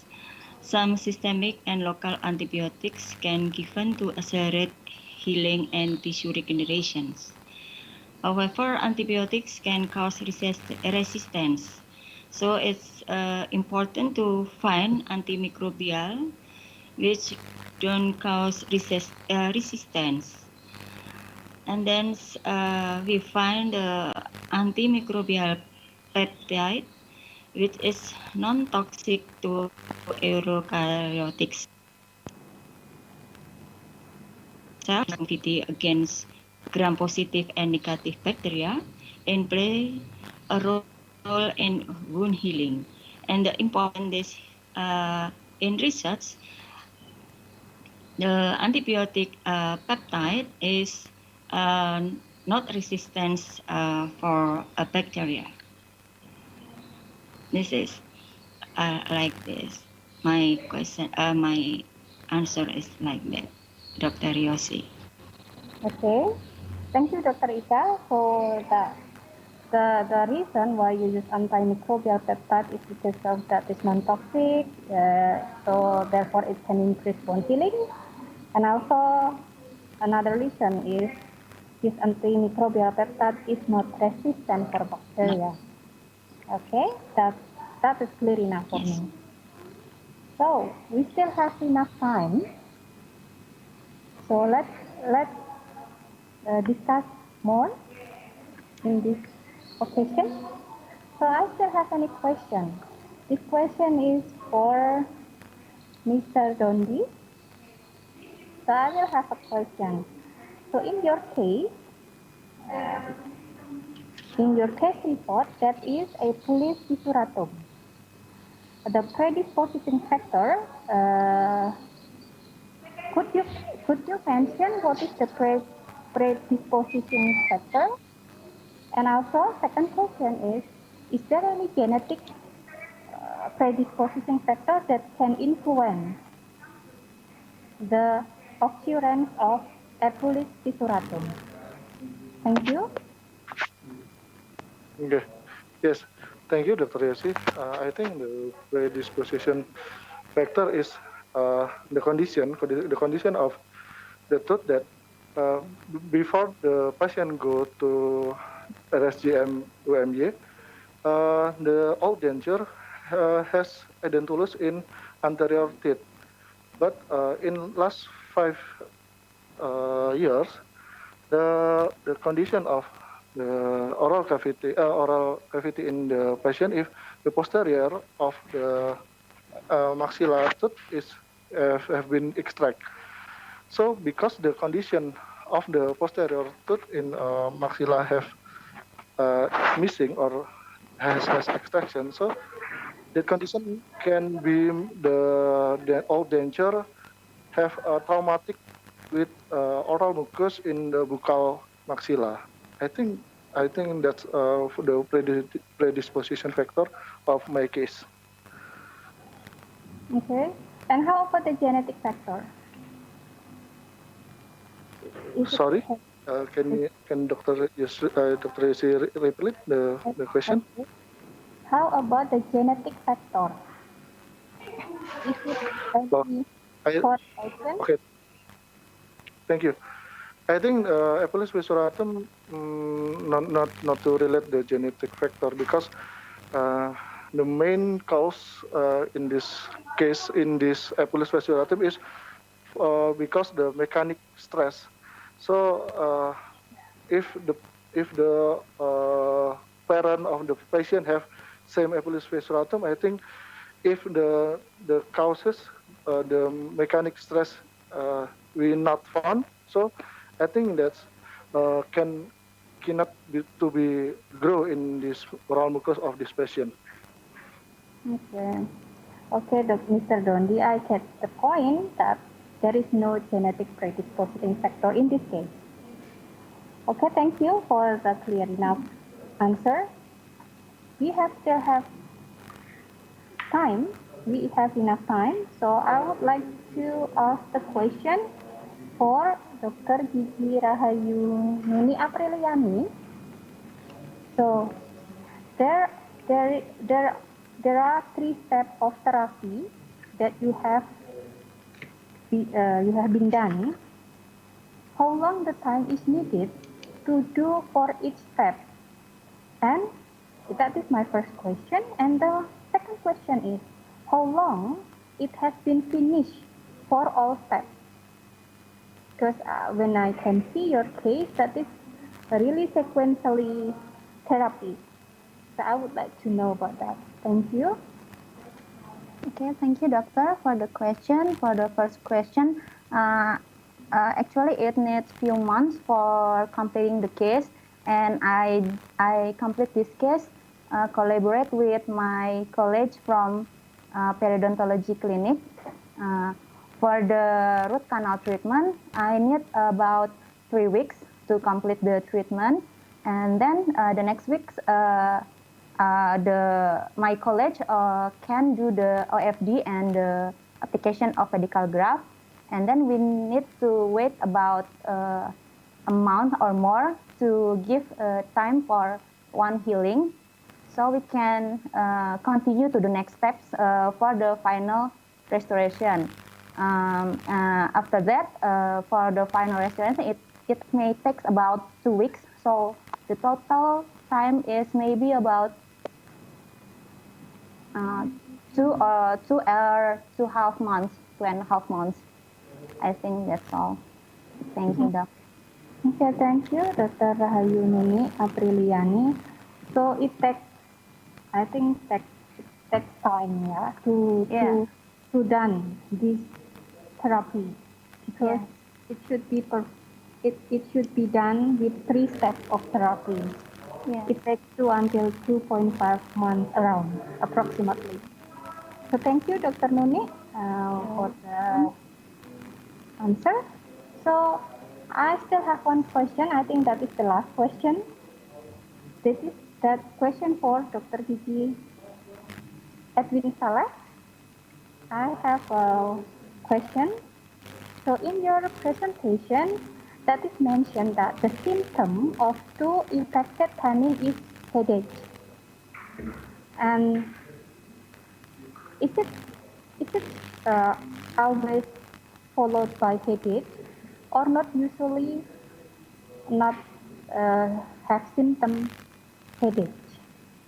And that is for my first question. My second question is, how old the recommendation age to do this extraction of two impacted canine case? Yeah. Okay, thank you. Thank you, Dr. Yosi, for your question. And this one is, the first is about headache. That is usually in the infection, maybe rarely. If this condition of infection is to be compact of bone, and then the destruction of eruption that stop it about the power of eruption, maybe can be makes some stressing in this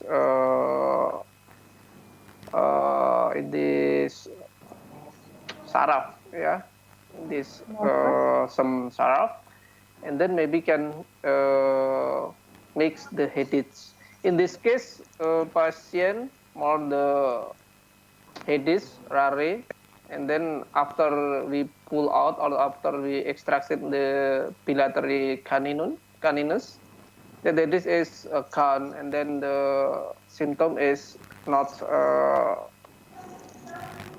include again. So for this case, maybe is absolutely about the headache from the bilateral infection of caninus. And then the second question is about how old to be extraction. Maybe if we early detection of infection, that is time to evaluate about treatment. That is can infection, can extraction, or maybe we can to make the teeth is more easy erupted.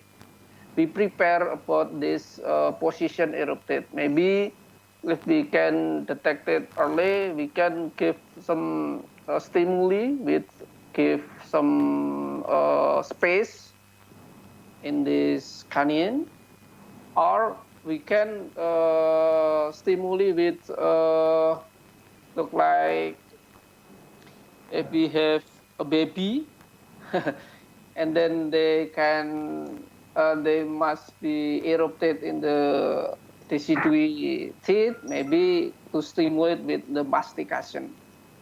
In this case, if the canine is deep on palatal, that is absolutely not indicated to the orthodontic windows wing. And the second, that absolutely not indicated for orthodontic widowing is if the inclination of angle, the canine position more than 45 degree. And then how old?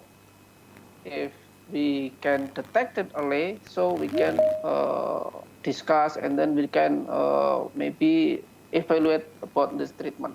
Not only extraction, maybe can be stimulate for orthodontic, and then so on. Thank you. Okay, thank you very much for Dr. Edwin.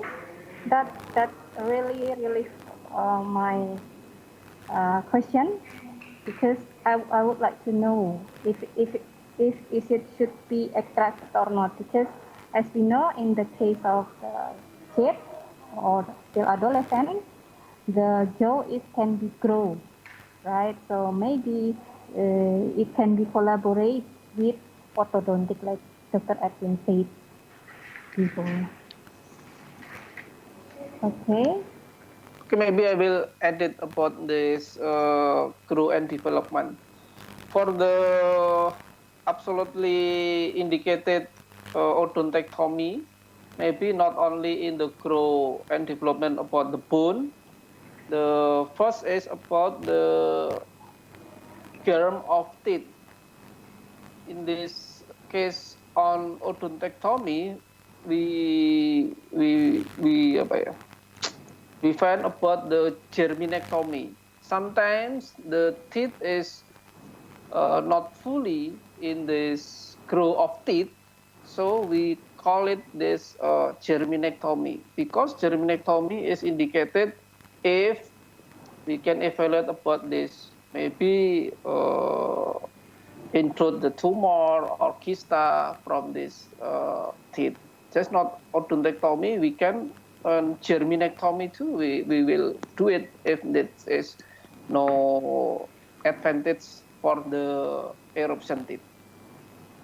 Okay, Dr. Edwin. What is germinectomy? Germinectomy from the germ, from the benih. Yeah, the teeth is not fully in the grow, so that is not the root is not complete. Maybe that sometimes we call it the germinectomy. Germinectomy. That's new terminology for me.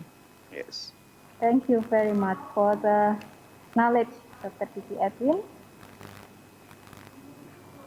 Okay, so I think that's all for the question today, but we still have enough time. This session should be finished by 2:50, but if we wait until 2:50, it's been long time, so it's better for us to finish this session, and please join again in this room by 2:50, because we will have announcement about the best presenter for this 2-day seminar. So, is it okay for all the participants to join again in this room? Yes, okay, no problem. By 2:50, because we will have announcement of best presenter during this 2-day seminar. So, I would like to close this session for today's class session. Thank you very much for all the speakers and the audience today for your kind attention and participation. Thank you again, and see you in the 2:50 with me again, because we will listen the best speaker during this 2-day seminar. Thank you very much. Have a nice day. Assalamualaikum warahmatullahi wabarakatuh. Waalaikumsalam.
Yeah. Thank you. Uh, Yeah. we have 10 minutes more, so all the participants maybe Thank you. can Thank answer you. one question. Thank you, Ibu Dianita. You're welcome. For the next question will be answered by Ibu Cindy Maria. You can choose one of the question. Is it from Miss Vivi or Mr. Fahmi? Okay. Okay, thank you. Thank you. Do you copy my sound very good? Yes. Okay. Thank you for the question from Mr. Fahmi and Mrs. Vivi. Well, from the bias, I will answer the question. The answer for the first from Mrs. Vivi, well, I stick to the research criteria, in the inclusion and the exclusion one. So if their meeting was actually good for the increasing the success of the APT, and they can share their experience about how to prevent or how to suppress their behavior, bully behavior actually. But this is not, I don't know, the good news or bad news. Corona happened and then they can meet each other directly. So we use sharing one. And then for the second, Mr. Fahmi, I think for the first question is odd and even just the simple random sampling, dividing the sample group from the sample, I think. And then for the second question, I'm sorry, just 62 population, and then after inclusion and the exclusion, only 40 will join the research, and this is a big commitment to join our research because it's very long time, one month to until 2 from pre and post test to conduct the research. That's all. Maybe my question. Okay, thank you. Thank you, Ibu Cindy. Okay, thank you, Bu Cindy. Okay, the next question will be answered by Ibu Yanwar Primanda. You can choose only one question because our time is limited. Can you hear me?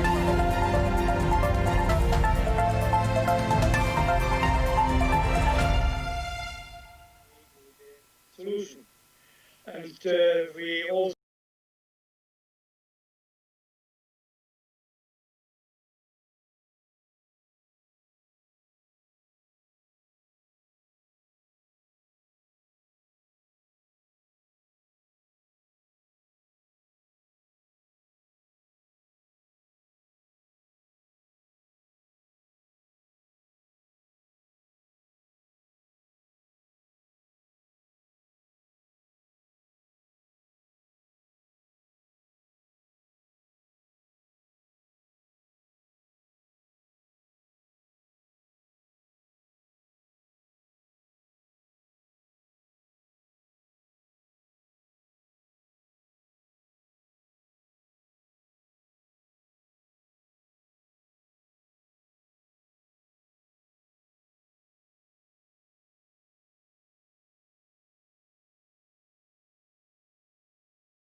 snobium indigestate from biogas plants.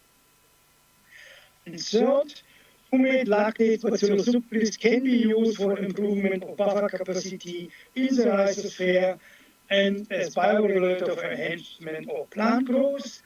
And fourth and the last is it is possible to fertilize vegetables with organic fertilizers following the VAC example of Vietnam, also in aquaponic systems.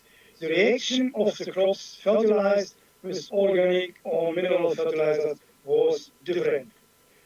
In these presentations, I use results of following PhD students, MSc or BSc students you see from Indonesia, Vietnam, Nepal, Ukraine, and Germany, so from very different countries. Thank you for your attention.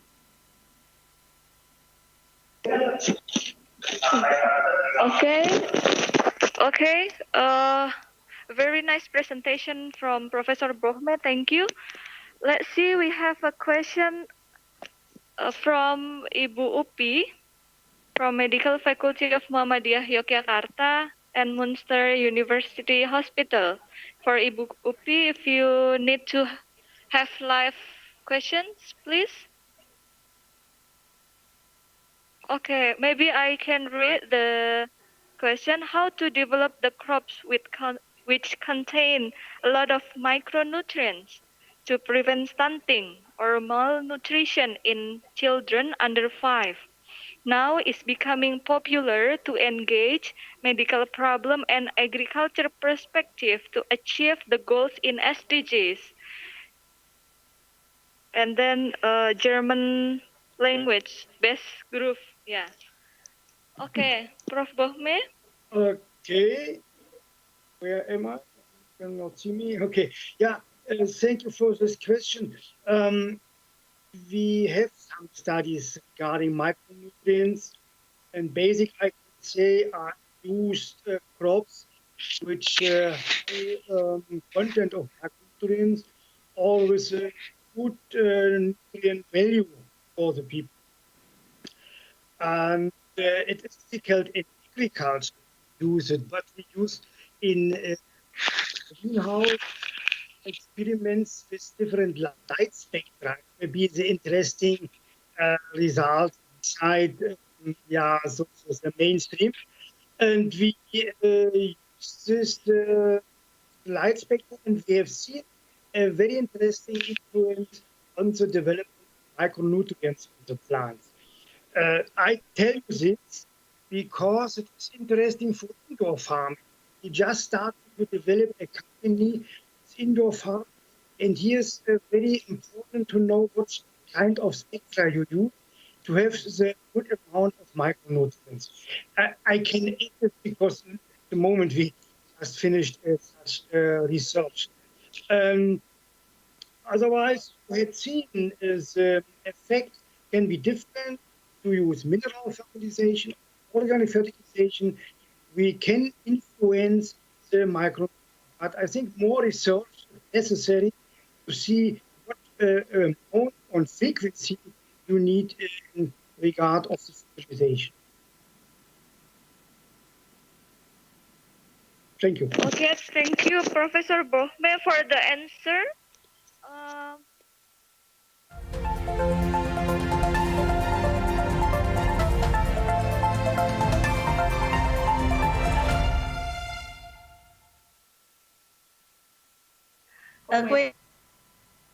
Thank you, Ibu Titi Hafiti, as your answer.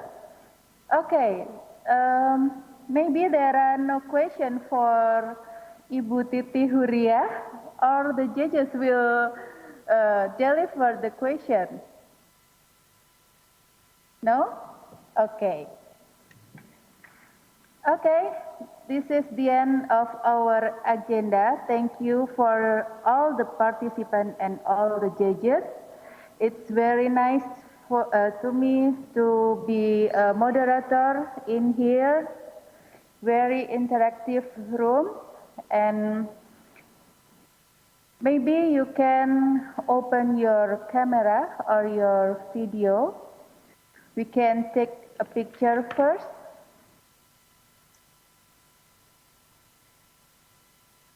Okay.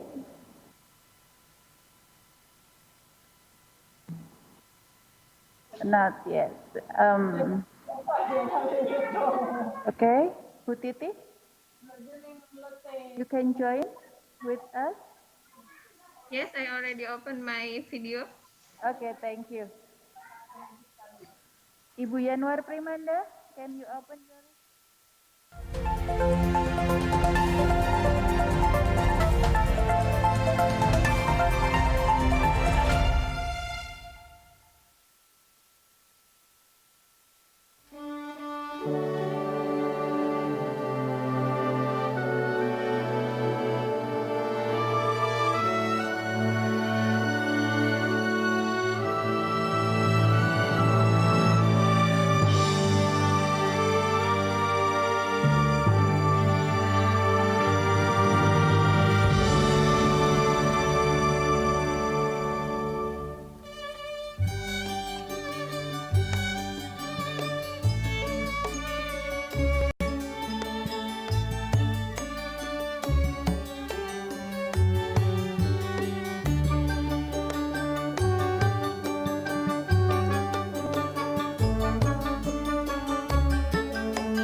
Candi Borobudur, yang merupakan salah satu warisan budaya dunia yang terdaftar di UNESCO, berlokasi di dekat kota Yogyakarta, kota yang dijuluki kota pelajar di Indonesia.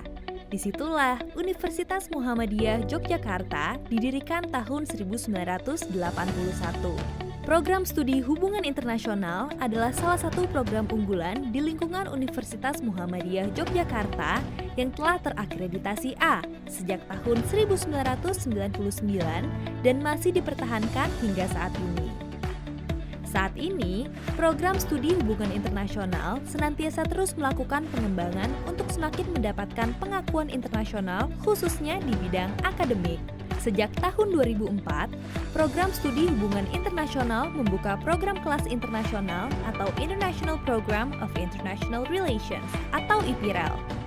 Program ini diperuntukkan bagi mahasiswa dari berbagai bangsa di dunia dengan menggunakan bahasa pengantarnya adalah bahasa Inggris. International Program for International Relations sebagai salah satu program yang telah dijalankan sejak tahun 2004 memberikan fasilitas International Teaching Learning Environment yang memungkinkan mahasiswa untuk belajar dan berinteraksi langsung dengan masyarakat internasional melalui kegiatan di kelas, magang, KKN, maupun program-program student exchange. IPIREL Prodi HIUNY siap mengantarkan generasi muda untuk berkiprah secara global. Untuk proses pembelajaran, IPIREL juga mengundang visiting lecturer dari Singapura, Malaysia, Australia, Korea Selatan, maupun Filipina. Dalam menapaki tradisi akademik, IPIREL menawarkan 3 klaster konsentrasi studi bidang diplomasi, bisnis internasional, dan masyarakat transnasional. Mereka yang mengambil konsentrasi diplomasi diharapkan memiliki bekal dan kemampuan yang cukup untuk mengembangkan diri di sektor-sektor penentu kebijakan di berbagai jenjang pemerintahan maupun swasta. Mereka yang ingin mendalami dunia korporasi dan perdagangan bisa mengambil klaster bisnis internasional. Sementara, mereka yang ingin mendalami gerakan sosial dan aktivisme lintas negara bisa mengambil konsentrasi masyarakat transnasional. IPIREL menyediakan banyak kesempatan bagi mahasiswa untuk memperoleh pengalaman akademis internasional seperti program double degree, program pertukaran mahasiswa atau student exchange, program magang, program summer school, atau juga program pemberdayaan masyarakat melalui kuliah kerja nyata pada tingkat internasional. The quality and standard of any educational institution, its program is a function of a number of imperatives.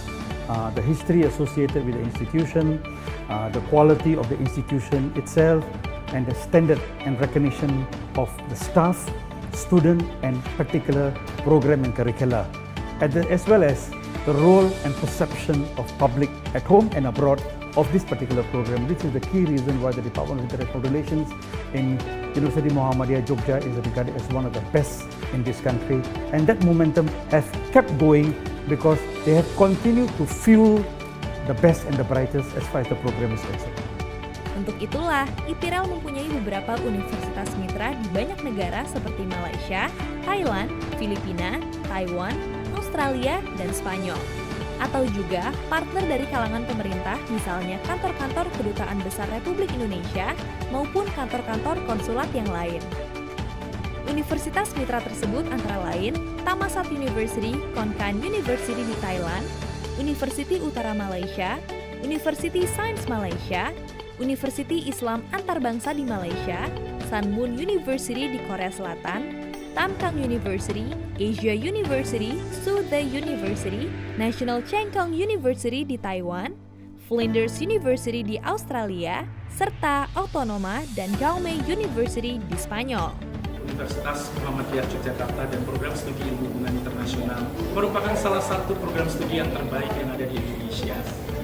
Perkembangannya sangat luar biasa dan hasil dari mahasiswa lulusannya juga luar biasa.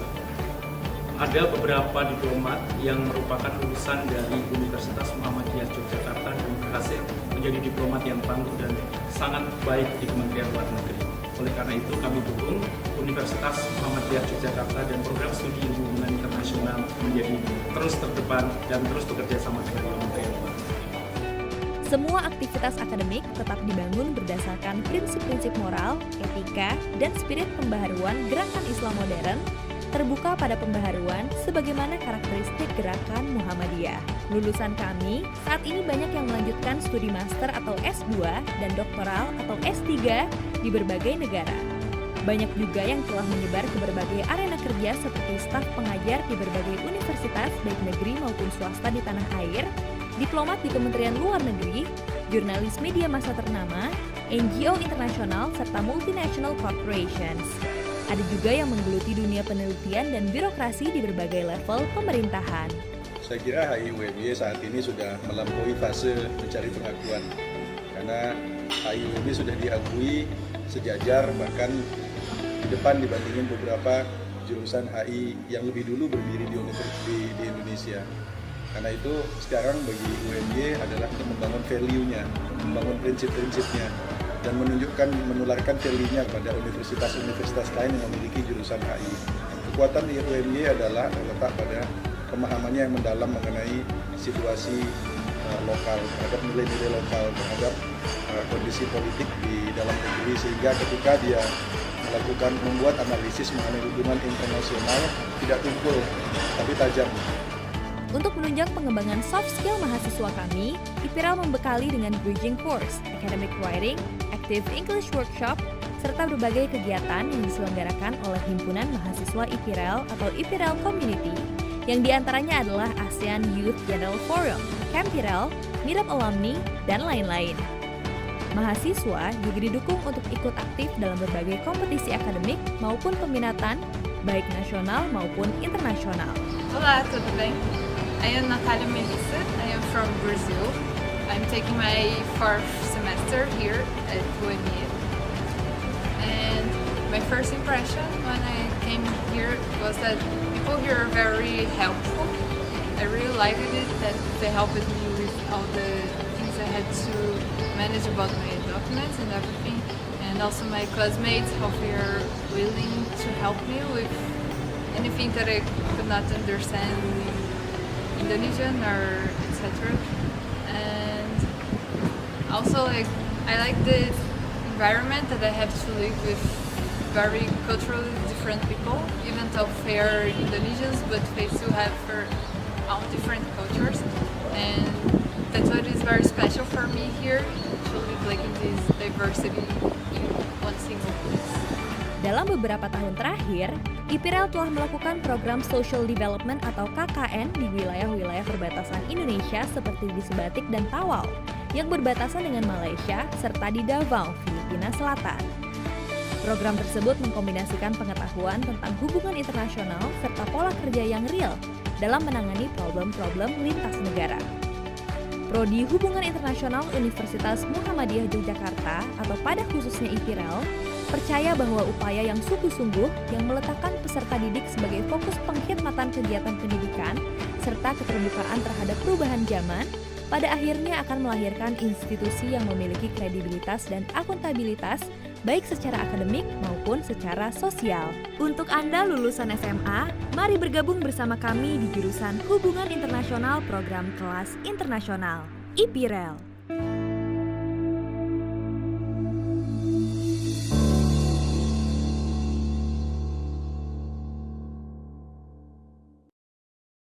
Program studi ekonomi syariah menjawab tantangan tersebut. Berdiri sejak tahun 1998, program studi ekonomi syariah sudah membuktikan eksistensinya dalam dunia pendidikan dengan berhasil meraih akreditasi A.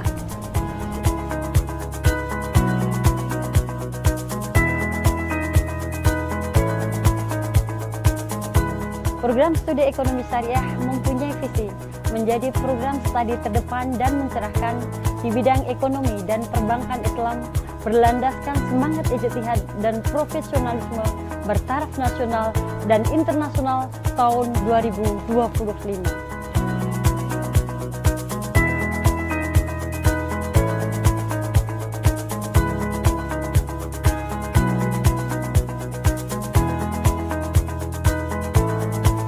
Program Studi Ekonomi Syariah Universitas Muhammadiyah Yogyakarta mempunyai 21 tenaga pengajar profesional yang berasal dari lulusan dalam maupun luar negeri.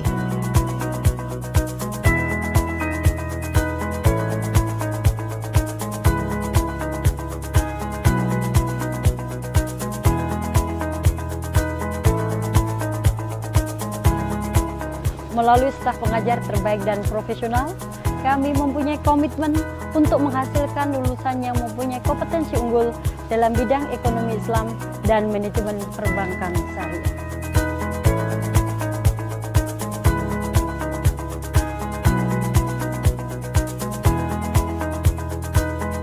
Untuk menunjang pembelajaran dan menciptakan atmosfer akademik, tersedia berbagai fasilitas unggulan dan ruang terbuka untuk diskusi.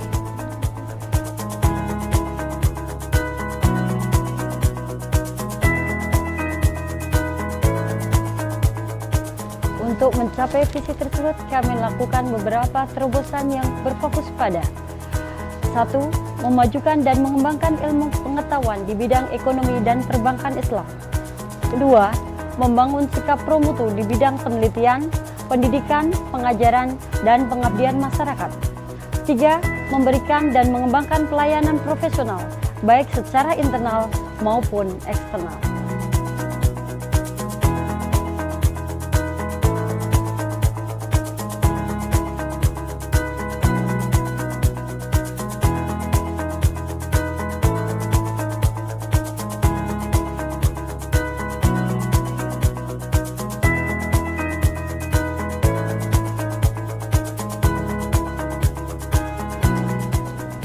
Berbagai agenda untuk menunjang kegiatan akademik mahasiswa dilaksanakan sepanjang tahun.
The Honorable Board of Trustees Universitas Muhammadiyah Yogyakarta, Dr. Agung Danarto MAG, the Honorable Vice Rector for Academic Affairs, Dr. Insinyur Sukamta STMT IPM, the Honorable Coordinator of Scientific Committee the 4th ICoSI 2020, Profesor Agus Setio Muntohar, ST Master Engineering Science PhD, the Honorable Chairperson of Committee of the 4th ICoSI 2020, Dr. Yeni Rosilawati SIP SAMM, the Honorable Co-Chair of the 4th ICoSI 2020, Ari Paksi SIP MA PhD, the Honorable All Chair of the Vocals of ICoSI 2020, distinguished guests, ladies and gentlemen, Assalamualaikum warahmatullahi wabarakatuh. First of all, let us praise be to Allah the Almighty for His grace and mercy, so that we could gather in this blissful place. Secondly, may solawat and salam always be presented to our Prophet Muhammad Sallallahu Alaihi Wasallam, who has guided us from the darkness to the likeness, from the bad character to the good one as we hold today.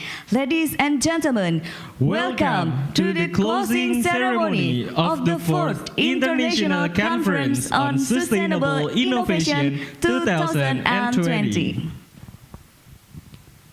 Distinguished guests, ladies and gentlemen, today's agenda will be opening, recitation of Holy Quran, National Anthem of Indonesia, Sang Surya, and Mars Universitas Muhammadiyah Yogyakarta, speech, and closing. Distinguished guests, ladies and gentlemen, let us open our agenda by reciting Basmalah. Bismillahirrahmanirrahim. Recitation of the Holy Quran, Surah Al-Kahf, verses 109 to 110, to Mr. Nur Sofyan as ICOM MICOM, the floor is yours.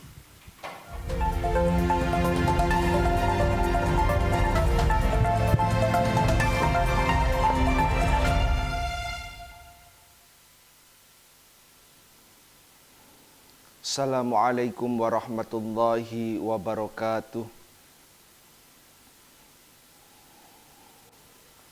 A'udzu billahi minasy syaithanir rajim.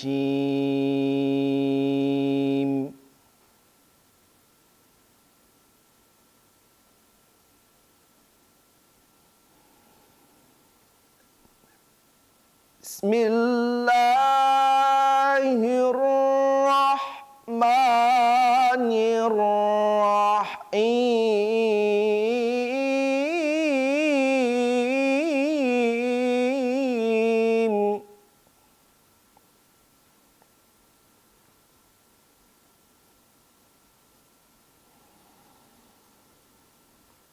Qul law kana al-bahru midadan li kalimati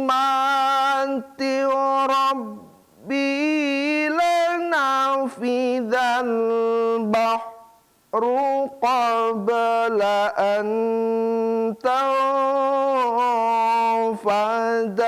kalimatu rabbi.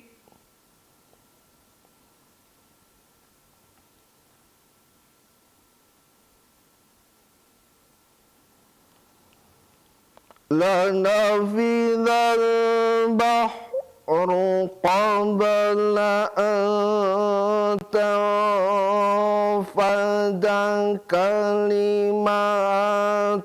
rabbi walau ji'na bimithlihi madada.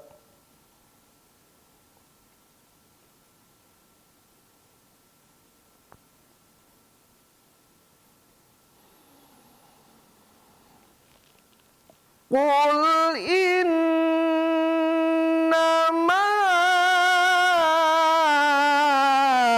ana basyarum mithlukum yuha ilayya annama ilahukum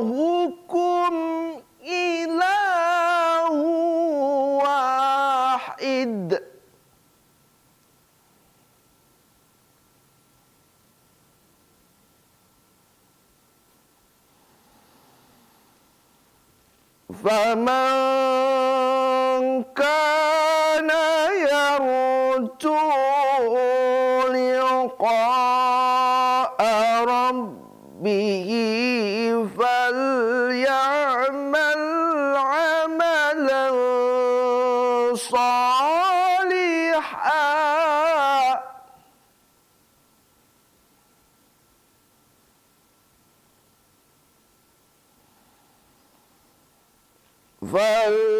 فليعمل عملا صالحا ولا يشرك بعبادة ربه أحدا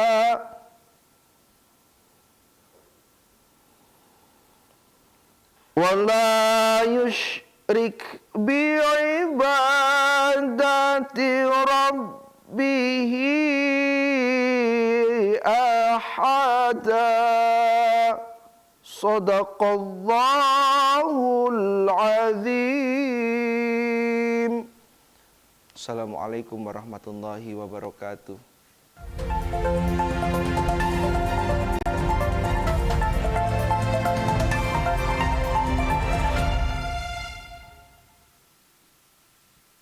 Ladies and gentlemen, please rise for the national anthem of Indonesia, Sang Surya and Mars Universitas Muhammadiyah, Yogyakarta.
Sang Surya, created by Kiai Haji Jarnawi Hadi Kusuma.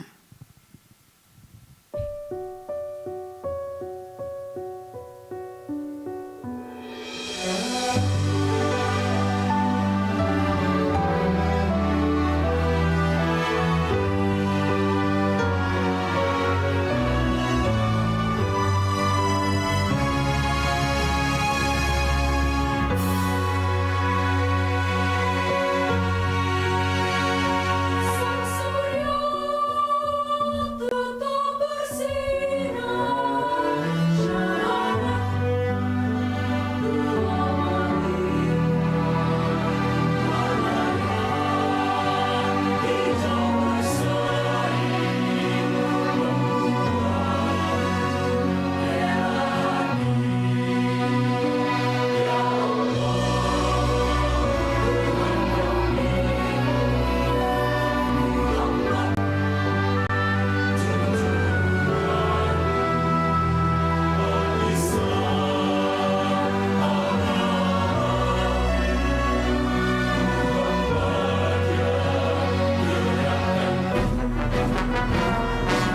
Mars Universitas Muhammadiyah Yogyakarta, created by Agus Kurnia Wibowo.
We would like to warmly welcome Board of Trustees Universitas Muhammadiyah Yogyakarta, Profesor Dr. Syamsul Anwar MA, and also Profesor Dr. Munzirin Yusuf MSI. Distinguished guests, ladies and gentlemen, move on to the next agenda. Remarks by the co-chair of the 4th ICoSI 2020 to Mr. Ari Paksi SIP MA PhD. The floor is yours.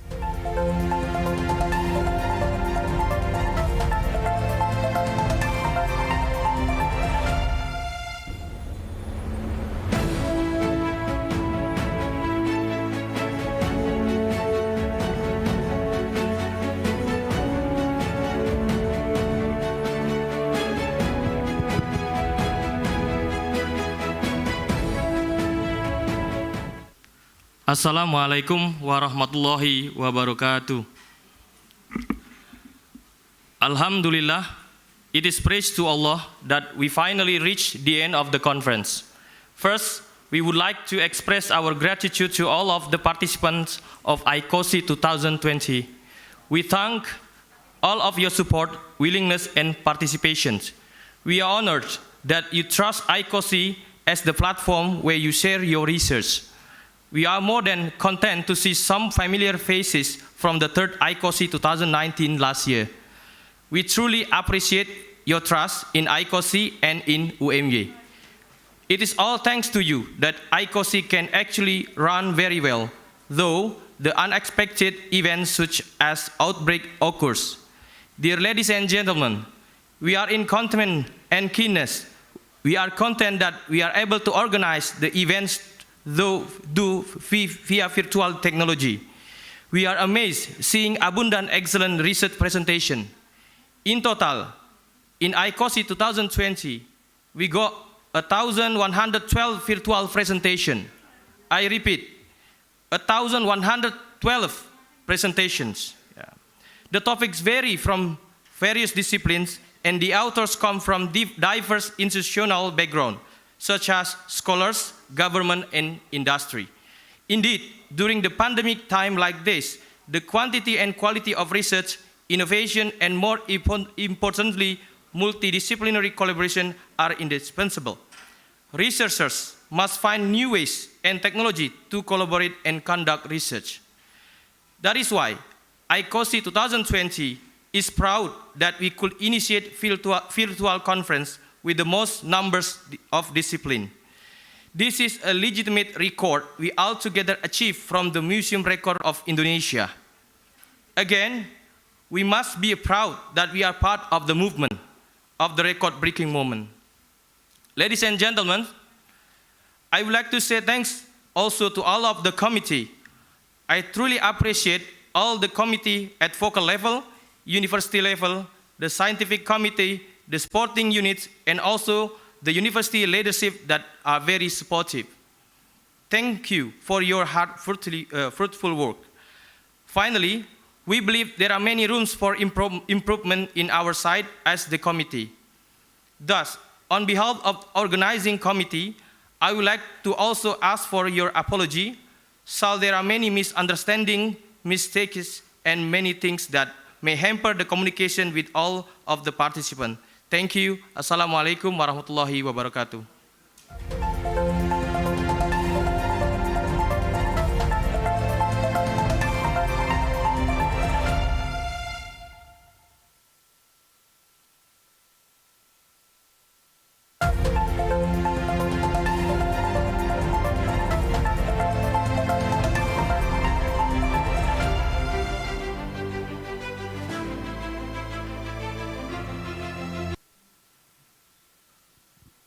Distinguished guests, ladies and gentlemen, the next remarks will be delivered by Vice Rector for Academic Affairs, Universitas Muhammadiyah Yogyakarta, which will officially close the 4th ICoSI 2020. Please welcome Dr. Insinyur Sukamta, ST.MT, IPM.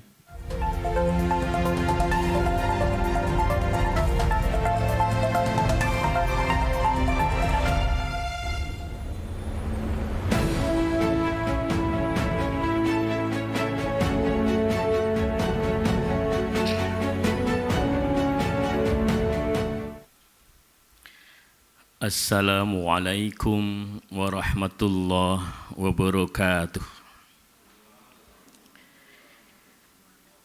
Alhamdulillahi rabbil alamin. Praise be to Allah subhanahu wa ta'ala, the most beneficent, the most merciful.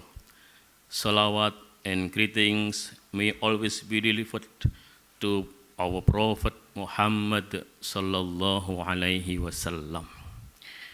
The Honorable Board of Trustee, Professor Samsul Anwar and Professor Mudrin Yusuf, and also the Scientific Committee, Professor Agus Mundohar. The Honorable Keynote Speakers, and all participants, and also the committee of the 4th ICoSI 2020 with the theme Cutting Edge Innovation on Sustainable Development Goals, wherever you are at the moment. On behalf of the Rector, Universitas Muhammadiyah Yogyakarta, I am Sukamta, the Vice Rector for Academic Affairs, would like to express our gratitude to all of the 35 keynote speakers and 12 presenters, excluding the participants. All in all, the total number of the speakers and the participants are 1373 people. It is definitely such an honor for all of us to be hosting the first virtual international conference in following 14 focal points and attended by participants from more than 11 countries from the Western, Central, and Eastern hemispheres.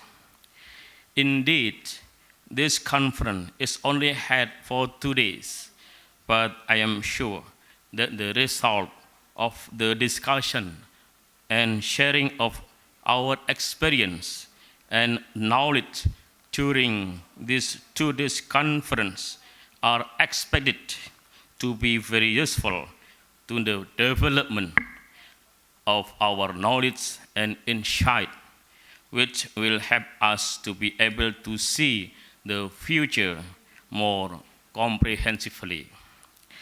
I would like also to express my sincere gratitude to all the co-hosts who have agreed to participate and to cooperate well to make this international conference a success.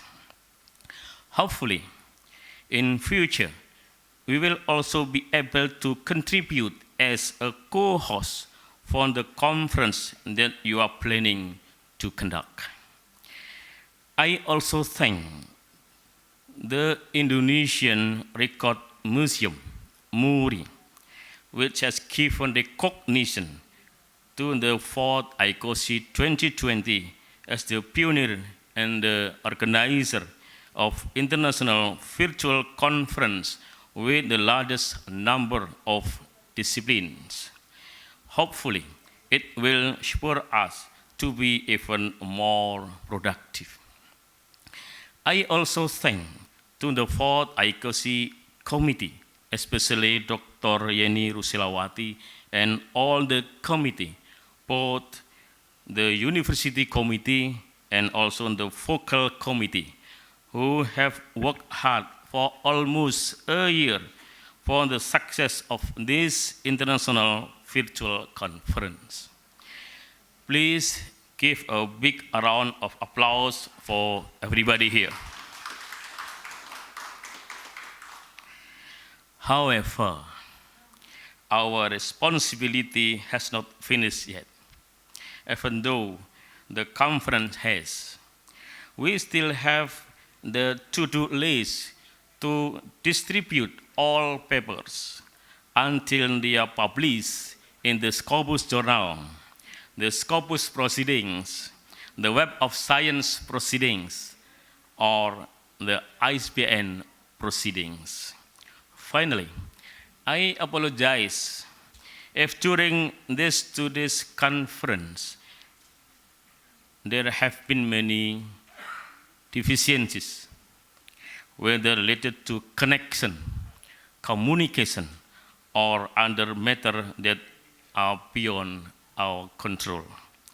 We hope to see you again on the 5th ICoSI 2021. Thank you. Wassalamualaikum warahmatullahi wabarakatuh.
Thank you, Dr. Insinyur Sukamta, STMT IPM, for the speech and officially close the 4th ICoSI 2020.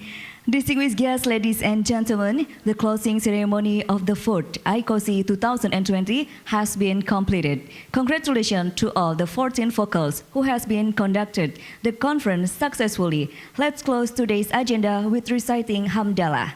Alhamdulillahirabbil alamin. On behalf of the committee, thank you all for making time to join us here today. I wish you all a pleasant day and see you at the 5th ICoSI next year. Thank Thank you and wassalamualaikum warahmatullahi wabarakatuh.